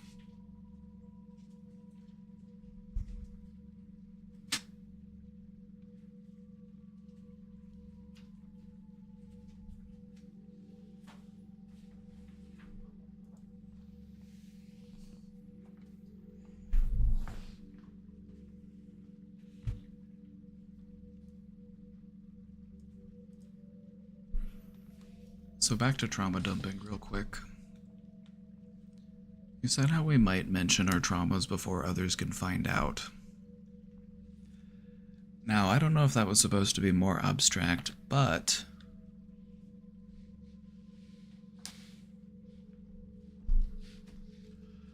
I'm the questioner who ran away from home, and the anniversary is in a week. I'm scared for people to Google my name and see the pages of news headings about me missing, so I do find that I tell them out of fear that they will find out, and they think they have some secret.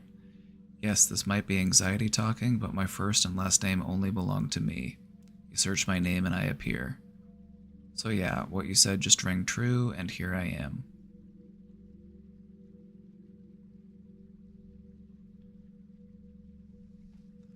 The thing about a trauma is that in time, if we process that trauma and we change the way that we view it, we're able to not be afraid of it. We're able to talk about it. We're able to have an interesting story from it.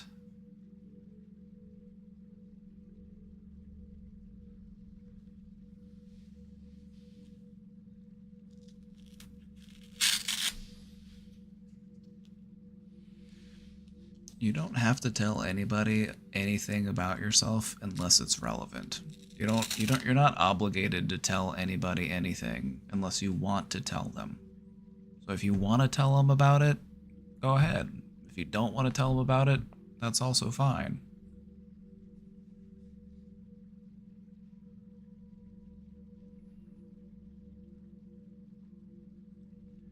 But I feel like a lot of the times the reason why people trauma dump is because I need to get this all out there. Because if I don't want them to judge me or not want to be friends with me or to find out later and feel like I was keeping some sort of secret from them.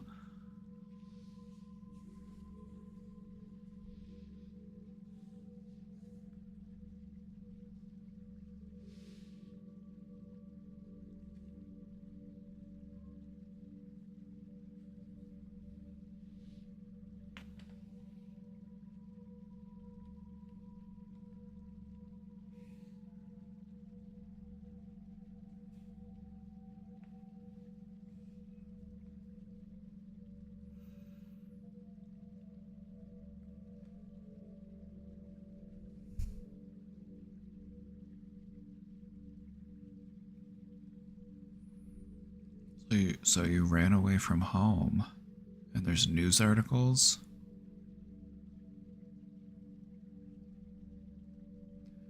I mean, I feel like in the long run, that just gives you an interesting story to tell.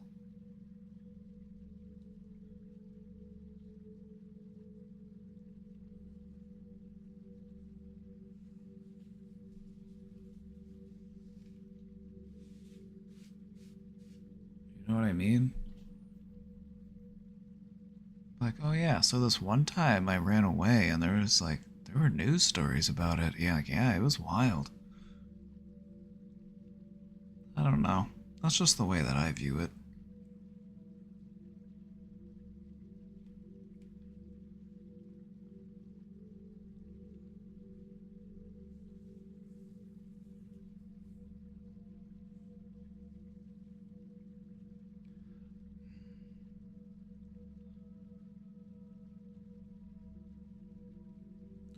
I guess what we want to try to avoid doing when it comes to our traumas is we don't want to tie our identity into that trauma. Like, sure, the trauma happened, and sure, it's a part of our experiences, and it's a part of what makes us who we are, but it doesn't define us. And it's not the only thing about us that people need to know, and it's not, what defines our personality.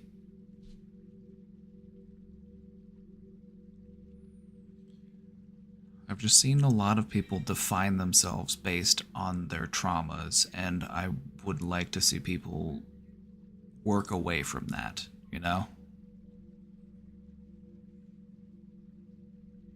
It's not your scars that makes you who you are. Your scars just tell a story.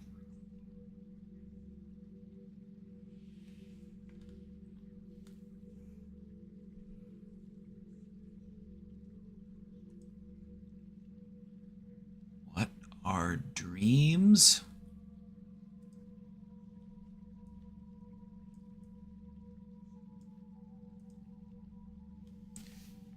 dreams.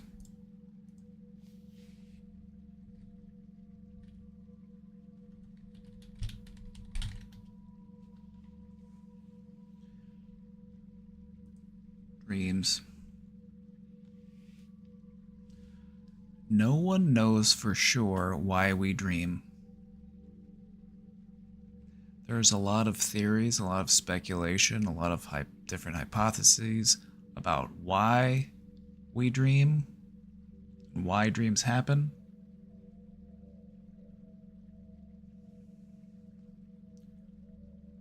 Some people speculate that part of what, and let me talk about this because it makes sense to me. So let me pull this up. This is from the Sleep Foundation. The Sleep Foundation. Can you imagine being a member of the Sleep Foundation? What are they doing? They're just taking naps and stuff? That sounds awesome.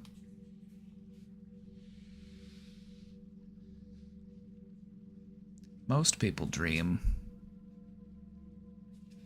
There are some people who don't dream, but I think it's fairly rare to never dream. I feel like most people do dream.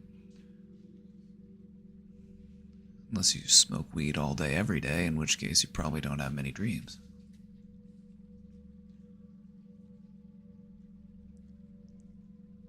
You most commonly have dreams, and your most intense dreams happen during your REM sleep, which is the stage of your sleep in which you have rapid eye movement.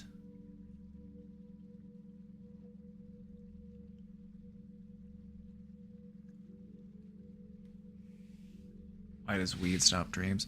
Weed stops dreams because it inhibits your REM sleep. If you smoke a lot of weed, you don't really have that REM sleep, and so you don't have those dreams, which is also why when you stop smoking weed, you start to have really vivid and intense dreams. It's like there's a backlog of stuff that your brain has been trying to work through.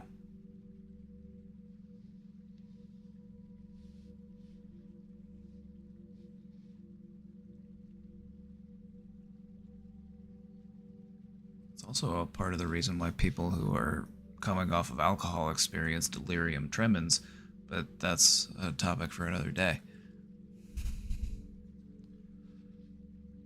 So, what are dreams?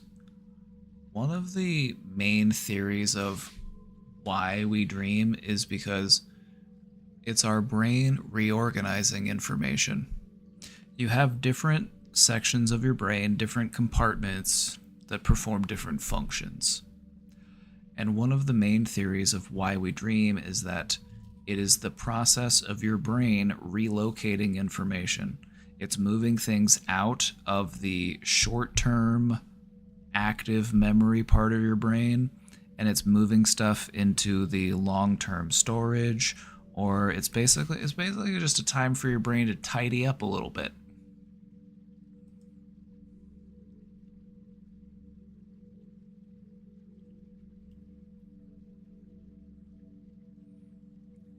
Functions of dreams include it helps us to consolidate our memories. Sometimes sleeping and dreaming allows your brain to soak in the information that you processed during the day. It can also help us with processing emotions. Sometimes we experience different types of emotional situations within a dream, and it's almost as if your brain is rehearsing. It's almost as if your brain is practicing these types of emotions. Some people think that, like I said before, it's your brain tidying up. It's a sort of housekeeping of your brain.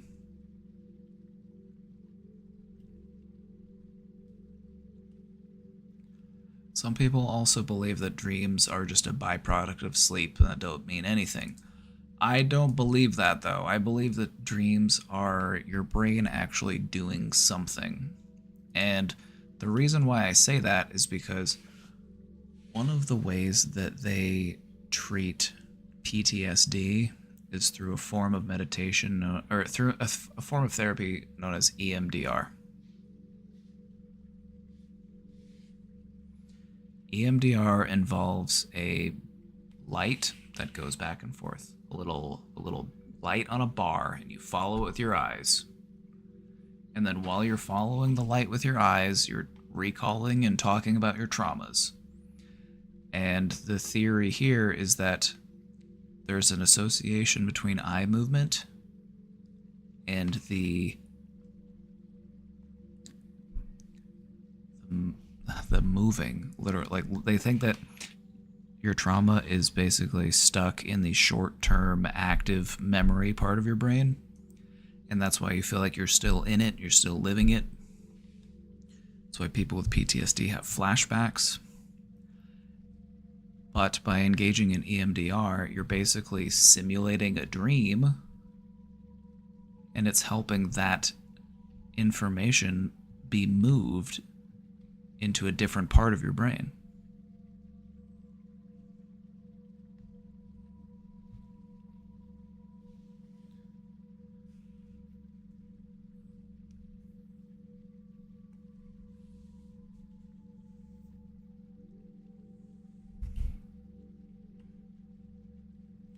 On average, most people dream for about 2 hours a night.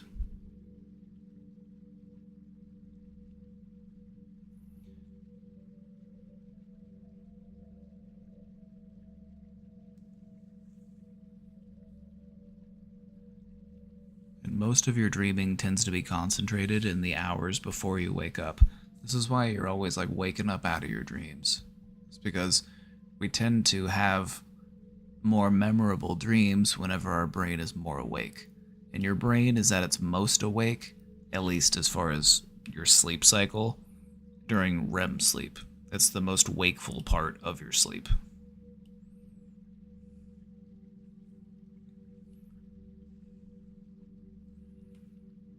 I've had significantly less nightmares after EMDR. You've been doing EMDR and it's been amazing for you. Really helps as a moment of meditation to reflect on the feelings you're trying to access. You can try to recreate that yourself through, and meditation, exactly, is a great skill to practice. Just imagine those memories moving in your brain. Just imagine it being processed. Just imagine it being moved along. Visualization sounds kind of woo-woo, but visualization works. You can literally think your brain in a certain direction. Your brain will be like, okay, that's how I think now.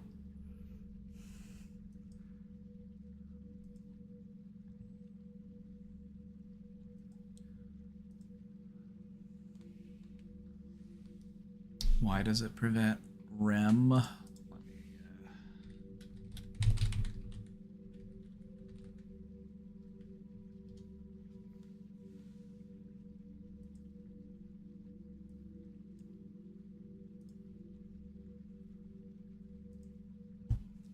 How does marijuana affect REM sleep? So it decreases the duration of your REM sleep, which is why, you still might have some dreams and you still might have a little bit of REM sleep, but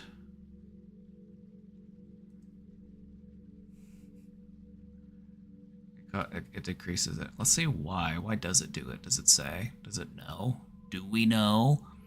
That's the frustrating thing about science, is that sometimes you'll be like, why does this happen? And you'll be like, you'll do some research and it'll be like, scientists are unsure why. We just know that it does. And unfortunately, that's a really common thing whenever the brain is concerned. It's one of the most frustrating things I've found in being a psychologist, is that a lot of the things is like, well, we know that this happens, but we're not sure why it happens. And that's the case for a lot of psychiatric meds too. It's like, well, we've noticed that in a lot of people it reduces their symptoms of this condition, like depression or whatever, but we're not sure exactly why it works. It's like, oh, okay.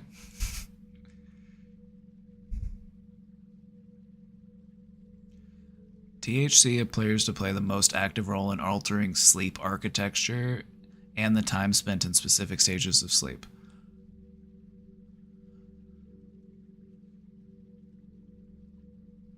So they're saying it's because of the THC. It decreases your REM sleep and increases your deep, slow wave sleep. So basically, your sleep just shifts downwards into even deeper sleep, which means less REM sleep.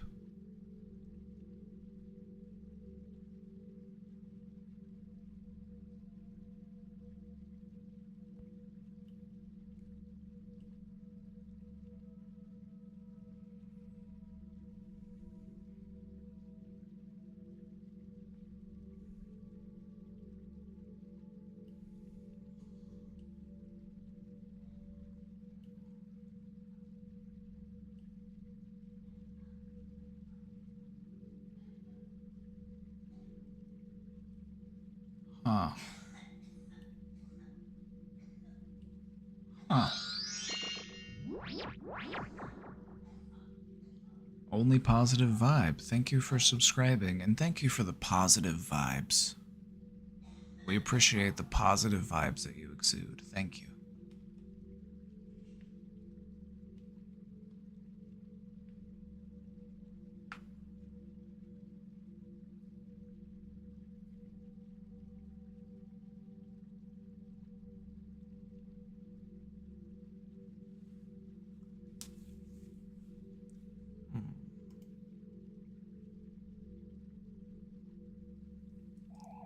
Chris Silence, what's up, dude? Thanks for the 4 months. Thanks for the Prime sub. And just like that, we're on a hype train. It's time for the choo-choo.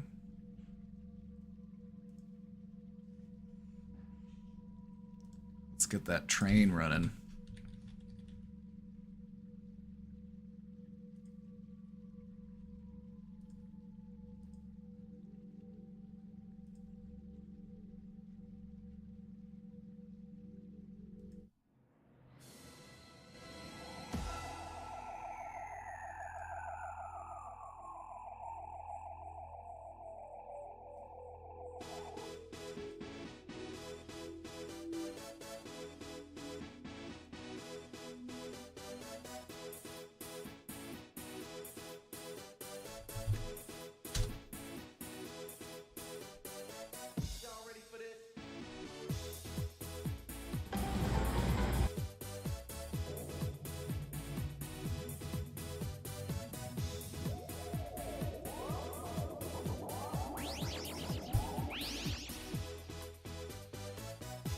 All right, Max, thank you for the 6 months.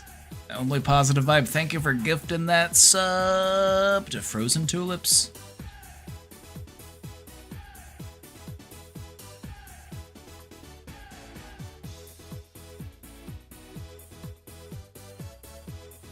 Let's see if I can get back to 200 subs.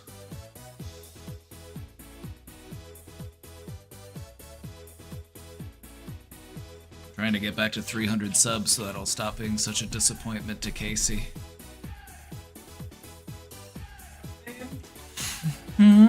What? Said I was trying to get back to 300 subs so that it'll stop being such a disappointment. Oh, Emily Schmurdered the Beat, thank you for the 2 months. Tiny Meows, thank you for the 5 months.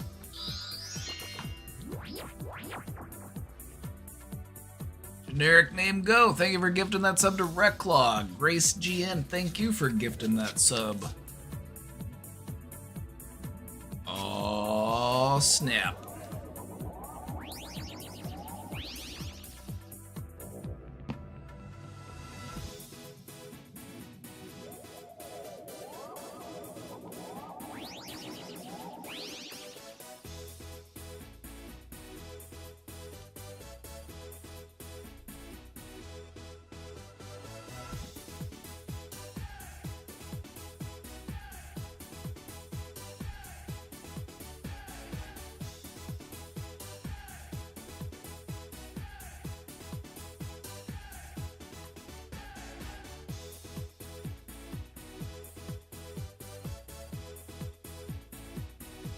We're currently on a level 3 hype train, Thank you all so much for the support. It means a lot.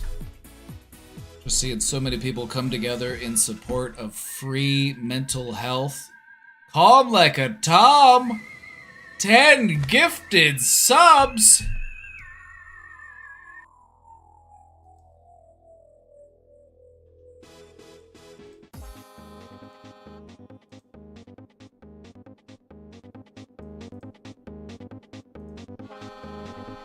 Wow, thank you so much for the support. It's because of the support from viewers like you that I'm able to do what I do. If you like free, accessible mental health care on the internet, consider supporting this stream. Even if it's just with your presence, or maybe you feel like giving me some presents.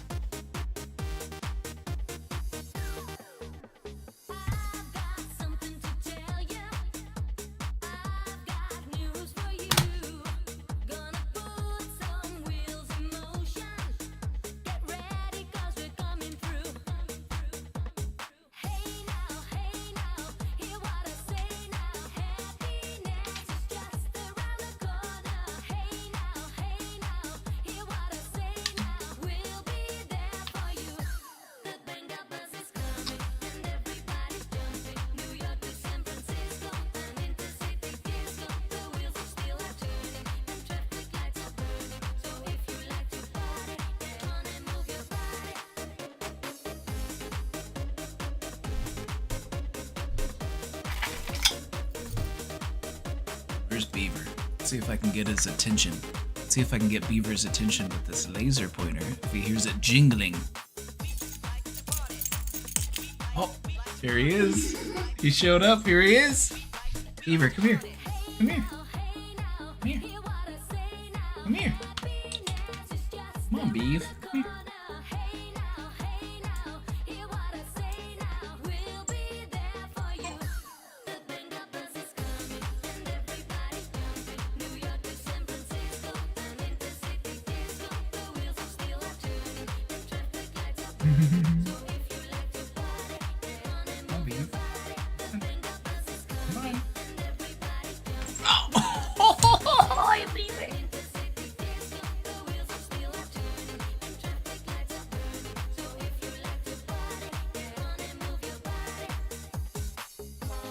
Mavis, you smell like... You ate a stink bug. You ate a stink bug, didn't you? I can smell it on you. You ate a stink bug.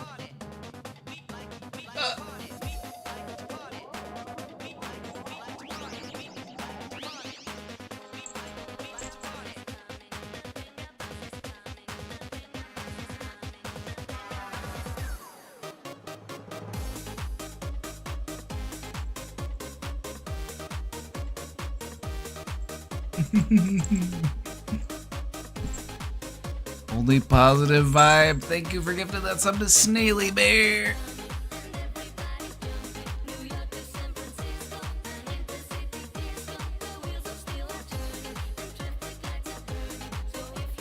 Level 5 hype train. Wowee. I'm surprised that me jingling this was enough to bring him in here. So now we know if I want to summon Beaver, I just have to...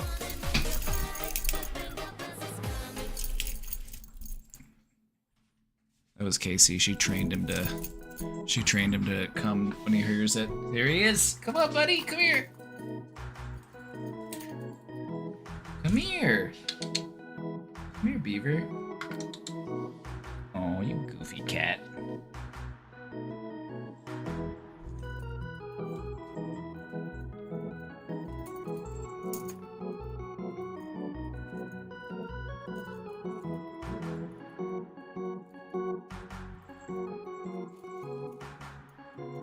Beaver, you ate a stink bug. I can smell it on your breath.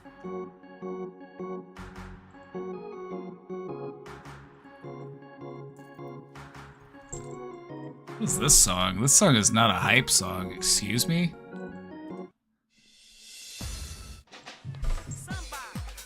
Wait, no, let's do that. Let's go back.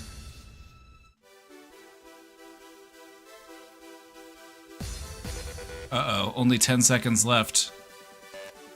Sorry, but we're not gonna... Alright, maybe a little bit more of Sandstorm, just for you, though.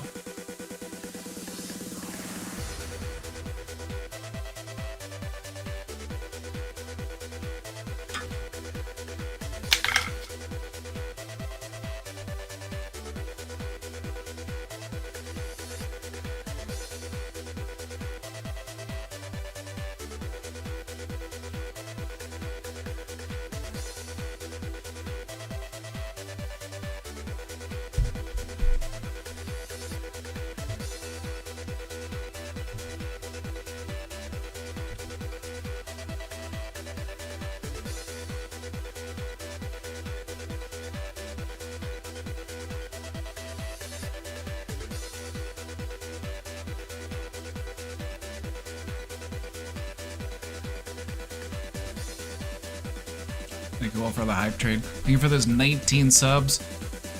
We're back over 200. We're at 208. Mwah! Thank you all so much. Thank you. Thank you all so much. You're wonderful. You're wonderful. You're beautiful. Thank you. Thank you. Thank you.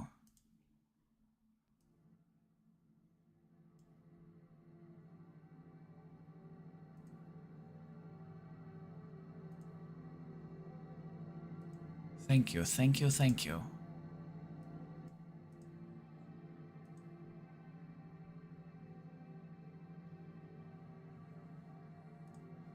Alright, pause the cats. Pause the cats. Look at that. I cannot tell you just how happy that I was when Beaver was gobbling up that cat lasagna. I can't tell you just how happy I was. I've liked Garfield comic, like my favorite comic growing up as a kid was Garfield. You know, I watched the cartoon and I would read the comic strip. I had books of all the comic strips and I would just read through them all. And, you know, as a kid, I had orange cats. But, you know, it's different when you're a kid and your family has cats than when you're an adult and you have a cat. Because then it's like, okay, this is my cat. You know what I mean? So Beaver, that's my boy. That's my son. That's my boy.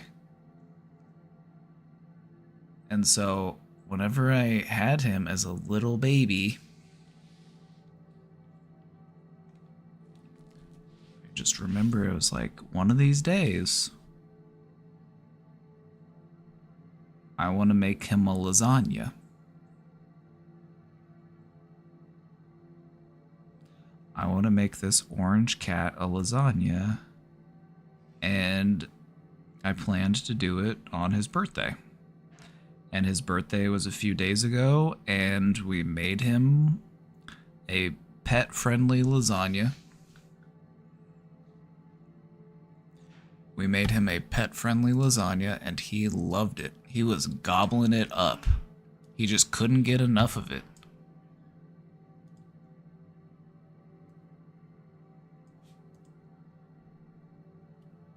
And I was just so happy. Just so happy. He loved it.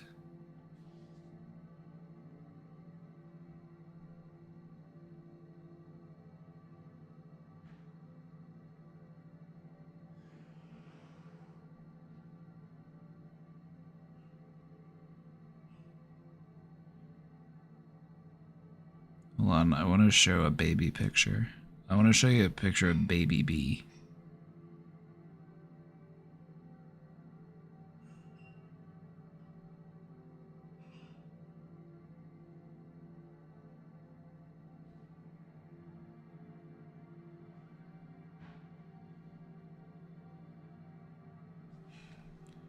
Let me show you him as a baby. He was so cute. And he was littler than his sister. I always assumed that he was going to be like the runt. But now he's gigantic. He's huge. Look at this little dude.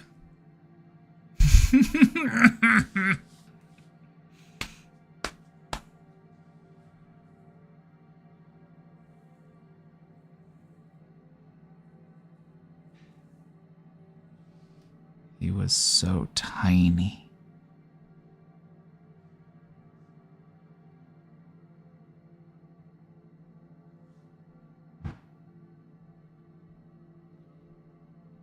He was such a sweet little thing.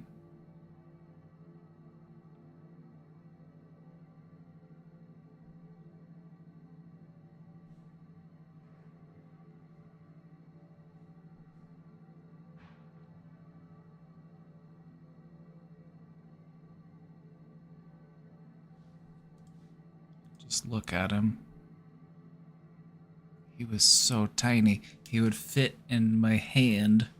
I could hold him in one hand. He was so little.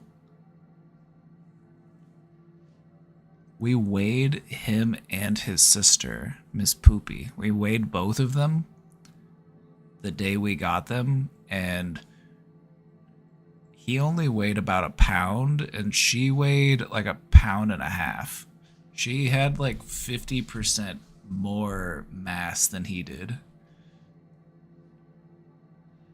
And now he's like 50% larger than she is now. It's like he's huge.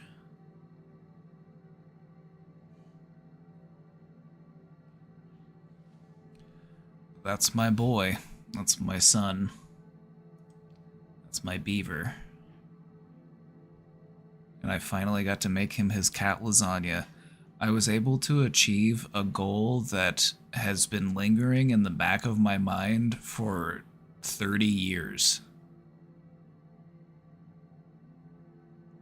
And so, I guess the reason why I'm bringing this up and talking about this is because I want you to look back and think, what's some stuff that I've been wanting to do, or some stuff that I've been meaning to get around to from the time that I was a kid? Now, sure, maybe some of those goals are outdated or impossible. Like, maybe you're not going to be a space cowboy. Like, maybe you're not going to be a ninja scientist. But maybe you do have some old goals that are worth revisiting.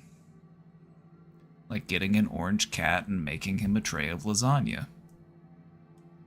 Didn't know how much I needed that.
I don't know if we'll have time to get to that presentation today. We might just have to save that one for later. Might just have to have that one in the bank.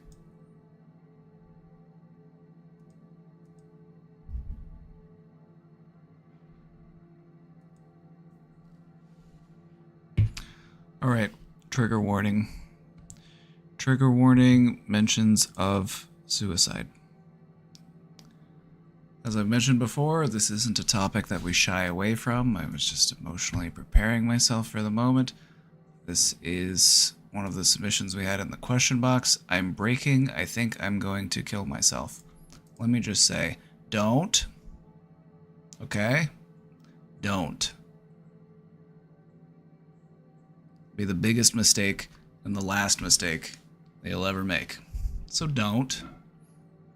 The fact that you took time to reach out and ask for support, and you put this in here, that says to me that there is a part of you that wants to keep living. Otherwise, why talk about it? Otherwise, why bring it up? So listen to that part of you that wants to keep going, that wants to keep fighting.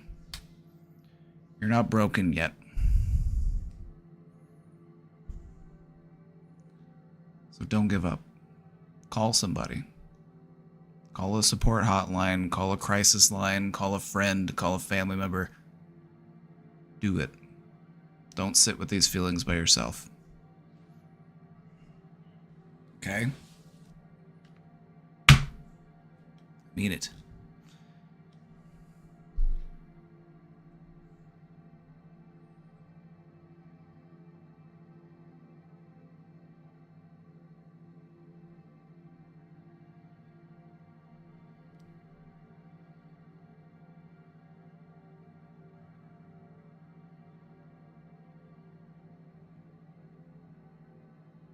There was a time in my life when I wanted to die.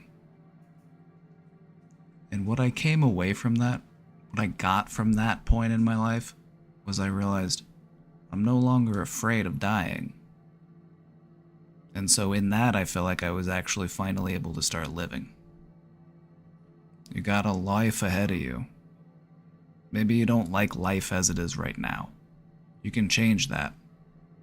Any of the problems that you're dealing with, you can do something about.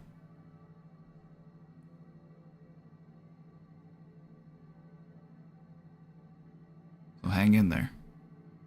Don't give up. It's not how your story is supposed to end.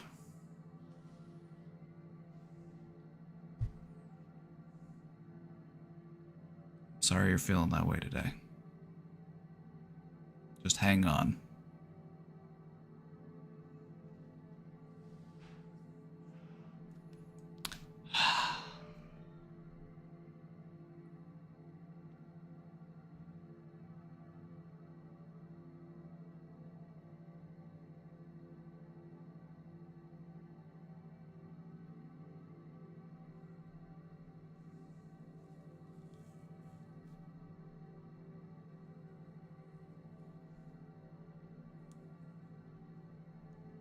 You don't need a permanent solution for temporary problems.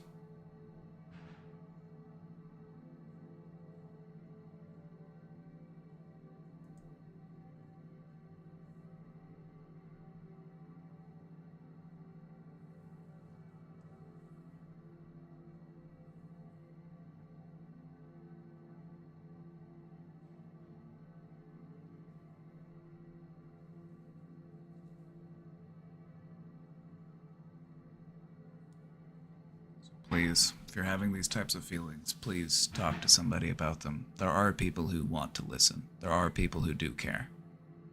You just have to reach out.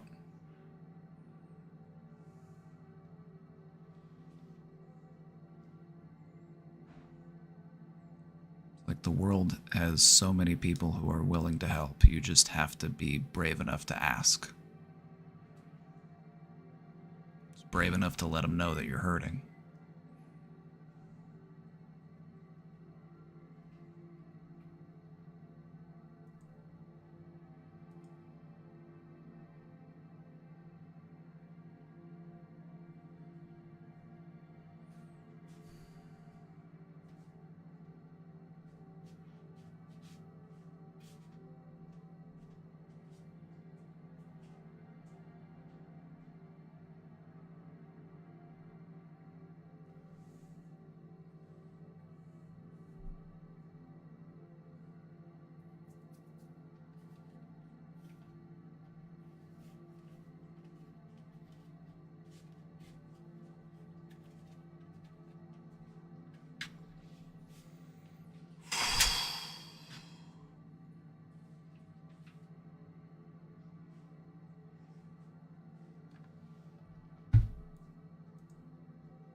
accepted that I'm depressed.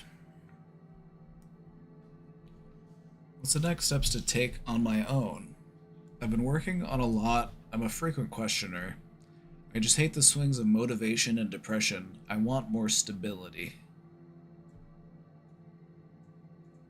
So you're headed in the right direction, and that's good. You're headed in the right direction, and that's really important.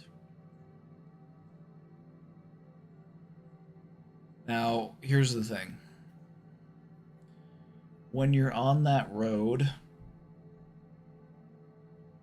you're on that journey to that life that you're trying to find, more stability, more peace of mind,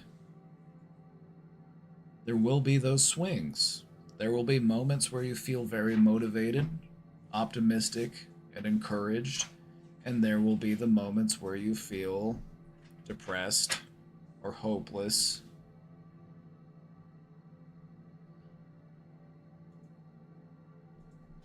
That's part of the process. What you're trying to do is tip the scales.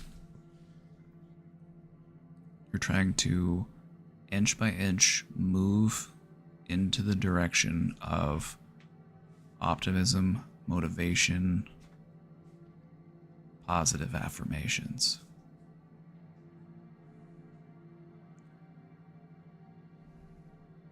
So, you hate depression? Good. You should. It's not your friend. That's the thing about depression, is it comes in like an old friend and it wants to give you a hug and say, oh, it's okay, just lay down, just wait it out, just curl up into a ball. Fuck depression, it's not your friend.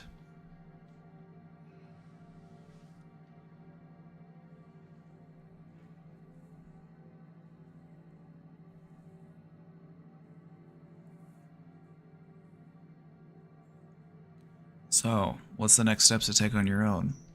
Visualization. Visualization is what we want to be practicing. First off, it's already huge that you've accepted that depression exists, because that's one of the first main hurdles that people face when they're trying to overcome depression, is they've spent so long convincing themselves that they aren't depressed or that they couldn't be depressed because, maybe I've got, a good job, I've got a house, I got a partner, I've got a car, I've got everything that I need. So why should I be depressed? Depression includes a component of trying to convince yourself that you aren't depressed. So accepting that you are is a tremendous step in being able to do something about it. So what we want to try doing, and what you need to make a part of your routine, is visualization. What are some things that I would be doing if I were a little bit less depressed?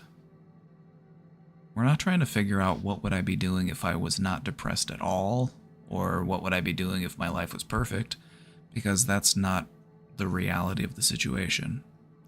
And that's not something you're going to be able to have happen tomorrow. What you're trying to figure out is, what would it feel like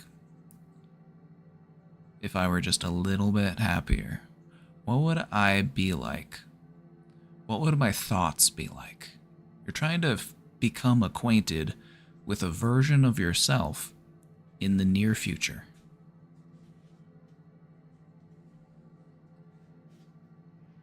The way that I climbed out of depression was I asked myself this question a million times. You have to ask yourself this question as many times as it takes. What would I be doing if I was just a little bit happier? What's the next baby step in that direction? And then what you'll realize is that your brain already has the answers. It's just about implementing them one at a time. Like, well, if I was a little bit happier, I probably wouldn't be so critical of myself. Like, okay, so what do I do about that? The next time I catch myself being overly critical of myself, I want to catch myself and say, hey, I'm not doing that anymore. That's my old behavior. I'm gonna try to be nicer to myself. Or maybe a less depressed version of you spends time with friends. Maybe a less depressed version of you goes on walks. Maybe read books, do some self-care. You know, you're trying to identify the next step in a series of steps. And you just want to continue to slowly move in that direction.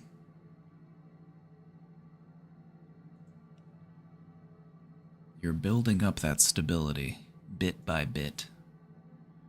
One little Lego brick at a time.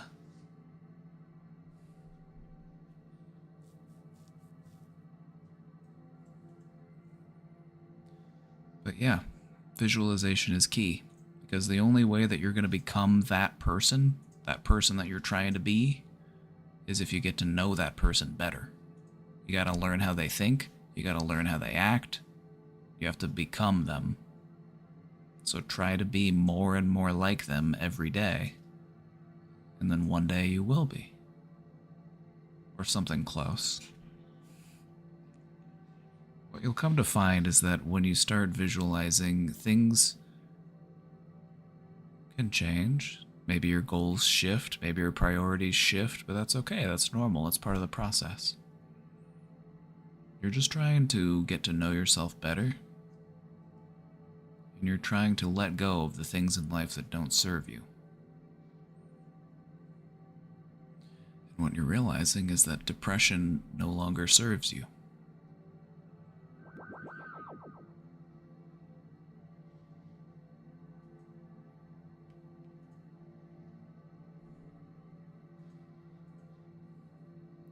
So just keep working on it. Let me give you a homework assignment.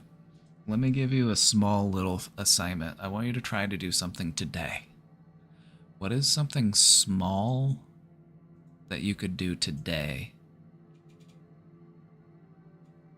to invest in your own happiness?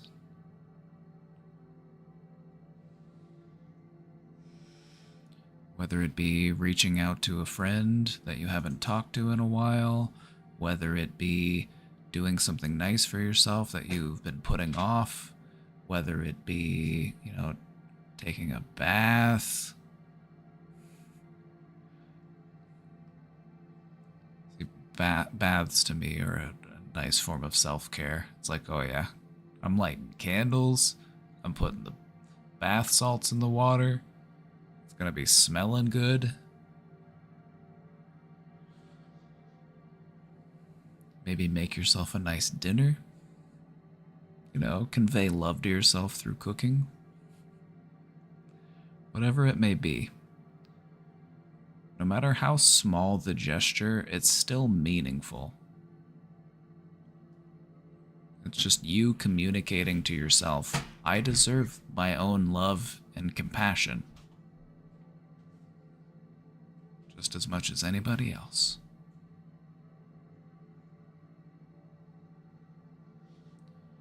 You yourself, as much as anyone in the universe, is deserving of your own love and affection.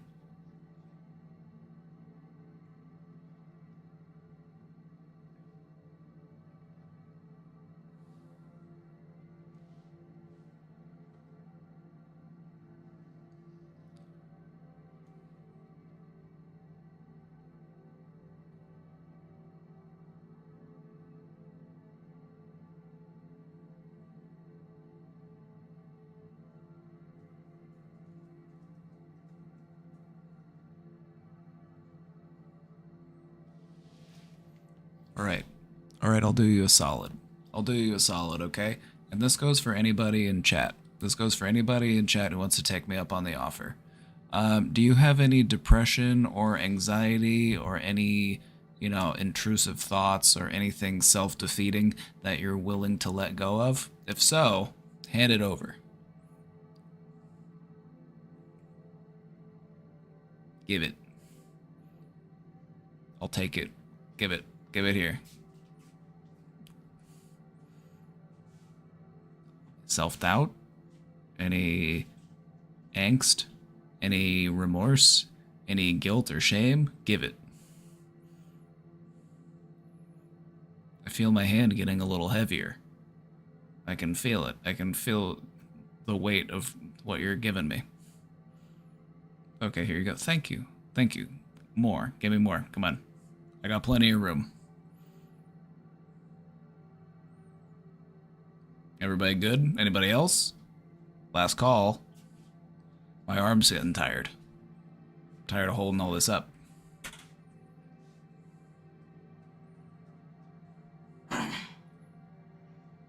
Alright. We good? You're still putting stuff on there? Okay. I'll give you a minute. Just keep loading it up. Okay, done. Alright, you're good? Anybody else? We good? Alright, ready? Watch this. You ready?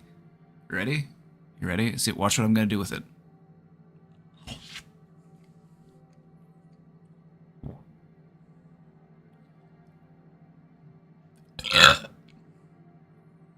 Spicy.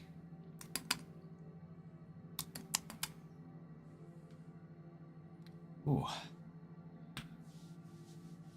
I feel it. I feel it down in there, but thankfully my stomach acid is very strong and it will take care of all of those things. They're gone now. I hope you didn't... You know what? You didn't need them. You gave them to me for free, so you probably didn't need them. So they're gone now.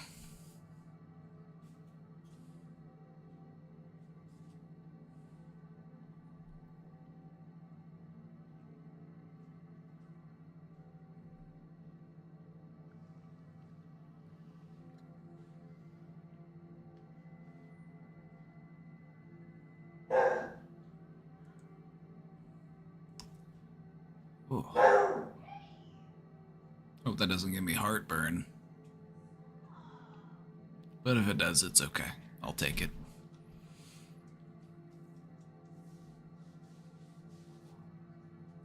Feel it. I feel it down in my belly.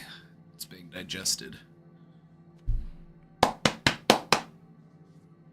It's gone now. I'm gonna turn it into poop.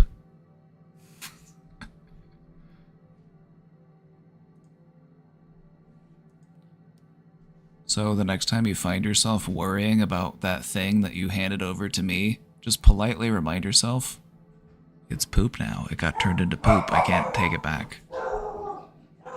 It's gone forever. It's gotta get flushed down the toilet.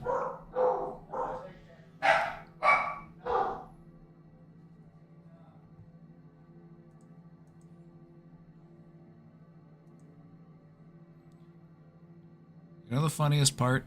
Doesn't that help? Doesn't that help just a little bit? Don't you just feel at least just a little bit better?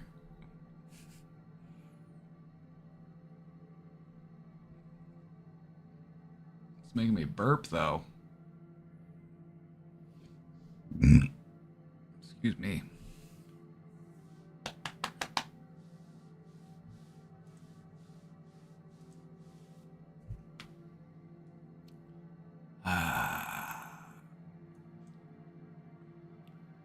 So I'm probably gonna save the presentation. Yeah, I'm gonna save the presentation. I put a presentation together, but I'm probably gonna wait. So I want to put together a couple more and then we'll vote like we did before. The one that I put together today was about resilience.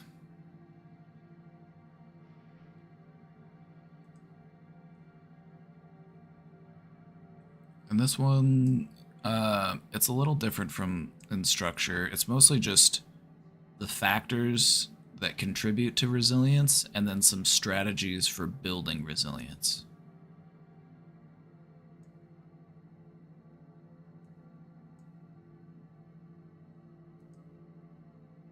Because resilience is a huge factor of mental health.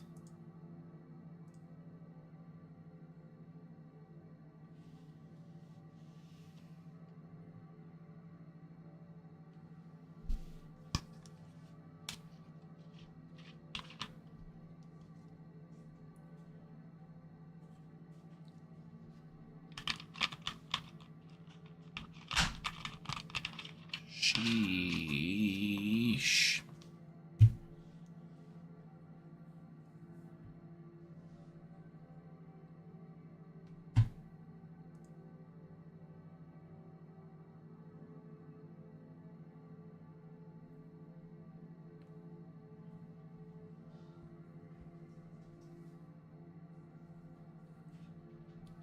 Okay.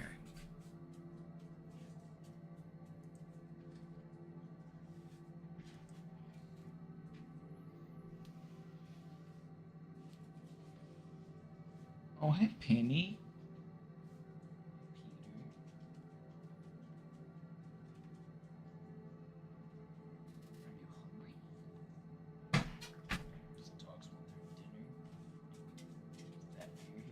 Penny.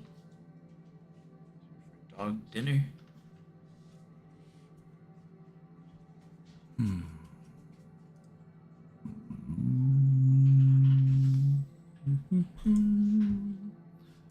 All right. I had one more question pop up. I think after this next question, I'm gonna call it for today.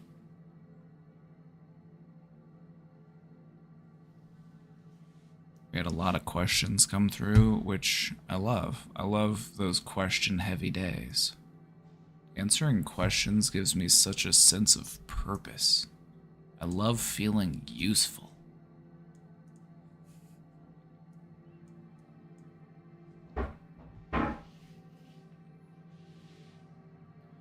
Sometimes when I'm in social situations, I start dissociating really bad. I feel like it happens more often when I'm meeting new people. I've tried some grounding techniques, but I feel like they do nothing. Any help is appreciated.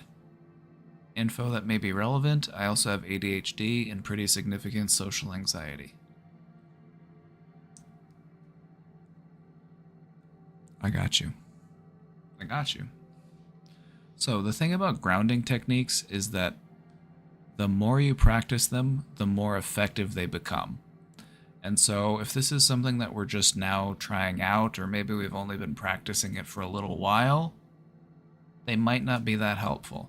But the more you practice them, and I would recommend trying to practice them every day. Take some time to meditate or do some mindful stretching. Maybe go on a meditative walk. Just put your body into your put yourself into your senses. That's what I'm trying to say. Put yourself into your senses. What is my body feeling? What is going on around me? What can I see? What can I smell? What can I feel?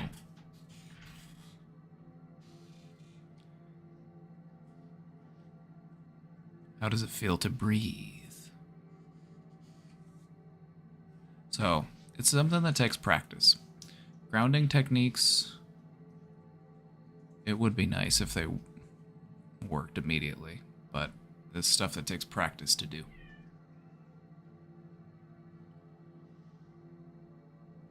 So, social anxiety.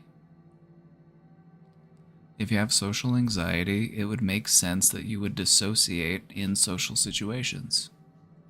Because dissociation is an anxious behavior. It's a way that we try to protect ourselves from a stressful situation.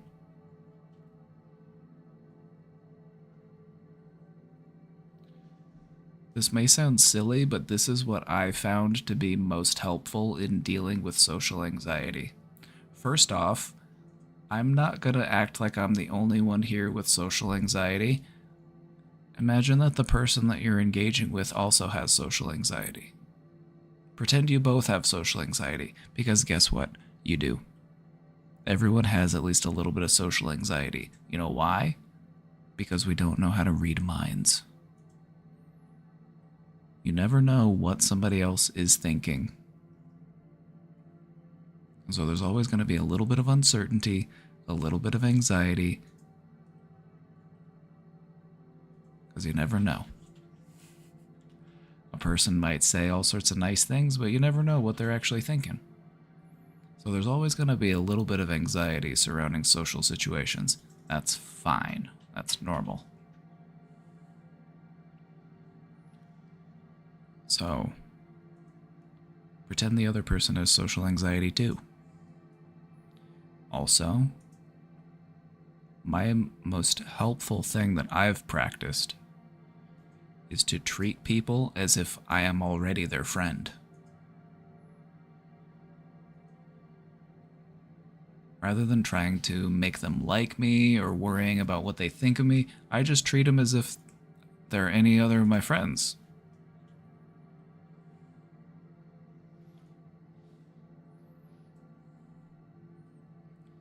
Perhaps they find my forthcoming nature off-putting? Well, too bad. That's what you get from me. You're gonna get me friendly.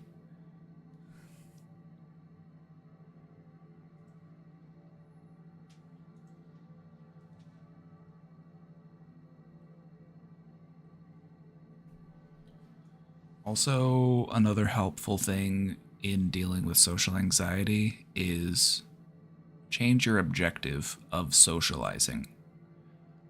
Whenever we meet new people, we tend to have this quest objective. You know, think of your life as a video game for a moment. You have a quest objective, and you say, all right, I'm meeting a new person. My objective is get them to like me. And that makes the situation stressful because it makes it feel like we're trying to sell ourselves, trying to convince the other person that we are worthy.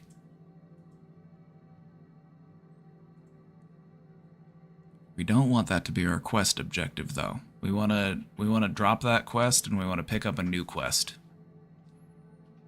Your new quest in social situations should be, I want to get to know these people better. If you come across as a person who is genuinely interested in hearing what other people have to say, they will assume that you are a socially capable person. They will assume, hey, this person's good at socializing. And isn't that what matters? Like, we may never feel as if we're good at socializing, but if other people think that we're good at socializing, isn't that what we're trying to do? So just ask people more questions. Let them do the talking. And then afterwards, they'll go home and they'll wonder, did I say anything weird? Afterwards, they'll go home and say, oh, I talked a lot. I hope I didn't talk too much. That person I talked to was so nice. They asked me so many nice questions, and it seemed like they really wanted to get to know me. I hope I didn't talk too much. I hope they're not judging me for talking too much, because guess what? They do the same stuff that you do. They go home and they replay the events, and they're like, now what did I do wrong?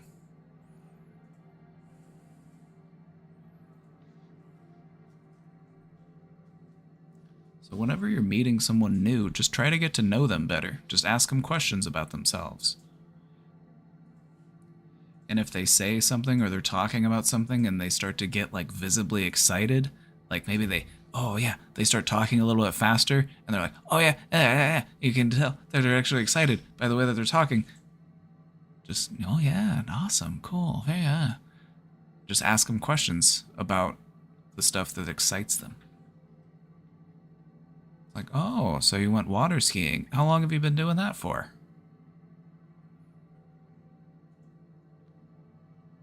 Just try to ask open-ended questions. Questions that can't be answered with either a yes or a no, because those are conversation stoppers. Yes or no questions, those are conversation stoppers. Do you want a drink? Do you work here? Are you married? Do you have any kids? These are all yes or no questions. We want to ask open-ended questions. What's the craziest thing you've ever done? Any wild stories from your youth? Craziest thing that's ever happened to you? If you had $1 billion, what would you spend it on?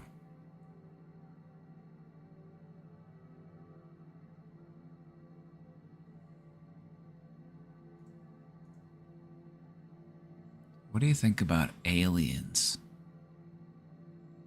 See, I'm not asking, do you think that aliens exist? I'm asking, what do you think about aliens? That's a different question. It's an open-ended question. Avoid those closed-ended questions. We don't want to, unless there's, because a closed-ended question it's it's a conversation stopper, and it also, it's much more like goal oriented. You're like trying to figure something out, yes or no. But you want to learn more about this person. So ask them questions that will encourage them to talk in as many words as possible.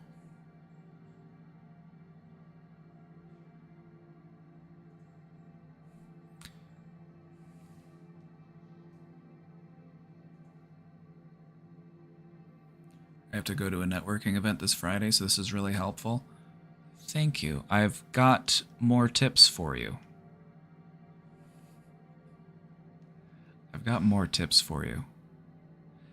If you're in a social setting and someone asks you a question, because that will also happen, it's not just you asking questions like you're an interviewer, they will also probably be asking you some questions. And so if a person asks you a question, after you answer the question, a great follow-up is, so how about yourself? Because, spoiler alert, most of the time that people go out of their way to ask someone else a question, it's because they secretly would like to be asked a similar question. Not 100% of the time, but a lot of the time that's what happens.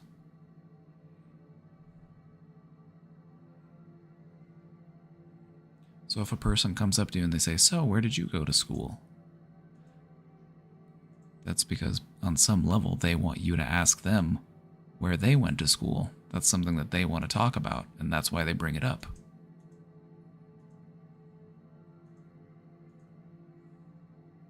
Do you see what I'm getting at now?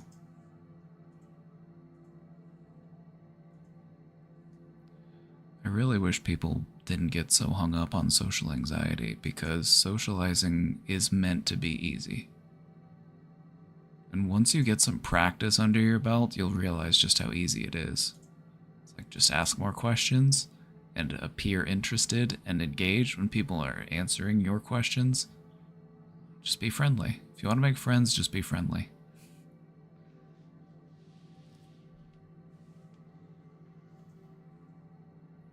You don't have to be the life of the party. You don't have to be, horsing around, monologuing for a group of people and putting on a show. You don't have to do that. That's fine. Just be cool.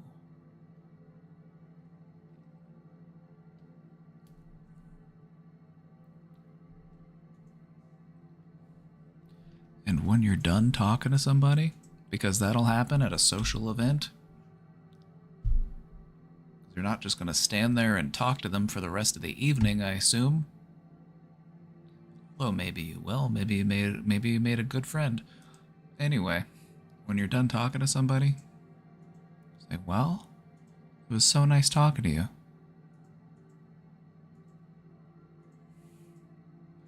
It was great to meet you. And then if they haven't told you their name, that's a good point to ask them their name. It was great talking to you. Now, what was your name again? That's what I like to say. If I just assume that, I like to, so, no, remind me, what was your name again? They may never have told me, but I'm going to act like they already told me, and I'm just like, oh, remind me.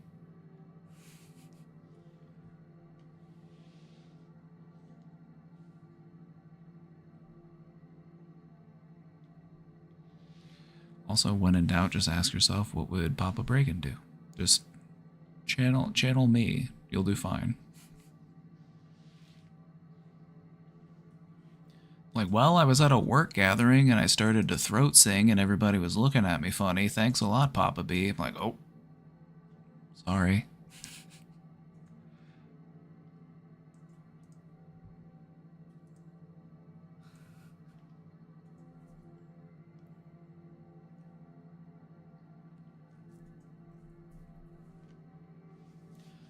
I was standing there with all the executives from corporate branch, and I was just like, oh.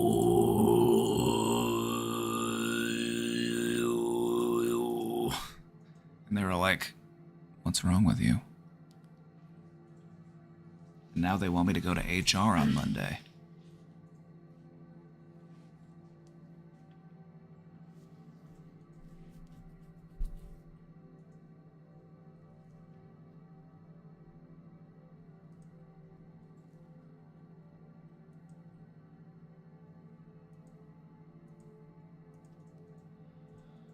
Also, because I got more tips, you know, socializing and social anxiety is something I'm really passionate about because I love helping people come out of their shell. It's one of my passions in life, is helping people grow into themselves. If you want to be perceived as interesting, all you gotta do is ask interesting questions. You don't have to tell interesting stories. You don't have to make everybody laugh, although that helps. Asking interesting questions is a good way to get yourself noticed and to be memorable. If you're asking the same boring questions that everybody else asks, so, where do you work? Do you have any kids? You from here? What do you do for fun? Just like snooze.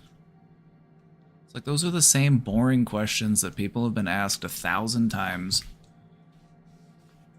People like it when you ask interesting questions. Makes you stand out. If that's what you want to do.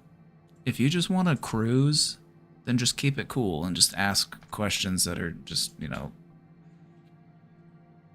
more generic. That's fine too.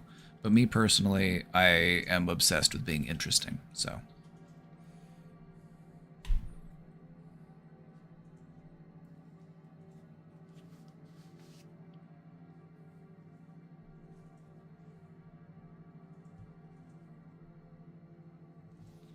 Any questions? Any questions before we round off the day?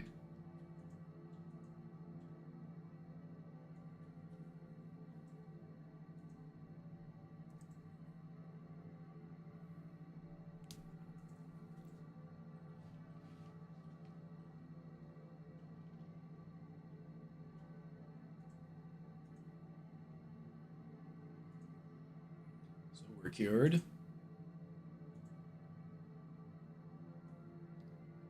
questions, so I'm assuming we're cured. Okay, good.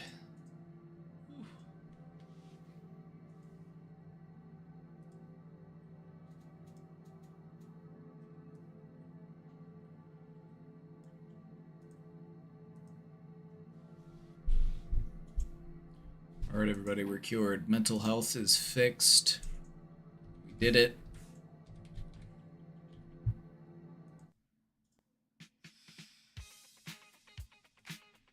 We did it. We did it. Mental health achieved. We did it.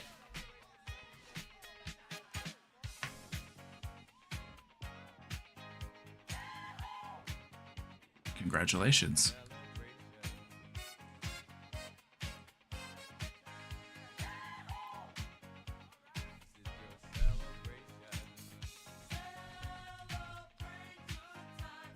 Alright, everybody, that's gonna be it for me today, but we'll be back again tomorrow. Same time, same place. Take good care of yourselves. Hang in there. Just take it one step at a time. Show yourself some love. You deserve it. Alright, everybody. Have a great night. Thanks for stopping by. Thanks for hanging out. See y'all next time. Bye-bye.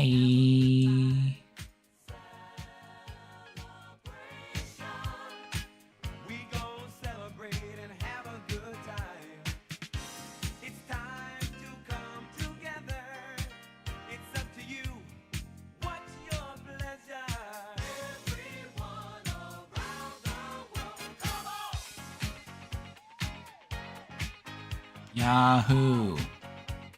It's a celebration. Yahoo!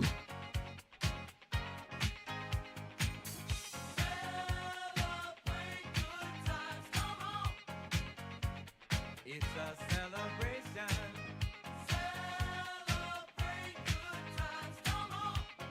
Alright, everybody, stay safe. Have a good night.